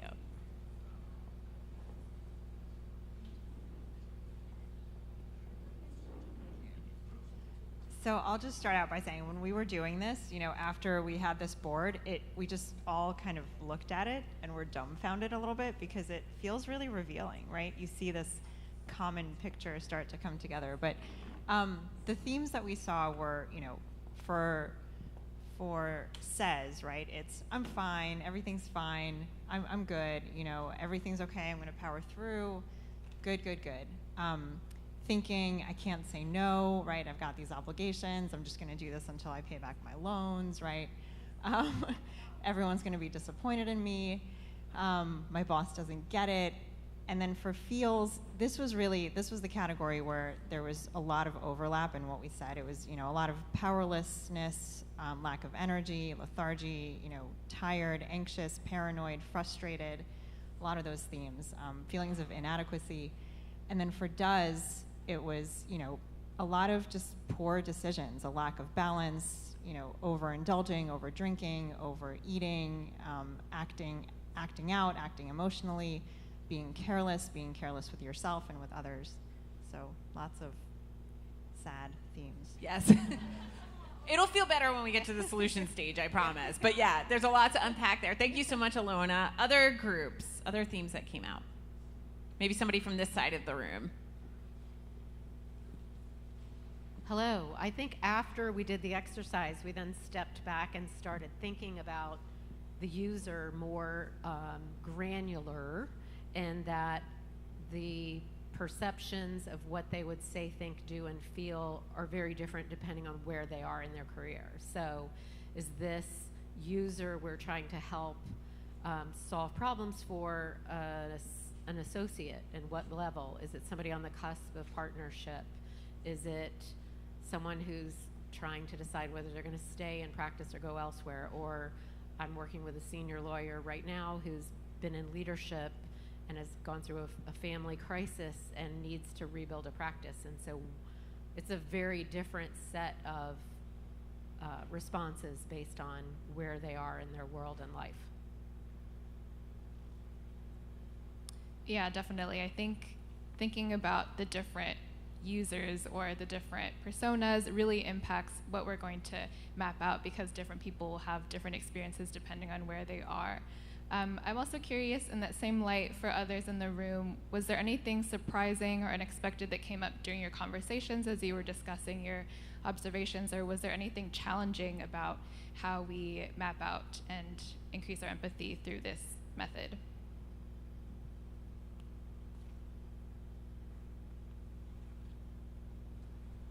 One thing we talked about is that well-being might look different for different people, and some things like meal planning might stress one person out, even though that's a thing that's related to well-being, or financial well-being might be more important to some people rather than others. And so the same measures that are generally associated with well-being are not necessarily going to have the same payoff for everyone. Thank you, Susan, for sharing that. And I just want to stop here, too, and talk about, I'm going to tell you a story about when we were designing this and how kind my colleagues are here, and the importance of psychological safety in design, because it's important to create environments of failure and throwing out wild ideas, which we'll do in a minute, and maybe I'm premature in sharing this story. But our original idea for doing this exercise was to invite people up on stage and have them do one-on-one empathy interviews with us in front of an audience. And we were going to have all different personas, the senior partner, the junior associate, the summer associate. And it turns out I sent about 13 invites out and got no responses from anybody who wanted to sit on a stage and be interviewed like that. So then I said, well, what if we do the interviews backstage and then we hire actors to come out on stage and have them play the parts of the attorneys? And Mike, bless him, he said, I actually really don't even know how to respond to that idea. But it was such a great moment, because I feel like in a lot of my professional environments, in the law school learning environment that I was in, I would never have said that out loud. It was a really genuinely stupid idea, but it led to what I think was a better idea, which was having all of you unpack, given your collective experience and drawing from the morning sessions. But one of the challenges in this exercise is that we don't have, to the point of this group, an individual human that we're trying to design for. And I'll just add to that, the two things that were said, and one of which I'll point out right now, during interviews I've had, is I've spoken to people, and the two comments I've had that I liked the most were, the more I talk about this, the crazier it sounds, because until you start talking about it and asking those questions in a psychologically safe environment and they start to share, it really does change the dynamic. And then the other one had to do with, if I haven't forgotten it right now, it might come back to me later. You went off the cliff. I do that too all the time. It happens. It happens. I knew it was Catherine, headed were there. you going to say something? Okay. Other experiences from the group, other themes that came up. Any other group want to share? Anything that wasn't mentioned? I actually remembered it now. Oh, go. Yeah. The other one was, I know I shouldn't say this, but. Right, that moment is like gold when you're a designer trying to figure out a problem, because it took me 35, 40 minutes of a conversation of just meeting them where they were for them finally to say I really hate the person who sits in the office next to me. and why? And like, or why does this other department at Penn do it this way? Why don't they do it our way? Like, those things are amazingly beneficial. So as we talked about, sort of sometimes this might feel like we're not digging deep enough, but really this is where it starts. And then as your group, if you had another 30 minutes, that's when you start to share those other moments that really are, you know, what you can mine for insights. Should we move on? Okay, so fantastic work on, did you have something, Susan? Yeah, microphone up here. Which way? Sorry. This goes in the category of it's not what I expected. My first thought when I saw there was going to be an exercise where we were going to talk about the experience of the user, if you will, was that we would be talking as lawyers about how we serve our clients. And instead we have an exercise about, as lawyers, how we serve ourselves in our organizational context, whether it's law school or law firms, or in my case, law departments. And so it's absolutely legitimate to do either one, but I also encourage us as we think about these lessons to extend it, because at the end of the day, we have to improve our own working environments. But what's tantamount to me is that we improve the experience of the consumer or the client at the end of the day, because that's the person we truly serve within the profession. Thank you so much, Susan, for that. And that is how we tried to design the 2 days, was thinking about our work environments today so that tomorrow we could think about how we take this whole exercise and put it into empathizing with our clients and our end users. Exactly. It's an excellent point. And one of the reasons I love the framework is because it's so adaptable to different environments. It's a wonderful point. Thank you. So we're going to move to definition. And this is something that I think we are really, really good at, lawyers, right? Choosing words well to mean certain things with precision. So I think we're going to really excel at this stage. So one way to think about this is if you see everything on your board and the 5 of you just say, okay, this is the solution, well, that's sort of missing a whole part of this process. So the reason I like this diagram, which I will give credit, this was not designed by myself and was then edited by someone else that got cut off on the bottom. But what this is showing us is that if you go from just observations to solutions, you're missing an entire part of this process. So after you take in everything on these Post-it notes, you have to analyze it and you have to turn it into something that's slightly more abstract. I'm developing a course with someone from nursing, and we're going to be talking about some serious topics, but in the syllabus she actually wrote like, and have fun doing it.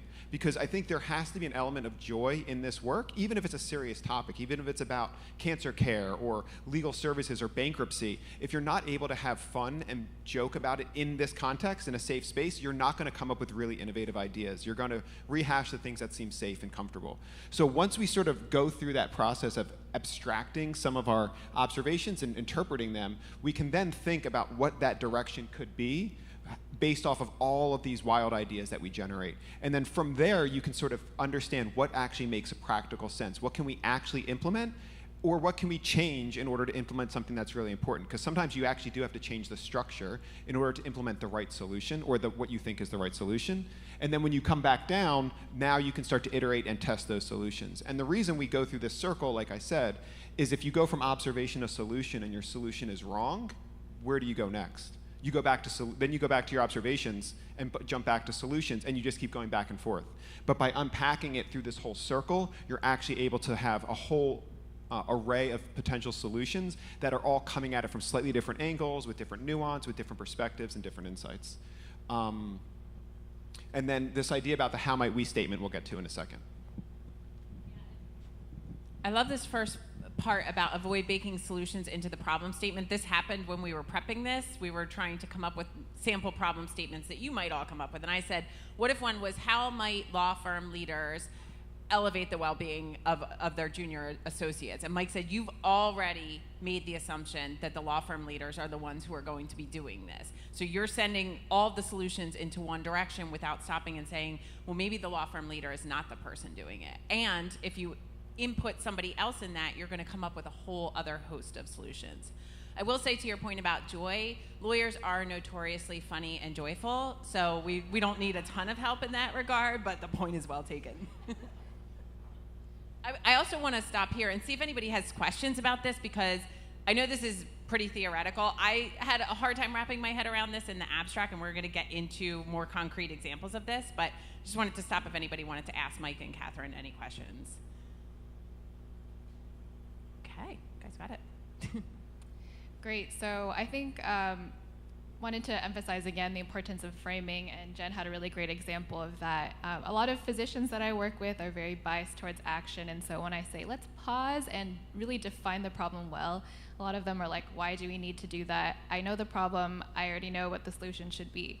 So one great example of how really being intentional about framing the problem, this comes from a real life example. So the problem was we wanted to, or this group wanted to figure out how can we reduce infant mortality rates. And so the question was, how might we increase access to incubators? Since that's known to, with the temperature regulation for infants, it sustains infants and reduces mortality rates. But the problem with this is that the incubators is already built into the problem statement, and so you're kind of just naturally the only solutions that come up with are increasing incubators, whether it's in the hospital, buying more incubators, making them smaller, so it's all around incubators. But if we switch the question and ask, how might we help infants remain at the right temperature, this really cuts out the solution and gets to the core of the problem that we're trying to solve and opens up a whole host of solutions and possibilities outside of just what's obvious, the incubators. And so this led to the creation of the Embrace Infant Warmer, which ended up being a really great solution because it's great for mothers who live in environments where there might not be consistent electricity. The hospital might be maybe an hour away from where they live.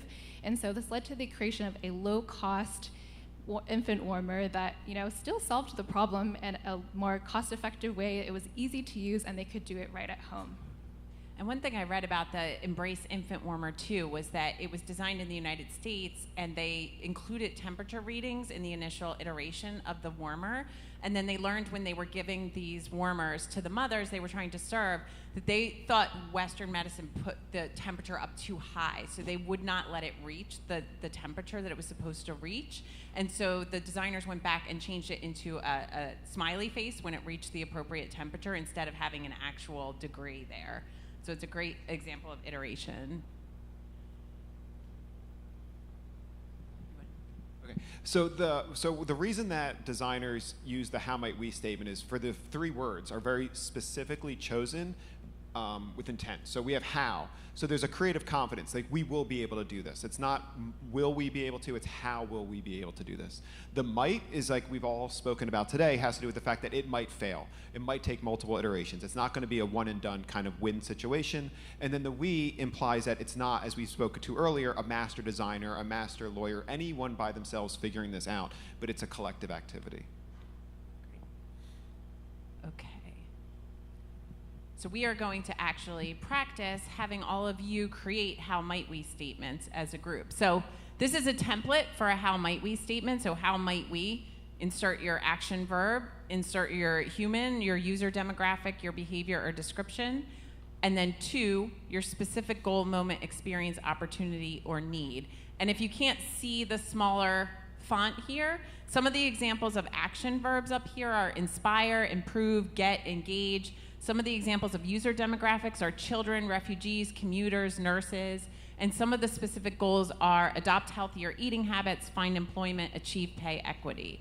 So you're going to take what you unpacked in the observation section on your empathy map and create as a group a how might we statement that tries to respond to some of these challenges up here to get to a solution. Does that make sense? And to be clear, we know that you probably have 10 how might we statements on any one of these boards. So part of the process in the group would be to actually flush out what seems to be most salient or the most interesting to discuss today and really focus on that. We know we can't address every single Post-it note, just to be clear. Yeah. Questions for us about what we can clarify about this part? And we do have students in the audience. They're not just for microphones, but they really are meant to be tapped if you have questions or you want help or anything like that. So please, you know, they know what they're doing. And for this one, we want you to work as groups from the very beginning. So we're going to ask the house to pipe in some creative music so that you feel inspired to generate a great How Might We statement.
We did have one question. This is still a How Might We statement about the health and well-being issues that you all unpacked already. This is just the next step.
2-minute warning, everybody.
Okay, we are going to start crafting together as a large group our how might we statement that we will use to move into the next phase. And I'm going to turn it to Mike and Catherine to unpack what your groups came up with. So, does anyone have a statement that they would like to share? A couple if works. Pick one. Do we have Mike, Julia? Unless they're ready. Go for it. I think Madeline wants. No. Okay. What were we going to say? How can we improve the ways lawyers deal with stress? Okay. Does anyone else have something similar or different? First of all, we found out that Jen's mom is a perfectionist, so she's not going to be that. She wants to get it right away, and this is not right. How might we inspire and enable newer lawyers to achieve a healthy level of well-being? Nice. Nice. Perfect. Good one. I don't have to stand up. Okay, sorry. So we were trying to solve the problem of having young associates who felt uncomfortable asking questions about assignments and therefore stressed out about it and didn't do a good job because they were ashamed of not understanding. So we took on how might we encourage associates to feel comfortable asking questions and seeking guidance. Ooh, awesome. Great. Okay, so we have a long one and a short one. How might we enhance health and wellness in the legal profession to help lawyers be more joyful and better serve clients in the world? And then the shorter word is how we might increase joy in the legal profession. Wow, awesome. Great, thank you.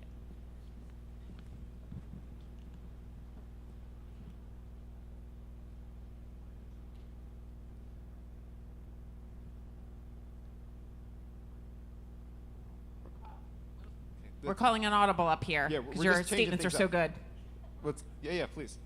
How might we change the culture to foster flexibility and a supportive environment, because we defined our problem as all of these were sort of just a culture of unhappiness and feeling like everyone had to fall in line with the culture of hard work and not being able to ask for support.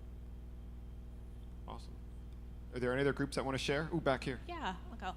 So we came at this from the law student perspective, both working with students, and specifically to us that meant a JD student, acknowledging that there are so many other student populations at a law school.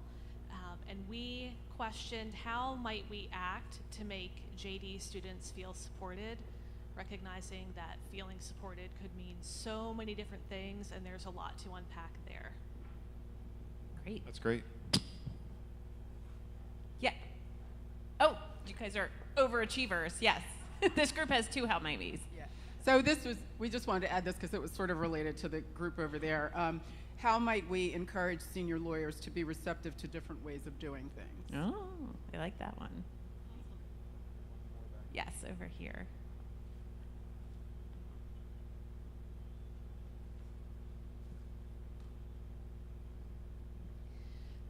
We also had 2, how might we empower mature attorneys to create healthy boundaries?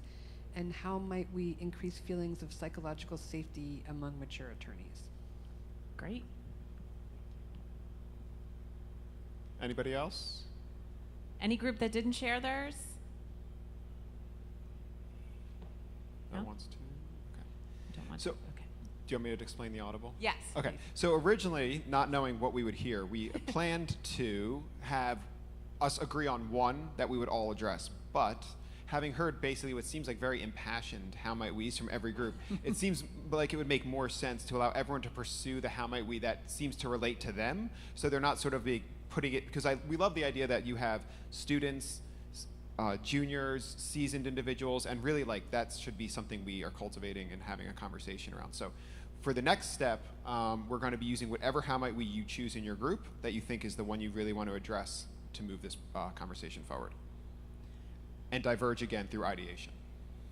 Yes, so now we've gone through the whole first part of the double diamond. We've unpacked all the issues and the amount of time that we have. We've converged around a problem statement, which is your group's how might we statement.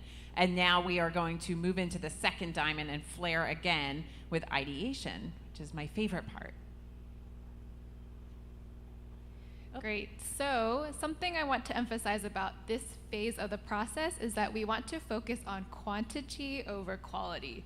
So don't worry if your idea seems bad or it's kind of boring. We just keep pushing along. We push past the first few ideas that might feel more safe or obvious to get to the more creative solutions.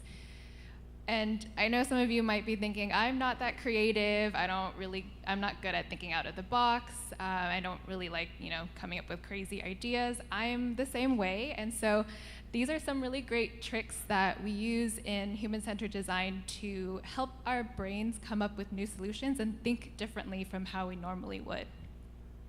So the first example is using analogies. So asking yourself, what if we could solve X like Y? So for example, how could we create clothing fasteners that work like the weeds that stick on our clothes? And that's how we create Velcro. Another example is using deletion. So what can we remove from this process, and how would that change how we do things?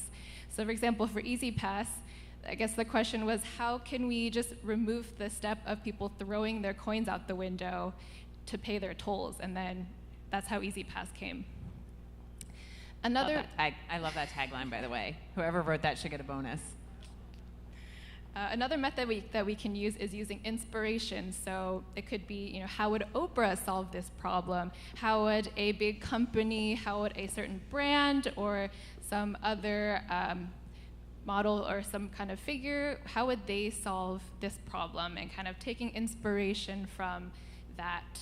Another way we can come up with new ideas is putting in constraints. So for example, this picture here, it says no Wi-Fi zone. So what if your solution could not use Wi-Fi? Maybe what if your solution could not use technology? How would that change how you approach this problem?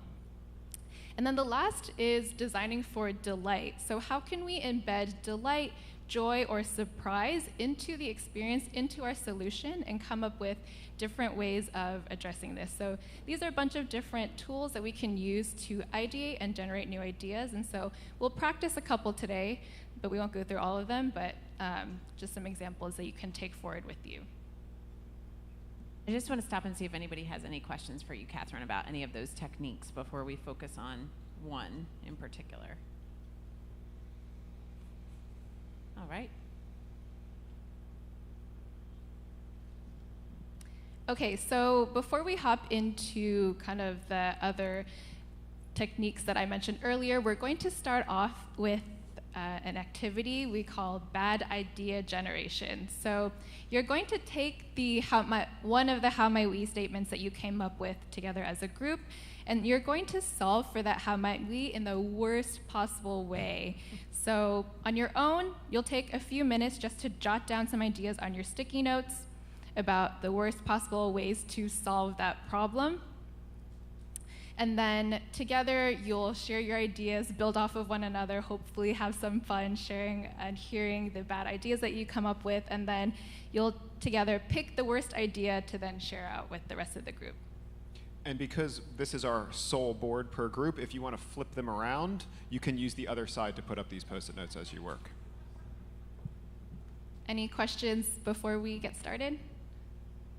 And the goal of this really is to start contributing to that psychological safety and making you feel comfortable taking risky thoughts out of your head and into the wide open. So we can't wait to hear what fantastically terrible ideas you come up with after a few minutes. If we could pipe in the music, that'd be great.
Okay, we can't wait to hear what terrible ideas you came up with as a group. Who wants to share out your how might we statement and your worst idea? Yes.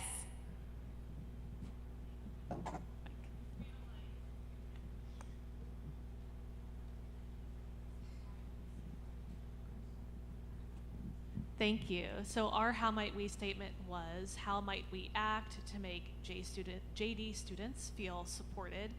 And some inevitably poorly executed ideas we came up with were cage matching, teaching students exclusively what they're interested in, having very detailed discussions with their parents around their academic record and educational record, and creating a live-in law school to cut down on commute time. Oh, God. Great and terrible ideas. Thank you. Other ideas, Dave?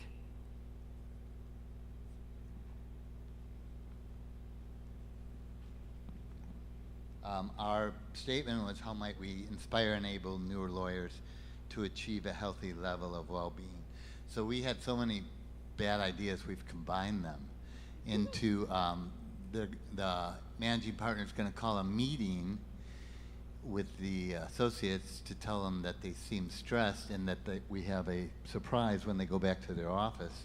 And outside the office is a easel with an inspirational poster on it, and a bunch of self-help websites that are printed on the poster. Nice, nice. Terrible ideas. Thank you. Over here, Debbie. Our problem was how might we encourage senior lawyers to be receptive to new ideas? And most of ours were illegal things, but the least illegal we came up with was blackmail them. Blackmailing. Okay, I like it. Other groups? Yes, back here. Hi. So our problem statement was, how do we help law students alleviate and mitigate stress? And some of our terrible ideas was offering a workshop on how to keep it together when you drink too much. All theoretical coursework, all 3 years. Case law only. One massive final exam to pass 1L, and grade-dependent tuition costs. Oh my gosh, that's a really bad one. Great job. Grade-dependent tuition. Okay. Thank you. Over here. Our focus was, how might we help lawyers be more joyful? And we said, don't change anything that you're doing. You could merge your way out of it and replace the soda and water fountains with alcohol. Very bad ideas. Thank you. One more from this side of the room. Anybody over here? Yes.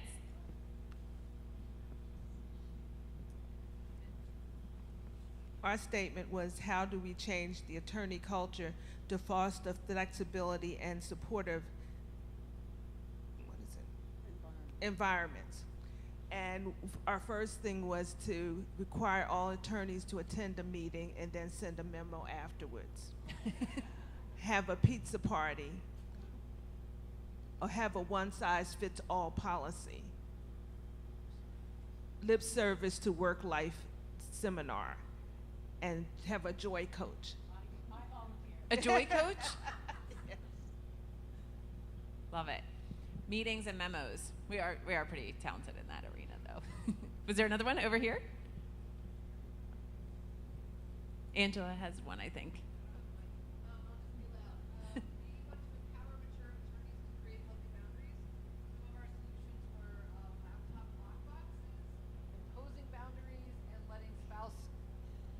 Letting your spouse and kids set your boundaries for you. Oh. It's a bad idea for everyone. Terrible idea. So these are, Priya? Oh, yeah.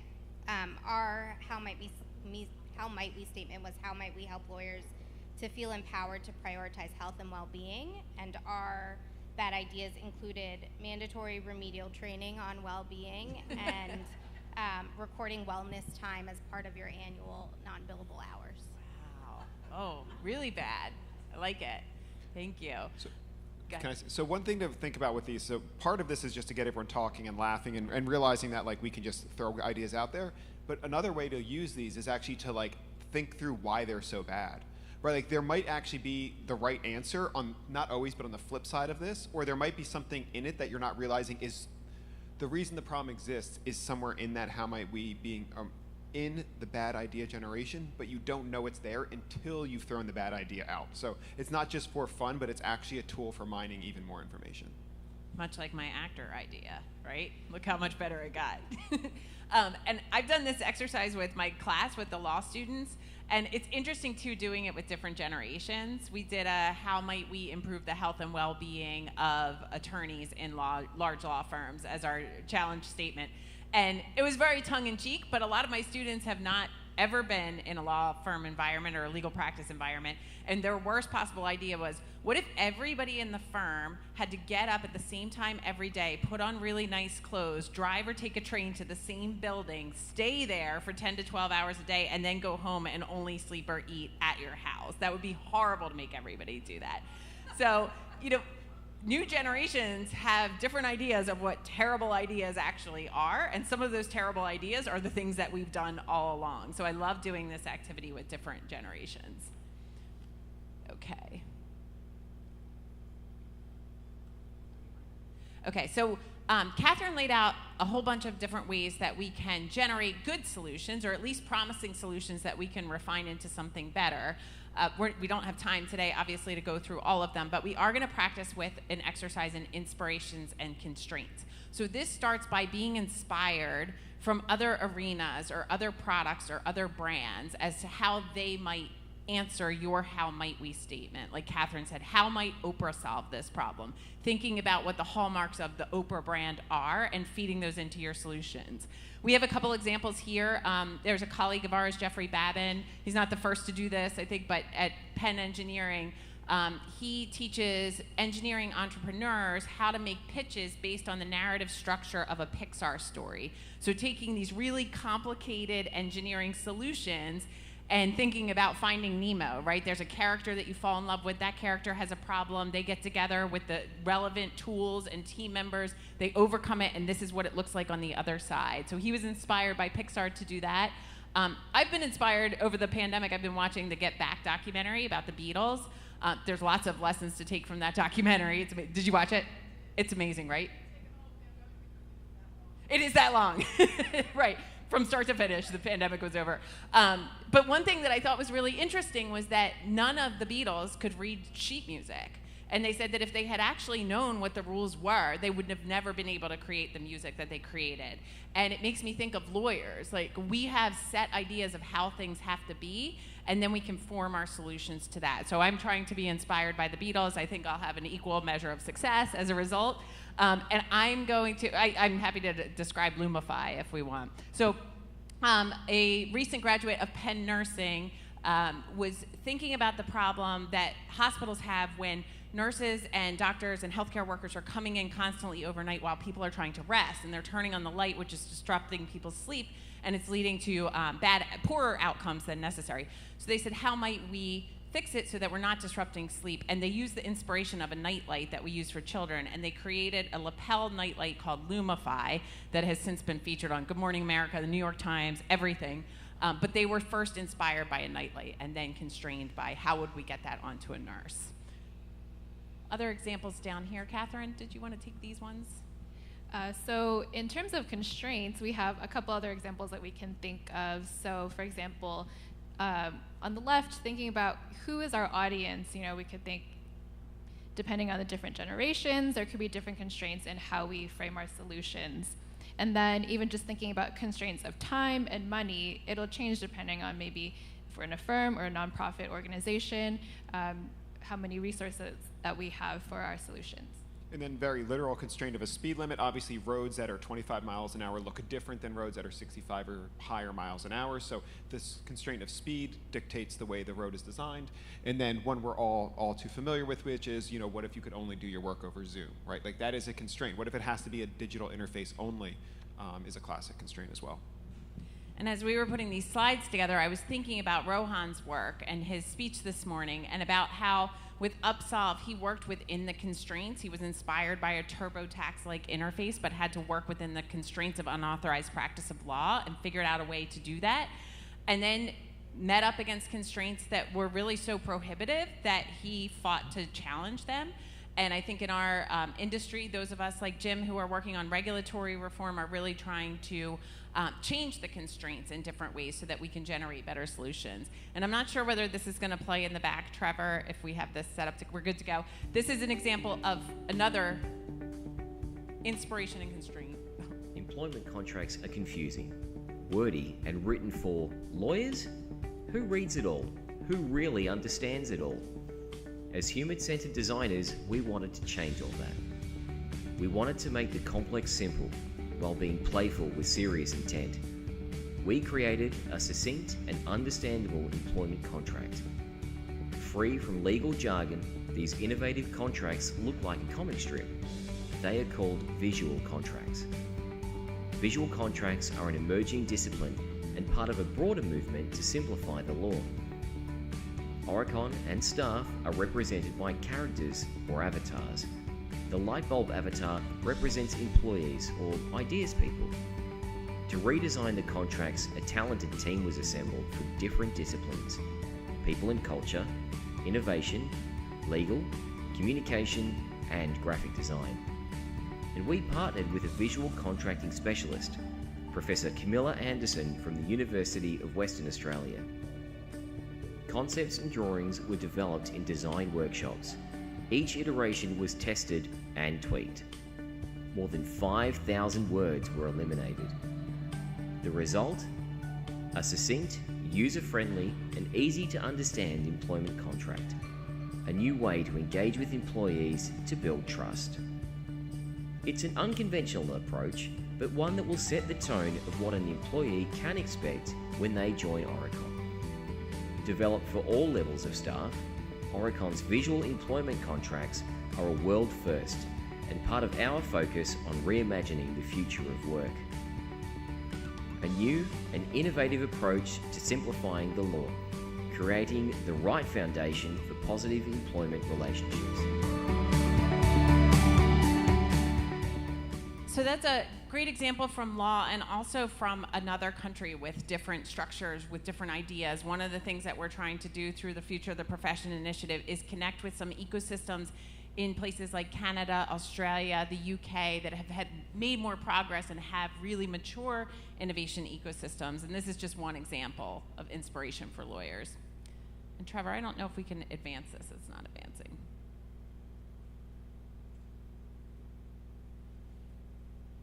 Thank you. Okay, so now we're going to try our hands at inspiration. So what we're going to do is, on the right, we'll apply our how might we statements, but picking one of the following inspirations. So we have McDonald's, TaskRabbit, Batman, Willy Wonka, Disney, Netflix, Uber, and Airbnb. So as a group, you will pick one inspiration to use to solve your how might we statement. Take a moment to discuss what makes this brand distinctive. And then on your own, take about a few minutes to jot down some ideas on a sticky note again as to how this brand or person might solve your how might we. And then together, share your ideas and also build off of one another to generate even more solutions. And I might suggest that you pull down your bad idea Post-it notes off of your boards before you get started so that you can start putting up your actual inspiring ideas. And for those who haven't turned over their poster board, you could turn it around and use the other side for that. Any questions before we get started? All right, go do it. Thank you.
Okay, now that you've started talking about your brand, if you can jot down solutions together on your Post-its and start putting them up on your board about how might your brand respond to your how might we statement.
Okay, 5-minute warning.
Okay, we want to hear all of your inspirations and the ideas that came out of them. Who wants to start? Shelly! Who was your inspiration, Shelly? Oh, we need mics. Oh, I like it. Oh, we got a mic.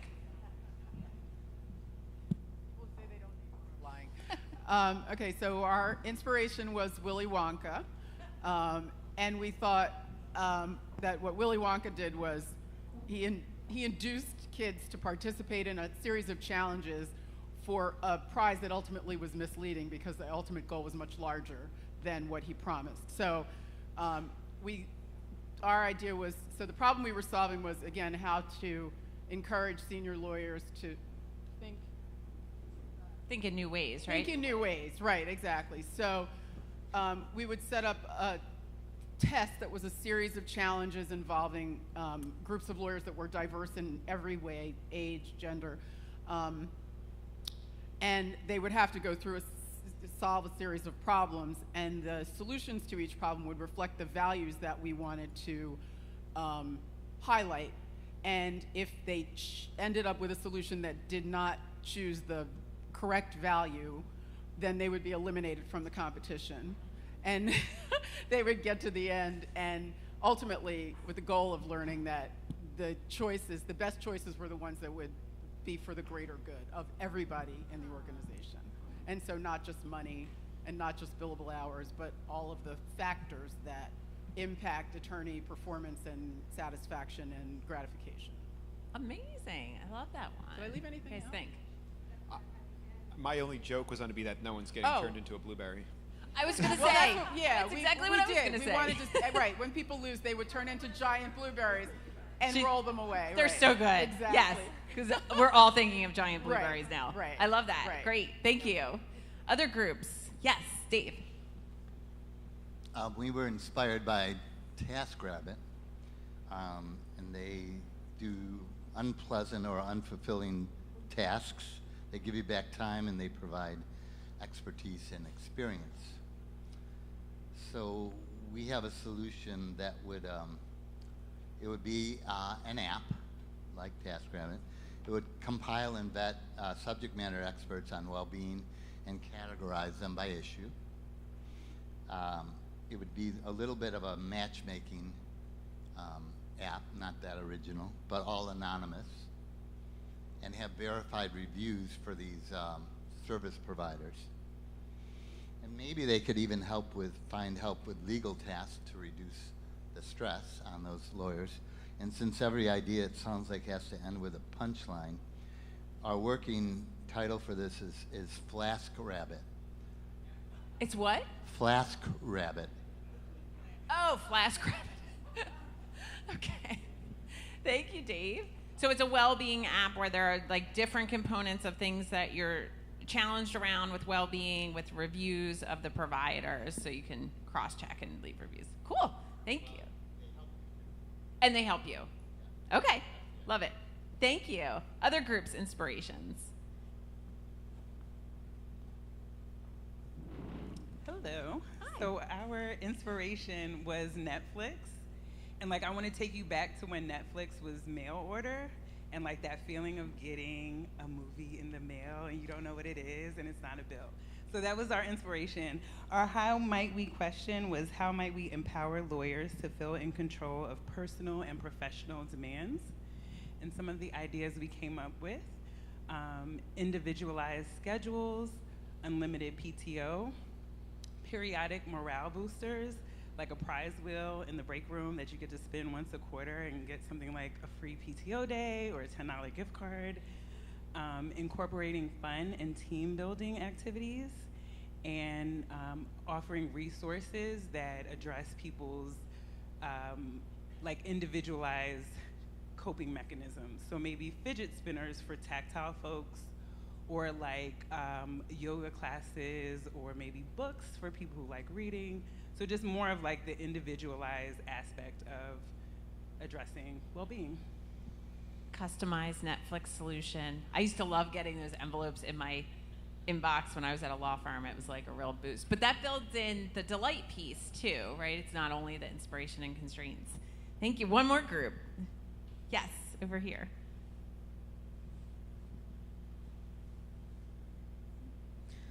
So we talked about how might we change culture to reduce or end guilt tripping of rest, and basically how can we incentivize it. And so we also thought about Willy Wonka and how there was this raffle for a golden ticket and kind of like the outrageous prize. And so we thought, what if there was a raffle for a work funded or like work paid vacation where you get an entry every time you take a vacation day.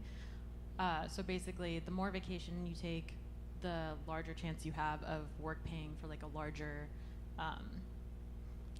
more extravagant trip. And then maybe you could also have people share photos of when they were on vacation just to normalize talking about it, but trying to make sure that's not like a weird invasion of privacy thing.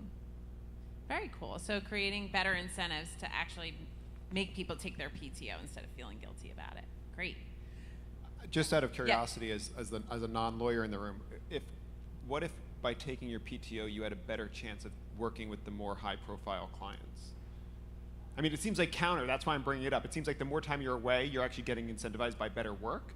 But I guess the message would be that by taking more time away for yourself, you're able to perform at a higher level, and therefore you're going to have more interesting work. So you could almost like get away with both, building off of that. I like that too, because I think one of the challenges would be, well, I could take the time off and get the ticket, but to your point, what I really want is to accelerate my career and be in the room for the good cases. That's great. Okay. So should we move on to our final?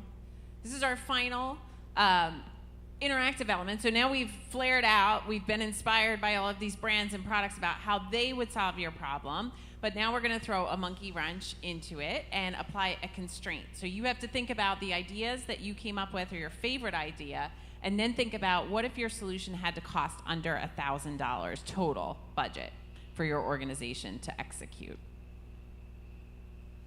All right, so pick your favorite solution that you were inspired by, apply this constraint to it, figure out what it would look like under these conditions, and we'll hear what you come up with on the other side.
Okay, we want to hear your refined ideas after you've applied your $1,000 constraint. Anybody finished already? Yes, over here, Maddie's group is finished. All right, they're gonna make me talk again. Yep. So, just to rewind a minute, since we didn't talk in the last session, our inspiration was Netflix for helping us figure out how we might empower attorneys to create healthier boundaries. So, there were a lot of nudges and prompts that come up in Netflix, like, are you still watching, things like that. So one of the prompts was around, are you still working, like at certain hours? And we thought that was a pretty low-code approach that can come from Outlook or, tack on to existing systems that just give some of those behavioral nudges to reflect on, do you need to be working right now? Can you go, get up and move or go to bed or something like that? Cool. Thank you, Maddie.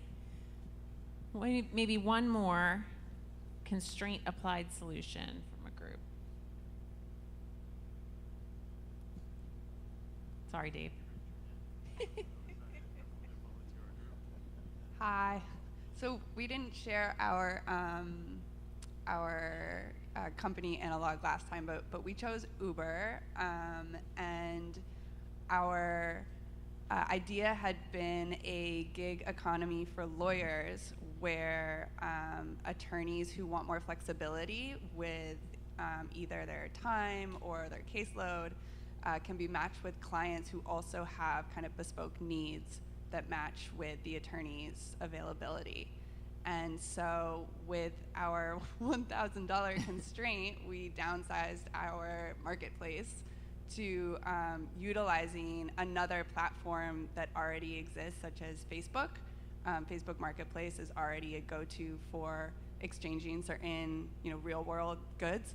But in theory, lawyers could create a private group and be exchanging various, bespoke case needs with each other, or with another platform like Google Excel, where there are drop-down columns, and you can say, I'm available, for this amount of time or for this number of hours for this type of case, and that was our constrained solution. Great, thank you. So that doesn't already exist? Like, that's fantastic, right? I think there's a company that does this, and they make a lot of money. Okay, no, because I was going to say, because that sounds like perfect. Yeah, sorry. I'm pretty sure. Well, thank you for moving through this exercise. I mean, to tie it all the way back to the beginning of the day with Rohan, he walked through exactly the inspiration and constraints exercise, thinking about something like a TurboTax that already exists, that people are familiar with, and then thinking about how might we apply that to a context of personal bankruptcy filings within all of the constraints that we know exist around unauthorized practice of law and the need to have people self-executing and printing out the forms. So we wanted to give you the opportunity to think about how we might do these things in different contexts. And I'm going to turn it back to Catherine and Mike to sort of walk us through what it would look like after that, recognizing this is a teeny tiny taste of how you would go through this process. Great, so now we're moving into the final part of our double diamond, which is the validate phase. So basically in this, we're gonna share some ideas on how you can now test and pilot your solutions through this iterative process. So something I want to emphasize here is that the goal of validating is to test to learn, not to prove that you're right or prove that your solution was the correct one, because we'll find that maybe the solution sounds great, but put it into reality, it might not turn out as well as we expect, but that's the whole process of learning, improving, and iterating on our ideas to get to the right one eventually. So if we look at the diagram on the right, we're testing. If we succeed, that's great. We can move from our paper airplane to a model airplane and then continue to go from there. If we fail, it's not a bad thing. It's actually great because then we'll learn something. So if we did find that we learned something, then we can pivot. Maybe we go back to our how might we, and we say, what other ideas did we come up with? Maybe we can pivot slightly to better cater to the needs. If we didn't learn anything, then that's kind of more of a pause. Maybe we need to go back. Did we actually fully understand the problem, the context, the different people behind the problem and kind of go back to the drawing board. So this kind of shows the whole iterative process of this methodology.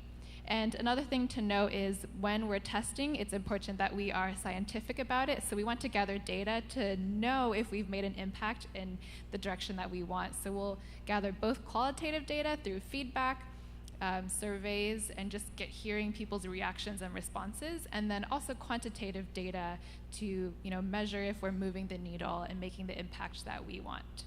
And you use the phrase move the needle, and now I'm thinking of Viana Fagal this morning talking about Diversity Lab and how they do just that, gather qualitative and quantitative data to figure out what's working. And so in order to validate, we're going to be testing. So this is a classic example from IDEO, which is sort of one of the firms, design firms that started the whole design thinking trend many, many years ago.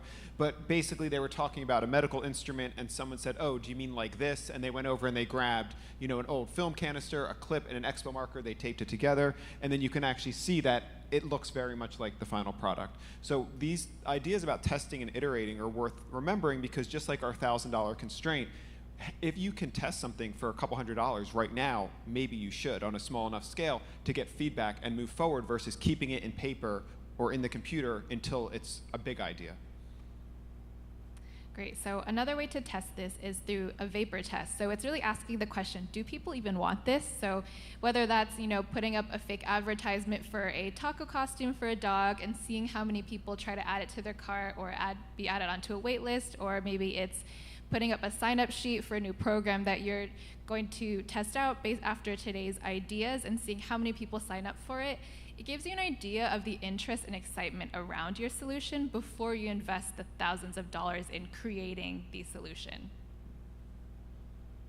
And then, so the story of Palm Pilot is actually that the person walked around with this device, a cardboard box basically in their pocket, and every time they thought about, oh, I'd like to write this down, they pulled it out and fake tapped on it and then put it back in their pocket.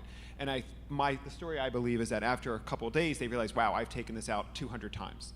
Let's actually invest in this, versus investing in technology and then realizing no one wants it. And then fake backend is basically putting up something in front and it seems automated for the people who are using it, but there's actually just a human in the background doing all of the work. So this example is from Zappos. Basically the company started where this guy, he put up a bunch of shoes for sale on a website, and then when people actually went to purchase the shoes, he ran out to the store, bought the shoes, and then mailed it to the customers. And so so basically before having to buy a whole warehouse full of shoes, not knowing what people would want to buy, if they would even want to buy online, he kind of used this fake backend to test out his solution before developing a whole model. And apparently, I forget whether it's Carvana or another site, but that is also how that started, at a much higher price point, but it was the same thing of post the car, and after enough people bought cars, he went to investors and was like, hey, this is working. So this is, we are fortunate enough at Penn Design through Jen and Judge Tsai to work on a courtroom project with students at the Integrated Product Design program. And so what we were able to do is COVID basically, and there's more information tomorrow about this, but upended the courtroom layout. They brought in students to say what's next, and the students through observations, interviews, unpacking, all the things we did today over the course of about 14 weeks, came up with an alternative, and other primary and secondary research, came up with an alternative layout that's more of a circular shape. They ran a mock trial with people from in this room as well, but lawyers and judges and people who know something about this. And then at the break, they actually set it up the old way again, ran it, and then interviewed all the participants to get everyone's impressions on how this new layout worked. From that information, we don't have the image up now, but they actually went through and rebuilt it internally on Penn's campus and have a second version of this, which was then drafted up and proposed. Great, so now we're kind of at the tail end of our presentation, so we're just wrapping things up, going through, so we went through the discovery phase, the define phase, diverge, and validate, but I think something we want to continue emphasizing is that this is an iterative process, and not only do you iterate within each of the diamonds, but you actually will iterate between all of the parts of the diamond. So for example, in the validate phase, you find that your solution fails. Maybe you go all the way back to discovery and learn more about the problem and go through the process again and again. So I want to thank Mike and Catherine so much for putting together this workshop with us and thinking about how they've used this in their own context. This is what we do every day at the Future of the Profession Initiative on Penn's campus, is try to learn from others who've been doing this for a long time. We hope that this gives you some sense of how you might use this in your organizations. But tomorrow we're going to do just what Susan suggested. We're going to take this framework and think about how we might apply it to the client perspective. We obviously won't do this whole exercise again, but keeping this in mind tomorrow as we think about what it's like to be a consumer of legal services or somebody who needs legal help navigating the complex systems that we've created for us to use. So we want to thank all of you for your engagement, and please join me in giving a huge round of applause to Mike and Catherine for their help and excellence. We got it with 57 seconds left and 2.5. That's very good. We're going to take a short break now. We hope you'll get some refreshments. We have a fantastic panel discussion about corporate social responsibility in law firm contexts and environmental, social, and governance issues. So we hope you'll join us back here at 4 o'clock for that. Thank you.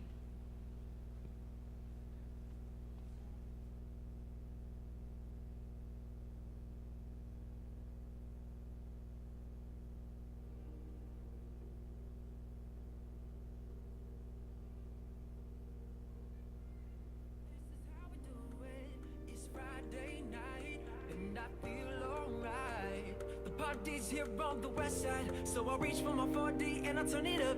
Designated driver, take the keys to my truck. Hit the shore cause I'm faded. Honey's in the streets, say Max, yo, we made it. It feels so good in my hood tonight. So tip up your cup and throw your hands up and let me hit a party and say, I'm kinda buzzed and it's all because this is how we do it. Hell's Kitchen does it like nobody does. This is how we do it. To all my neighbors, you got much flavor.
Hold on tight. I know you're ready and you know I'm right.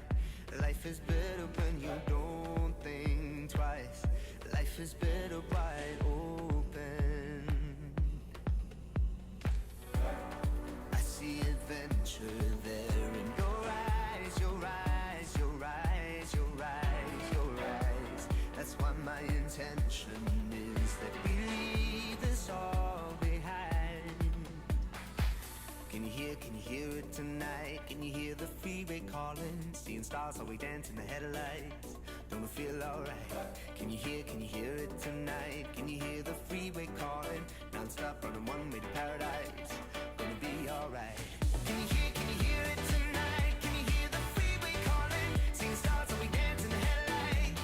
Don't it feel alright? Can you hear it tonight? Can you hear the freeway calling? Non-stop running one way to paradise. Don't it feel alright? Waking to the joys of misbehaving. You know no second should be wasted, 'cause to keep in check is overrated. So that's why we're breaking now. Ain't nobody gonna hold us down. Tasting life is what we're all about. So let's grab this crazy world and shake it. Oh, I see your recklessness in your eyes, your eyes, your eyes, your eyes, your eyes. And I know the best of it is you see the same in mine. Can you hear it tonight? Can you hear the freeway calling? Seeing stars till we dance in the headlights. Don't it feel alright? Can you hear it tonight? Can you hear the freeway calling? Non-stop running one way to paradise. Don't it feel alright? Can you hear it tonight? Can you hear the freeway calling? Seeing stars till we dance in the headlights. Don't it feel alright? Can you hear it tonight? Can you hear the freeway calling? Non-stop running one way to paradise. Don't it feel alright? If you can, we can do it all. I will let you lead the way. I know there's no price to pay. If you can, we can do it all. If you can, we can do it all. Can you hear it tonight? Can you hear the freeway calling? Seeing stars while we dance in the headlight. Don't it feel alright? Can you hear it tonight? Can you hear the freeway calling? Non-stop running one way to paradise. Gonna be alright. Can you hear it tonight? Can you hear the freeway calling? Seeing stars while we dance in the headlights. Don't it feel alright? Can you hear it tonight? Can you hear the freeway calling? Non-stop running one way to paradise.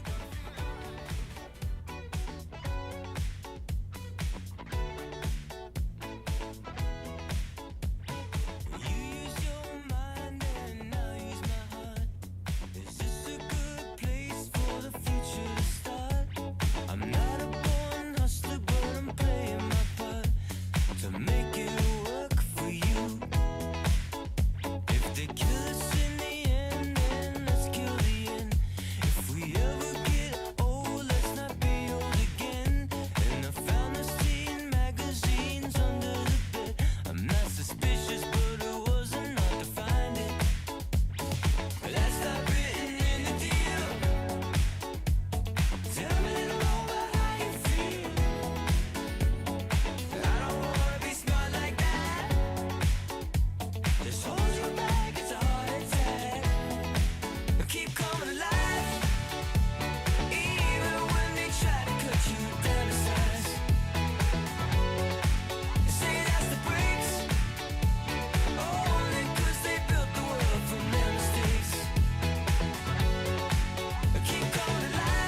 Amazing. Thank you, Elijah.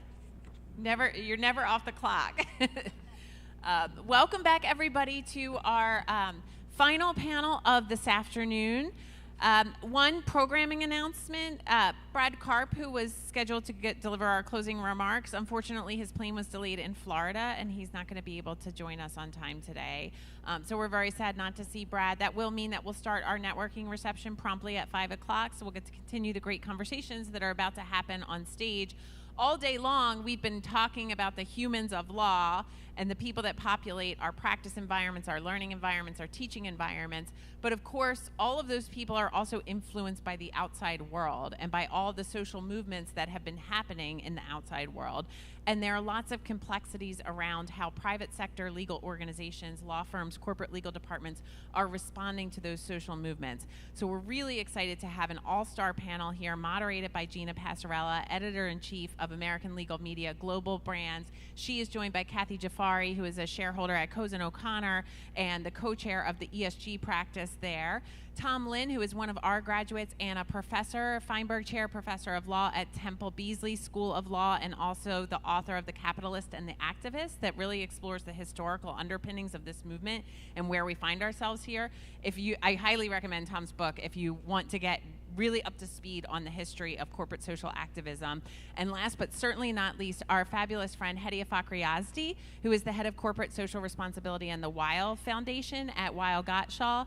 Hediye also spearheads the Weil Legal Innovators Program, which is an innovative attempt to introduce aspiring top law students who've already been accepted to participating law schools, including our law school at Penn Carey Law, to introduce them for a year to public interest organizations that are trying to tackle some of the most difficult challenges in society today before they even enter a law school classroom. So this is a fabulous panel. We're really excited. We're going to have time at the end for Q&A, so we hope you dig in, learn a lot, and ask questions. I'm going to turn it over to Gina. Thank you so much, Jen. That was really impressive, by the way. Like, you had that down. And this entire conference, of course, is so wonderful, and I was really loving sitting in and listening to everybody kind of ideate on ways to improve the well-being of those of us in the profession. And I think this conversation has a lot to do with ways to improve the world around us all. And it's certainly a topic that we all, ESG, CSR, we heard it, we know what the acronyms stand for, but maybe we can just do a little bit of a scene setting. What does it mean besides the buzzwords? What is the history of this? Is this something new to the legal industry that we're thinking about? Tom, do you want to kind of set the stage for what we're talking about here? Sure. First of all, thank you to Jen and the organizers for putting together a fabulous event. In terms of sort of CSR and ESG, CSR generally refers to the idea of businesses focusing on other interests of stakeholders beyond the narrow focus of their shareholders and maximizing returns for shareholders. ESG, in contrast, refers to business practices and risk factors related to the environment, society, and governance issues. Right? There's some overlap between the two because both CSR and ESG is asking businesses and business leaders to think beyond the narrow confines of shareholders and shareholder maximization. These ideas are not new. The labels might have gotten more attention, and we're seeing a resurgence and reimagination of what these ideas mean. But for decades, businesses have been thinking about their impact on stakeholders beyond their shareholders. So this isn't necessarily a new concept for legal. I mean, lawyers have been involved in contributing to the betterment of society. I'm thinking, social movements, civil rights. I mean, it's kind of ingrained in what the law is about, but this does feel heightened, different, new. There's a new element to this, and I don't know if Hediye, you want to start us off? Maybe Kathy, you can kind of talk about why we're talking about this now. I think there's many reasons, Gina, probably why we're talking about it now. I think definitely pro bono was kind of the initial manifestation of kind of corporate social responsibility in the law firm space for certain as a part of, it's ingrained as a part of every lawyer's professional responsibility to give back in a meaningful way. But an extension of pro bono is really the broader corporate social responsibility space. If you think about all of the individuals that make up a law firm, of course, certainly the lawyers are a huge portion of that population, but there are many other professionals like myself as a non-lawyer that's leading a CSR function in a law firm that do not hold JDs in those business environments. And so what are the other myriad of ways that legal professionals can contribute, lawyers and non-lawyers, to the broader kind of social context within their firms and outside of their firms? And so I think corporate social responsibility, in a sense, is kind of a broader framework that includes pro bono legal service, and giving back with that JD that you have, but there are other ways: charitable giving, employee engagement opportunities, and volunteerism. My group manages anything that touches the nonprofit 501c3 community that is either legal service or otherwise, board service.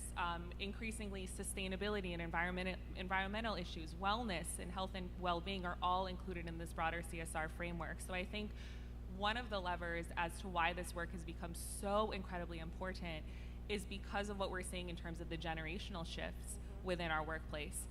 Boomers are retiring or getting ready to retire. We're thinking about succession planning. Increasingly, the largest proportion of our workforce are younger folks who are coming into these business environments, law firms and otherwise, and they want to see that their personal values and the things that motivate them on a personal and professional level are also reflected in the institutions where they are spending more hours and they are spending time with their own families. Right.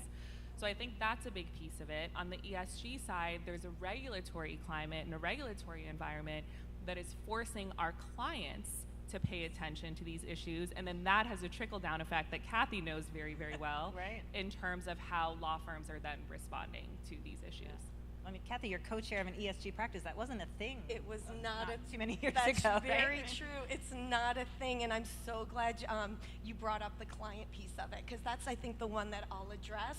And I feel like I'm still ideating from the design theory program that we just did. And we were talking in our group actually about clients. And I think it's really, look, I hope I'm not being too critical, but law firms and lawyers are sometimes behind in the times. So really, I would say the ESG movement, the CSR movement, the sustainability movement, whatever you want to label it or call it, lawyers and the law firms are finally paying attention to it. It is not new. It's exactly what was said. It is not new, but many of us are new to it. And it's really our clients are I don't like using the word forcing, but our clients are putting a focus on it, and so we have to put a focus on it. What I think is exciting, so I've been very fortunate. I've been in the ESG space for about 10 years, because about 10, 12 years ago, I was sitting in Bloomberg when this organization called the Sustainability Accounting Standards Board was being launched. And it was being launched because the NGOs finally figured out, rather than just talk about people and planets, we need to talk about people, planet, and profits to get the attention of the corporations. Because our clients, the corporations, can push the agenda in terms of, and I liked how you said it, Gina, right? We're affecting the world. And how can we affect the world? We affect it through these concepts of sustainability, corporate social responsibility, environment, social, and governance. And so once our clients started talking about it, and look, I went to the ABA 10 years ago and said, there's this thing called sustainability. Clients are going to start asking about it, and the lawyers were the first naysayers. Well, that's not going to affect us. Right, Gina? I mean, really, shocking. It happens all the time. We just spent 2 hours trying to figure out how to solve problems in the legal industry. But it has come to the head now, I think, especially in the last 2 years. We could talk about the pandemic. We could talk about Black Lives Matter and the justified cries for racial justice, and the fact that not only are the corporations and our clients looking at these issues, but they're asking us to. So you talk about how, yes, ESG practice groups are new, law firms are creating their own ESG policies, and what do they look like and what should they look like? And I'm so grateful that it's already been said. The generations coming into the workforce, into the law firms, have an expectation that we care about the environment and we care about the people within our environment and making a difference. Well, you both touched on this, Hedieh and Kathy, that, you know, and law schools are a great place to talk about this too. Who am I going to represent as a lawyer? Do I align with them? And so how, you know, we're going to talk about this kind of at the organizational, institutional level in a little bit, but just as an individual, talking about, you know, your talent cares so much about the work that they're doing, and then you have this concept in law of everybody deserves a defense, or, you know, and so how do you kind of marry those two? I don't know, Kathy, if you want to start, and Hedieh. You know, I was thinking, we had done a prep call, right? And I was thinking about that question, and so much has already happened this morning, you know, in terms of people giving their observations. And for whatever reason, something specifically in my background came to mind.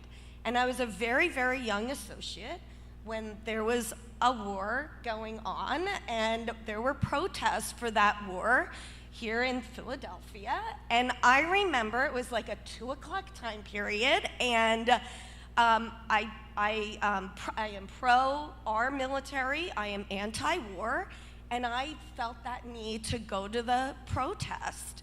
And I said, you know what, I'm gonna be at work until midnight anyway. Back then there was transparency. We expected to work late. And I took my lunch break and I went to the protest, and I said, not a big deal, nobody will know. I stood on the corner, I held my sign, and the news came around. And everybody stepped back, and I was in front. And suddenly I was being interviewed. And I'm getting a little emotional because I remember that moment. Got interviewed, went back to the office, and suddenly email was a thing. It was brand new, but it was a thing. I'm old, but I'm not that old. And I started getting emails because colleagues and clients saw it. But I'll never forget, one of our clients said to me, I am so proud of this law firm, and it was Saul Ewing, I'm so proud that this law firm, you know, gave you the space to be able to do this. Now, truth be told, I didn't ask for permission, right? That's my lunch, and I did it. Forgiveness is better to ask. Yeah, exactly. So I think, thinking about everything today, trying to find that place where you can be yourself and be proud of that, not easy. I was telling people I keep a box of tissues on my desk all the time for myself and others. But finding that place and the people that will lift you up and support you will keep you in the game for, can I just say over 25, 30? I'll stop there. Tom, please. You know, I think at the core of a lot of the debates and discussions about ESG and CSR is basically a fundamental questioning about what it means to run a corporation in this day and age. What's a corporation's purpose?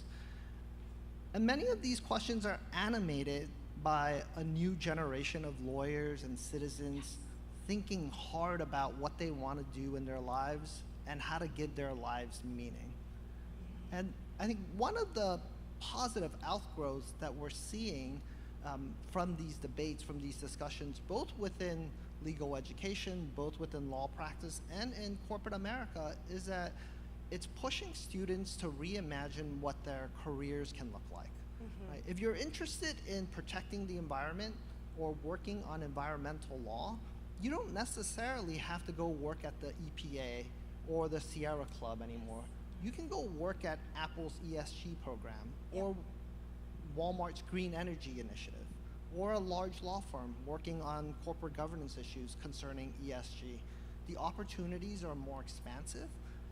Some of it requires you to think, 5, 6 moves ahead about what the world's going to look like, but more importantly, what you want to get out of the world, and what opportunities you have to shape and remake yourself, but also the challenges that you see confronting society. Please, Hedieh. I think something I was going to touch on that both of you have addressed a little bit is that I think law firms in particular used to be able to get by without having a particular perspective on these broader social environmental issues, right? So the lawyers were the business professionals, we were outside counsel to the in-house legal departments that our people represented, not me, but the lawyers at our firms. And so those businesses might have had a particular perspective on these issues, but let's us remain neutral on them. And from my perspective, and I think both of you would probably agree, those days are long gone. So if you are a law firm or any other business with a significant employee population and clients and law students that you're recruiting and key stakeholders in all sorts of markets, you have to understand where you are and what your identity is. What is your ethos? How are you relating as a business to the broader social and environmental context and all these issues that are going on? Because whether you like it or not, the demand from the clients, the demand from the talent pool that we are recruiting from Penn, Carey Law School and all of you out of the book. But I think Weil has remained relatively neutral on a lot of issues. And it's been in a very safe space. There are certain places that certainly take more of an activist approach. But I think one thing we've done very well is we kind of know who we are and where we are on a lot of the issues. What that means is that at times when social issues have erupted, we might not have been able to push the needle as much as we wanted, right? But there was a learning posture that took place as the internal employee population, our attorneys and our staff came to the firm's leadership and said, we want to see more action, we want you to do more. It pushed us, and we would go as the folks who were drafting the memos and coming up with kind of the strategy to the management committee and say, can we do X? And the management committee would say, well, we're not entirely sure that that's the right approach. And it was a few years of us iterating through this process to see how far could we push the needle in terms of how much of a mouthpiece is the firm willing to be on these social issues that we didn't used to see as business critical, but now they are mission critical to the business. And I think at the time I felt like a failure in many instances, right? Like I wasn't successful enough at pushing the needle. But what happened was George Floyd happened. And once George Floyd happened, there was a seismic shift. I know that all is relatable for all of us. But immediately after the George Floyd, we were ready. Yeah. We had 2 statements ready to go. Immediately after the Chauvin verdict, we were ready. We had 2 statements ready to go, depending on how that verdict came down. And what that meant is that we had learned. We had learned over the years of even the no's. We had learned how to kind of go through building consensus, bringing people together who are on fundamentally different sides of the equation on social issues that we never really used to talk about in the workplace. Such that when one of the biggest things that's ever happened in this country took place in our lifetimes, we had a very, very meaningful response. And I think that is a victory. Just a little commentary on that, if I may, because I think that's so interesting. I completely agree with you, and it's really helpful to hear that growth experience, because I have managing partners called me just within the last couple of months saying, Gina, I don't know what to do here. The abortion ruling came down, for example. We don't have to get into it, but half of my people feel one way, half feel the other. And this is just internal, let alone external. Firms are crafting certain responses to go out externally, certain responses to go internally. But then what do we say? Do we say anything? So it's still really difficult, I think, depending on the issue. Like, yes, we feel like we can have a voice, but we're being tested with each new issue that arises. There's not necessarily a playbook to follow, and I don't know if anybody has thoughts on it. I'm seeing the industry grapple with this. But what I love is a word that you actually shared when we were prepping. I had talked about being courageous in your commentary and being part of organizations that are willing to be courageous. So I'm with Cozen O'Connor, and with the January 6th insurrection, we were courageous. With George Floyd, we were courageous. With the Dobbs decision on reproductive rights, we were courageous. But I love the word that Hedia used, which was grace.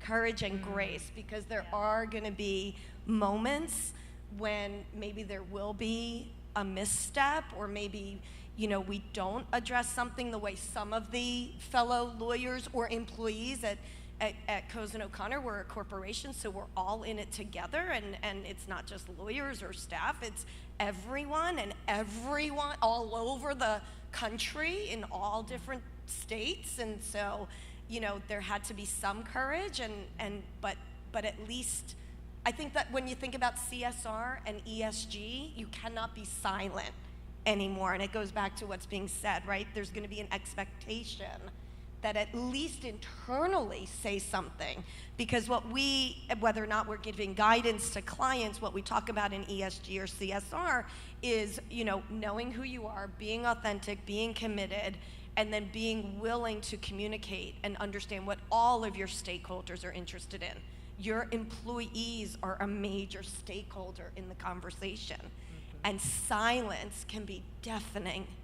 And so even if it's not external, which maybe you're getting all the questions about, right, Gina?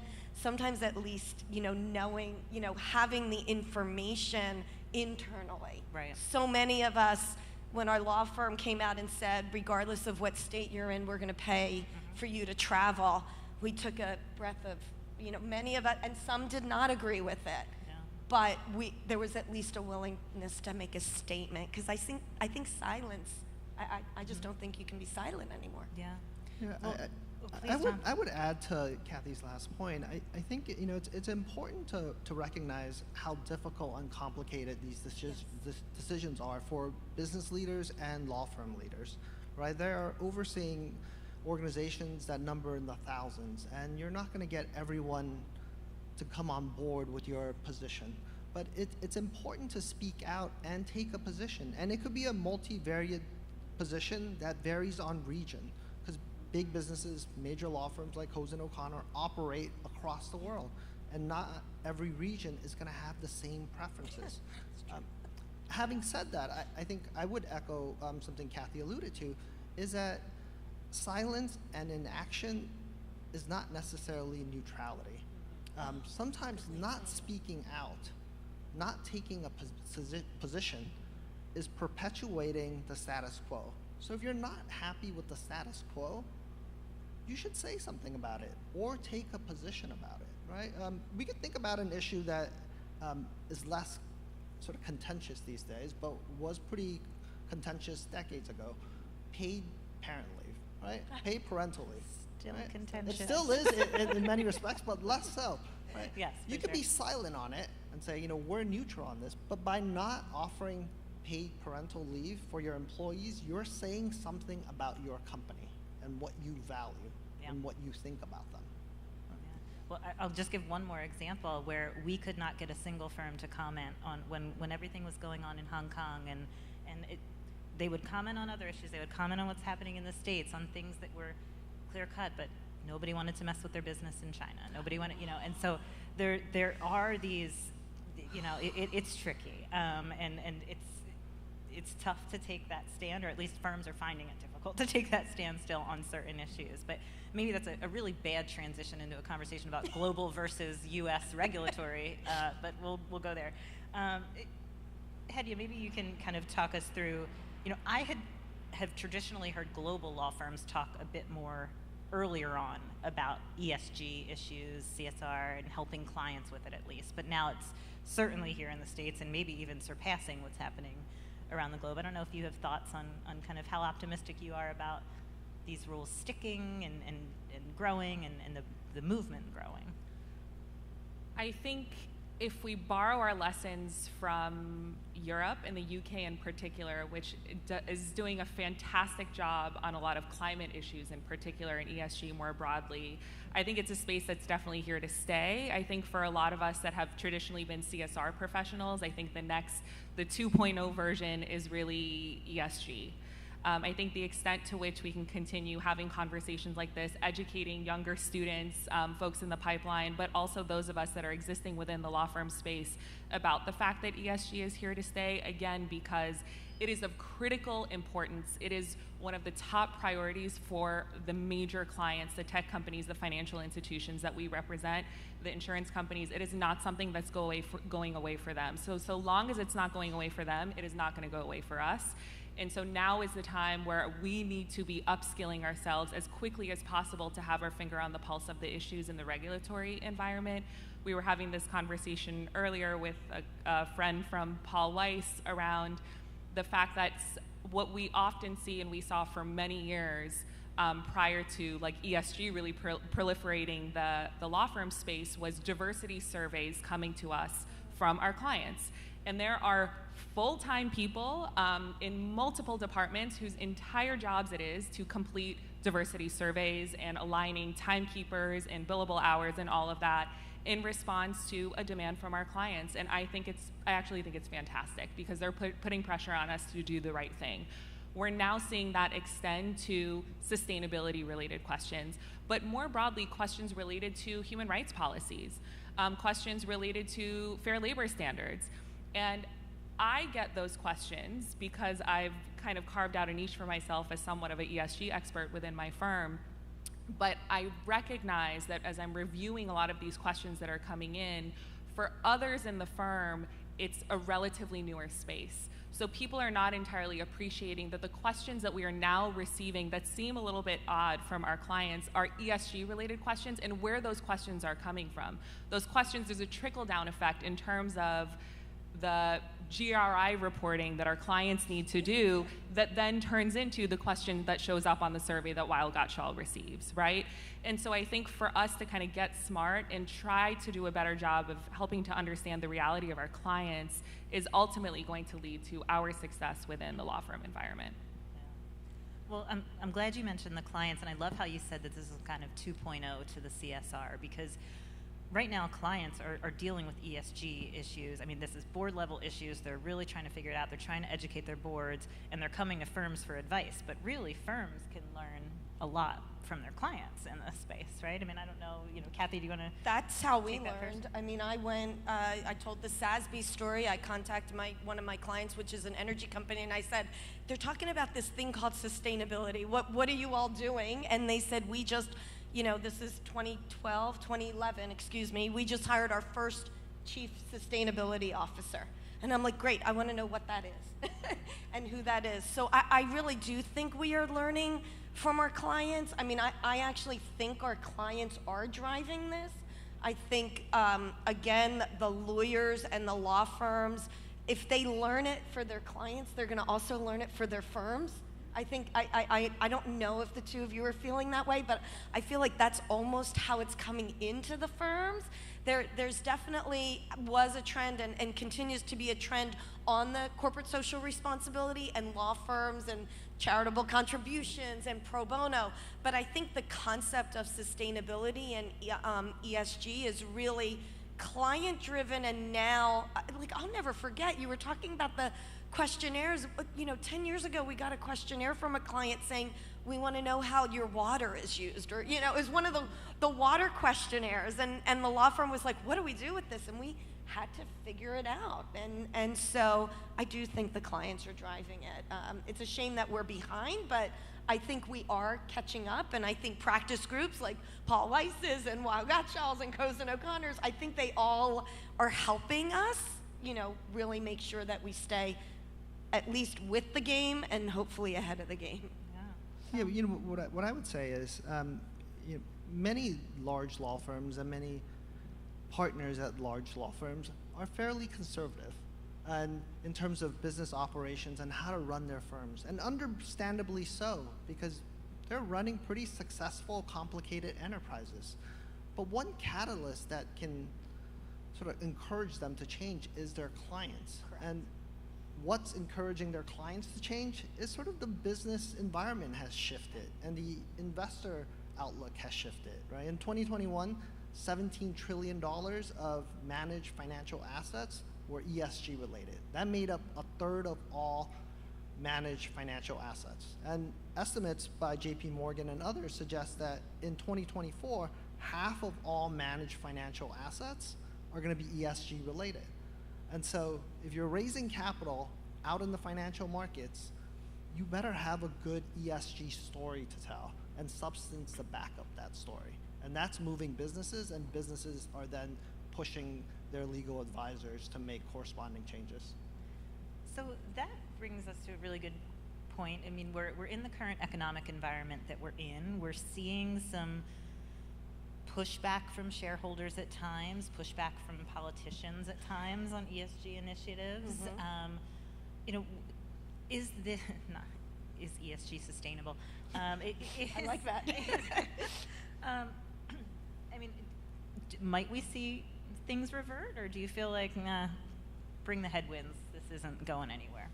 Oh, I'm ready to Kathy, jump on yeah, that. yeah. Gina, there is absolutely, I think folks might agree with me, there's an anti-ESG movement. There are active, and just to set the playing field, which I think Tom did, right? We have our corporations getting, pushback or pressures, challenges, I like to call them opportunities, if we can, by stakeholders. Shareholders, employees, governmental regulators, consumers, right? Clients, etc. They're getting pushback to really take into account the environment, social needs, and governance structures that are sustainable, right?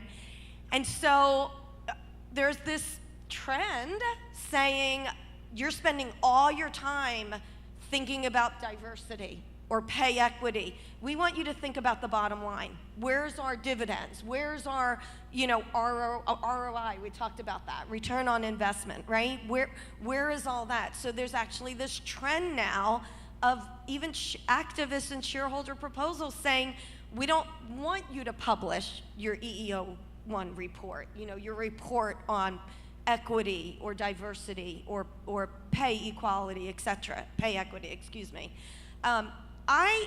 I think, like anything, there is a pendulum, right? And the pendulum, it's taken decades for the pendulum to swing, for people to start paying attention to the planet and the people. I think that pendulum is pushed very, very far. I'm a capital markets lawyer. I represent corporations trying to raise capital, and I represent public companies. And the Securities and Exchange Commission has come out with very, very difficult rules to adhere to that will cost millions of dollars having to do with the climate crisis. And so arguably that pendulum got pushed really, really far.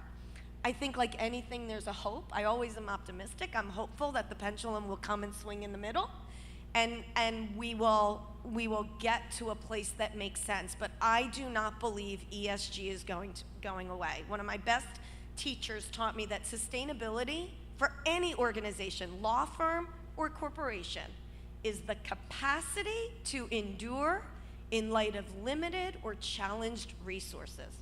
Our resources are not growing into the future. And so I call it, the ESG train, and I think it's a bullet train, and that bullet train has left the station. I don't think it's going anywhere, but. I'd love both of your thoughts on that. Yeah, I think, we're seeing some of sort of the pushback already on the state level and some on the federal level. I think in the near term and probably in the medium term, we're going to see more scrutiny, more contention, and more attention in this space. And it's going to be, it's going to make life a little bit more challenging for practitioners in this space. But I also think, as a result of that, we're going to see a lot more innovation and a lot more impact. That business executives, policymakers, working with very smart lawyers, will figure out ways to adapt to this new regulatory and business landscape. I also think we talk about ESG as though it never existed previously to the acronym. It's been around for a very long time, right? So the work that our chief diversity officers are doing is critical within the S and the G component of the ESG framework. The work that many law firms and other corporate institutions have been doing relevant to sustainability. The work that we've been doing on ensuring that we have non-discrimination policies, on a variety of factors. All of this work, for the most part, exists within our organizations. I think, and this is kind of also the optimist in me with you, Kathy, I'm right there with you on this, is always like glass is half full. Otherwise, I can't exist the other way. I'm with you. Just can't do it. It's too depressing. It's too depressing. I think the challenge is bringing these silos together and creating this intersectional space, which is now the environmental, social, and governance space. And I think that is the area that law firms in particular need to invest in. Let's jump on the bandwagon. Let's not let this opportunity pass us, because I also think that there's two prongs to this conversation. One is our advisory capacity as lawyers to the outside world and the extent to which we can counsel them on these issues. But I also think it's critical that we lift up the hood of our own organizations and institutions and immediately start addressing the ESG issues that we have been leaving by the wayside in many areas. And look, we might say that we can't tackle everything, and I'm not saying some organizations want to take an approach where they address a little bit of everything, others go in really deep on the E and maybe are not as deep in other areas.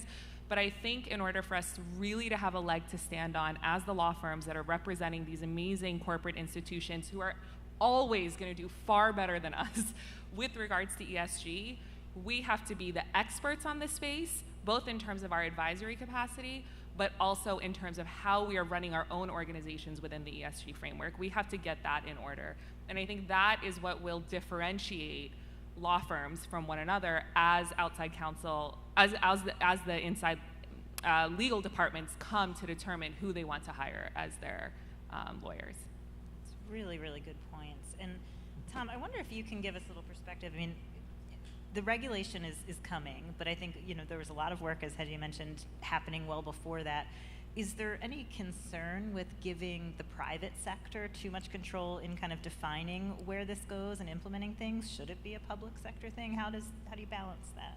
Yeah, I think, you know, it's a legitimate concern to have corporations sort of take the lead in setting the social political agenda writ large in a diverse democratic society. And I think many people have, across the political spectrum, have expressed that concern. I think that concern is legitimate. I think, you know, part of, for me at least, where that concern really arises is when people see how effective a CSR or ESG program is working and think to themselves that this is working so well, maybe we don't need public democratic institutions addressing these challenges, right? But I think it's important to note that no matter how appealing or how effective a ESG or CSR program from a corporation is, corporations at their heart are still profit-driven, they're fairly anti-democratic, and the people who run corporations are not very reflective of American society writ large. I know Kathy and her firm have done fantastic work on boardroom diversity, right? The people who make up the boardrooms of corporate America aren't very reflective of America writ large. And so I think, you know, those concerns are legitimate. I think no matter how well a CSR program is working or how well an ESG initiative is working, it's important to recognize that they are not private market alternatives to public democratic institutions, right? The bottom line is, in a democratic society, there is no substitute for good, effective government. Well, Kathy, let's bring it to the lawyer's role specifically, and kind of, you know, the focus on the rule of law and sometimes the restrictions that places on lawyers, and also the opportunities it gives lawyers to play in this space in terms of, you know, like we kind of talked about before, everybody deserves a defense, everybody deserves a counsel, but also how lawyers can really drive this, because as Hedy alluded to, I mean, the legal industry is woven into everything else that happens in the world.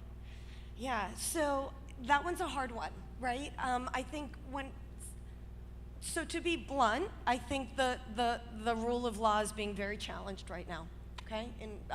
In our democratic system, I think the society is challenging it, and I think the government is challenging how the rule of law is being upheld. I'll use that terminology, upheld. And so I like to think, again, glass half full, optimism. Lawyers have the duty to maintain and hold up the rule of law. And I think ESG and CSR are critical ways that lawyers can do that. And I actually think the generation of lawyers coming into the profession now have an expectation that we do it. And I think whether that be those of us who've been in it 25, 30, 40 years, came to it maybe from an altruistic perspective, those who are entering the legal profession now have an expectation of diversity, have an expectation that there is access to justice to all. I mean, this is why this program and Penn's program and Jen putting all of this together is truly phenomenal, because we started with this concept right, of our keynote speaker talking about how the access to justice is challenged, not just challenged, actually, it doesn't happen, right? We heard it this morning, it doesn't happen. ESG CSR is all about trying to create those pathways that will answer and meet those kinds of challenges. And so as corporations, as people push those issues, I'm so glad that Hedia brought up, right, George Floyd and Black Lives Matters, because when you think about, I know we were talking about rule of law, but when you think about those of us who are trying to maintain the rule of law, I had lawyers of color call me up and saying, I can't get out of bed this morning to come into work. What do I do? So how do we maintain the rule of law when things around us are affecting us personally to be able to address our clients' needs? I think I took that in a totally different direction, Gina, so I'm sorry. But I just think there's so much happening today and in this conversation that I actually love your answer, and I'll take it a little step further off the path to say I was just editing an article for one of our Attorney of the Year finalists. We're giving out our awards next week, and it's Congressman Raskin, and he said, you know, he went through a personal tragedy. You all were talking about mental health and well-being. He went through a personal tragedy with his son the same week that January 6th happened, and it was, and he said what he learned from that was that democracy and a rule of law are so interwoven with our well-being and our mental health, and it just, what you said struck me there, so sorry for the tangent. No, thank you for that. So isn't it what we saw all day, in a way? Mm-hmm. This humanity, wellness, diversity, equity, when you really think about equity, feeling included, that is, we can sit here, all of us in the audience can say, that is what we aspire to in the rule of law. Yeah. Well, I want to make sure we have time for questions, but there's just one more question that I want to get all of your take on, which is lawyers are a bit perfectionist. Law students want to be perfect. Lawyers want to be perfect. This is not a perfect space. We are all learning as we go. How do you kind of get over that and jump in and try to really, you know, make a change or an impact in this space? I don't know, Hedia, we'll start with you and just kind of go down. Well, I think Kathy alluded to how I feel about kind of this notion of grace. And I mentioned, you know, how we iterated a lot and we went through a lot of things as various social movements arose, and we weren't quite sure where we wanted to land on the issue. And then George Floyd happened, and it was almost like our identity and our ethos as a firm had completely changed. We woke up the next morning, we were a completely different firm. And that was really exciting to see. But it was exciting for me to see because I had been a part of that journey for 9 years, and I saw where we had come from. I think if you were a brand new law student or a lateral partner who had joined us the day after George Floyd, you might have said, okay, this is wonderful, I expected this. But for those of us that had been there, that had gone through that learning journey, it was transformative. And it really, for me, was a sense of pride to see how much we had learned and all of that. So I think, you know, Kathy mentioned, previously on our prep call, I mentioned this notion of grace. We have to be willing to give ourselves grace when we fail, because the failures are going to happen in a space that is relatively new, that's very challenging, that has a lot of naysayers. And I also think transparency is really important. I think people, and this was mentioned in the diversity panel, the extent to which we can be transparent about how much our firms and institutions are caring about these issues and are working on these issues, and also being clear about the fact that we might not know exactly where we're headed. We do not have to be certain of the outcome in order to be transparent about the fact that we're working towards it. I think that's where we lose a lot of people and we lose a lot of points with our associates, is they don't feel as though they are equal participants in the process. And they can't be fully equal participants in the process in many issues, but I do think people want to feel as though they have a better understanding of the decisions that their firms and employers are making. And I think the extent to which we can be more transparent around that, but also allow room for grace and also appreciate that failure has to be a part of the process, that is, you know, that will honestly help us get to a better place than where we have been. I think they want to know that you're authentic in your Absolutely. efforts, right? Absolutely, you're and intentional. Yes. Yeah. Tom. That's a really sort of tough existential question for me because I work You're with a law professor. You law live in students that on a space. day-to-day basis. What I would say is that I think, and I'm at fault for this as well, I think law schools, legal educators, lawyers, legal professionals, I think we value precision and perfection sometimes to a fault. Right? We're all looking for the perfect argument with the precise precedence that supports us, that allows us to take a position that's sort of ironclad and devoid of any weaknesses. But the truth of the matter is that the challenges that confront us on issues like justice, equity, dignity, climate change, these challenges are too big, too complicated for us to, and too urgent for us to wait for the best answer. And sometimes better is good. Better is good. And progress comes incrementally. And so if we're going to wait till we come up with the perfect answer, the most precise solution, we're going to be waiting for a long time. And while we're waiting, things aren't going to get better, right? And what I'll add to that is that I think there has to be a greater emphasis on being pragmatic.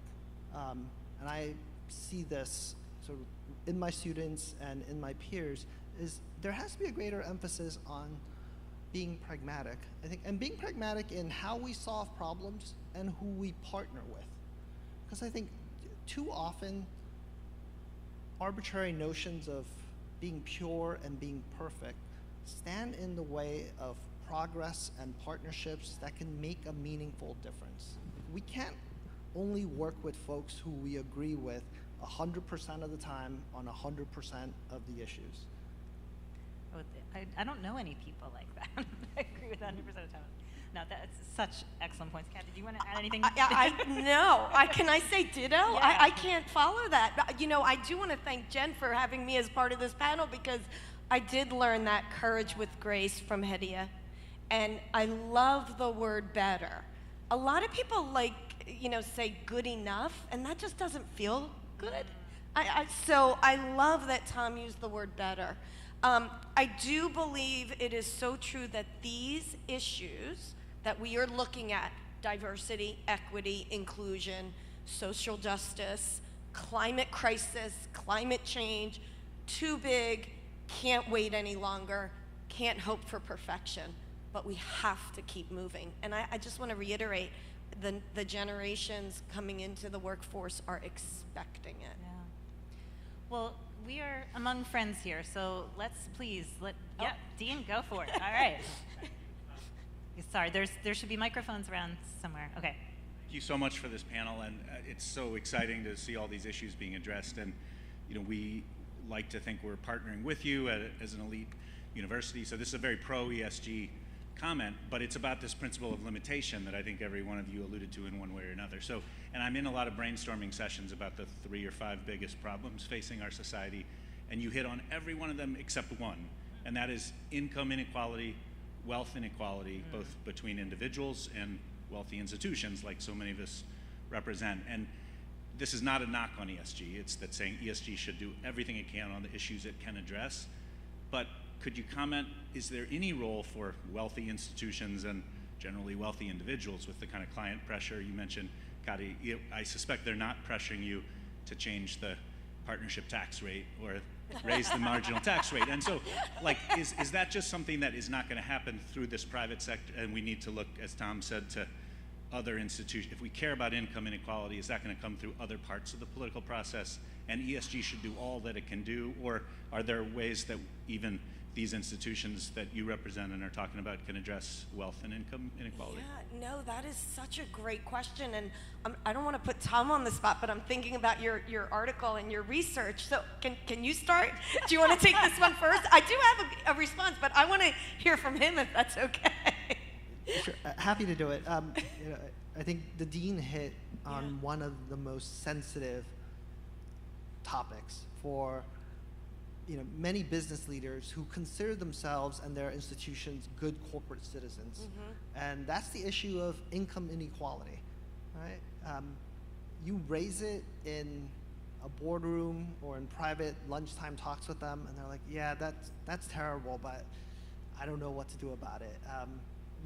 You float the idea of maybe a more progressive tax policy, and they're like, yeah, there's blowbacks for that. There's unintended consequences, and so it's incredibly tough. But what I would say is that where individual institutions can make a difference within their firms is to treat their employees better, compensate them better, offer them better benefits.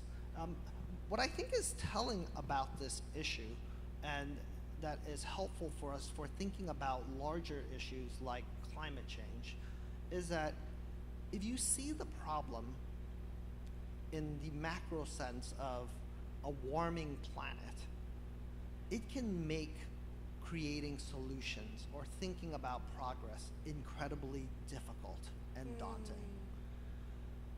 Same thing with income inequality, right? There are structural reforms that are incredibly tough politically, economically, to even turn the critical gears of our free market system to have a meaningful impact.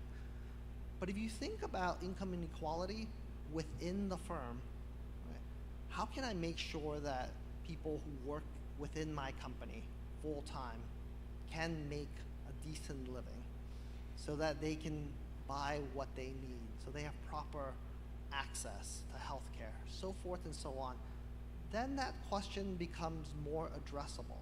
Then those problems become sort of more solvable, right? And what's nice about our free market system is that corporate norms and corporate innovation tend to be copied and replicated. And like we just did an hour ago with the Netflix and Uber, Yeah, and in a market where there's competition for good talent, that's what you're going to see, is that businesses that treat their employees right, that innovate, that are thinking about how to be sort of good companies, are going to attract good talent. And that's going to lead to this flywheel effect of other companies wanting to replicate. And that's the hope. So, okay, I feel a little better because I would have done okay, I think, with the professor. I think that's how corporations are trying to meet it. So I did touch on pay equity, right? And I know that's not necessarily translating directly to the question or the comment, Dean, but I do think at least organizations are trying to find those pieces that they can effect. And so we're getting the phone calls 2 years ago, major public companies saying, we haven't been asked by our shareholder to do a pay equity study. We're doing it ourselves on all lines. We want to see how can we translate that to the law firms, right? If we want to talk about law and law firms, why is there the, large major law firms with certain, equity, and we talked pay scale, compensation. We talked about this a couple of hours ago, versus others doing the legal work and providing access to justice in a different pay scale, right? So I think from a corporate perspective, I can at least tell you, I believe they're looking at it. Whether it translates, I don't know.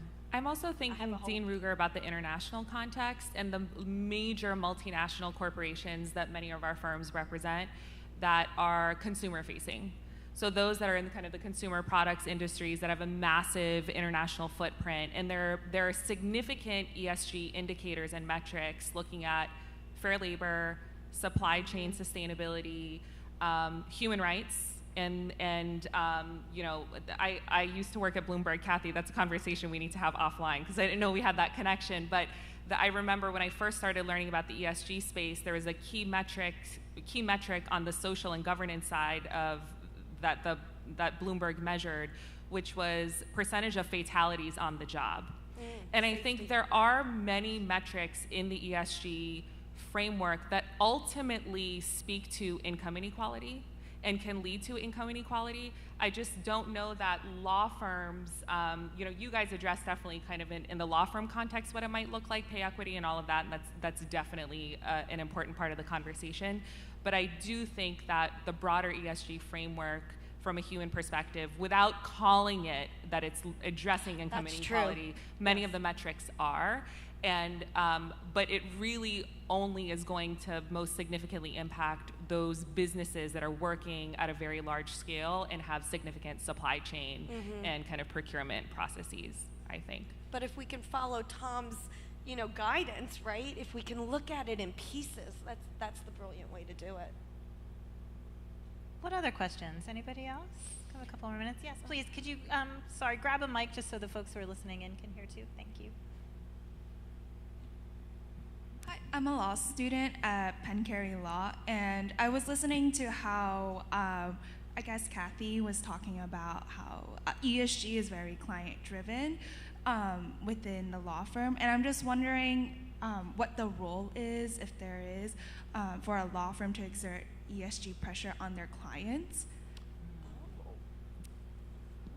So put an ESG pressure on the client. Oh, well, I can give you an example, can I? So we, at the American Bar Association, we started a committee called the ESG Subcommittee 10 years ago. The dream come true. It's 5 years in the making. We created a book, ESG in the Boardroom, a guidebook for directors. So law firms and lawyers, we take it on ourselves to actually, so there are those organizations that are doing the work, but there's many, hundreds of thousands not, can I say that to be provocative, are not doing it. So what we are doing is we're going into the corporations, we're going into the boardrooms, and we're saying, your employees, your customers, your suppliers, your community cares about these issues, the environment, the whole list, right? Everything that falls under the environment, everything that falls under social issues. They all care, you need to care. Board, corporate management teams, you need to care. So, I mean, I don't know if that answers your question, but it can be a two-way street, I think. I think it is. And I think not only do they care, but I think it's a best practice in terms of risk mitigation. So it's the role of the lawyers, again, in terms of upskilling themselves, read Kathy's book, understand the issues, No, you're right. and advise your clients, because for the clients that are not paying attention to this work, businesses that are not as savvy with regards to these ESG principles are riskier businesses. They're not as sustainable from a financial sustainability perspective. They're not as sustainable from like a succession planning perspective. ESG is just good for business. So I think in terms of that risk mitigation piece, it's really important that it also from a proactive component be offered up to our clients. I think that's so important, and Susan will maybe agree with me here. I think they also really care what everybody else in their industry is doing. So to point out, like, well, this is the norm in your industry, you're kind of an outlier here, that is a good motivator for clients too. I'm being told time's up, exclamation point. So this has been amazing. Thank you all so much for these incredible insights and so much great work that can be done. It's really exciting, and I think we all took a lot away from this. So thank you all, and talk more about it over drinks. And thanks for staying for the last session. Yes. Thank you to Jen. Thanks so much.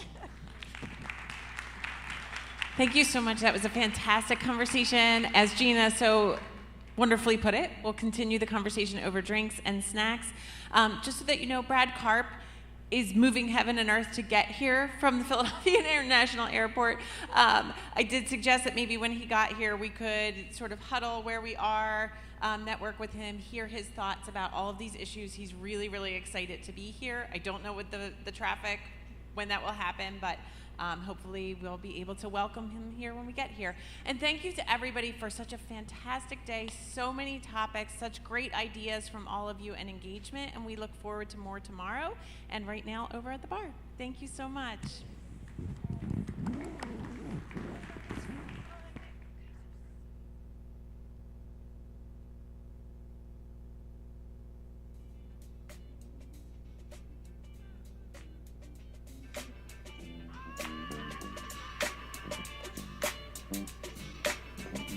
Thank you.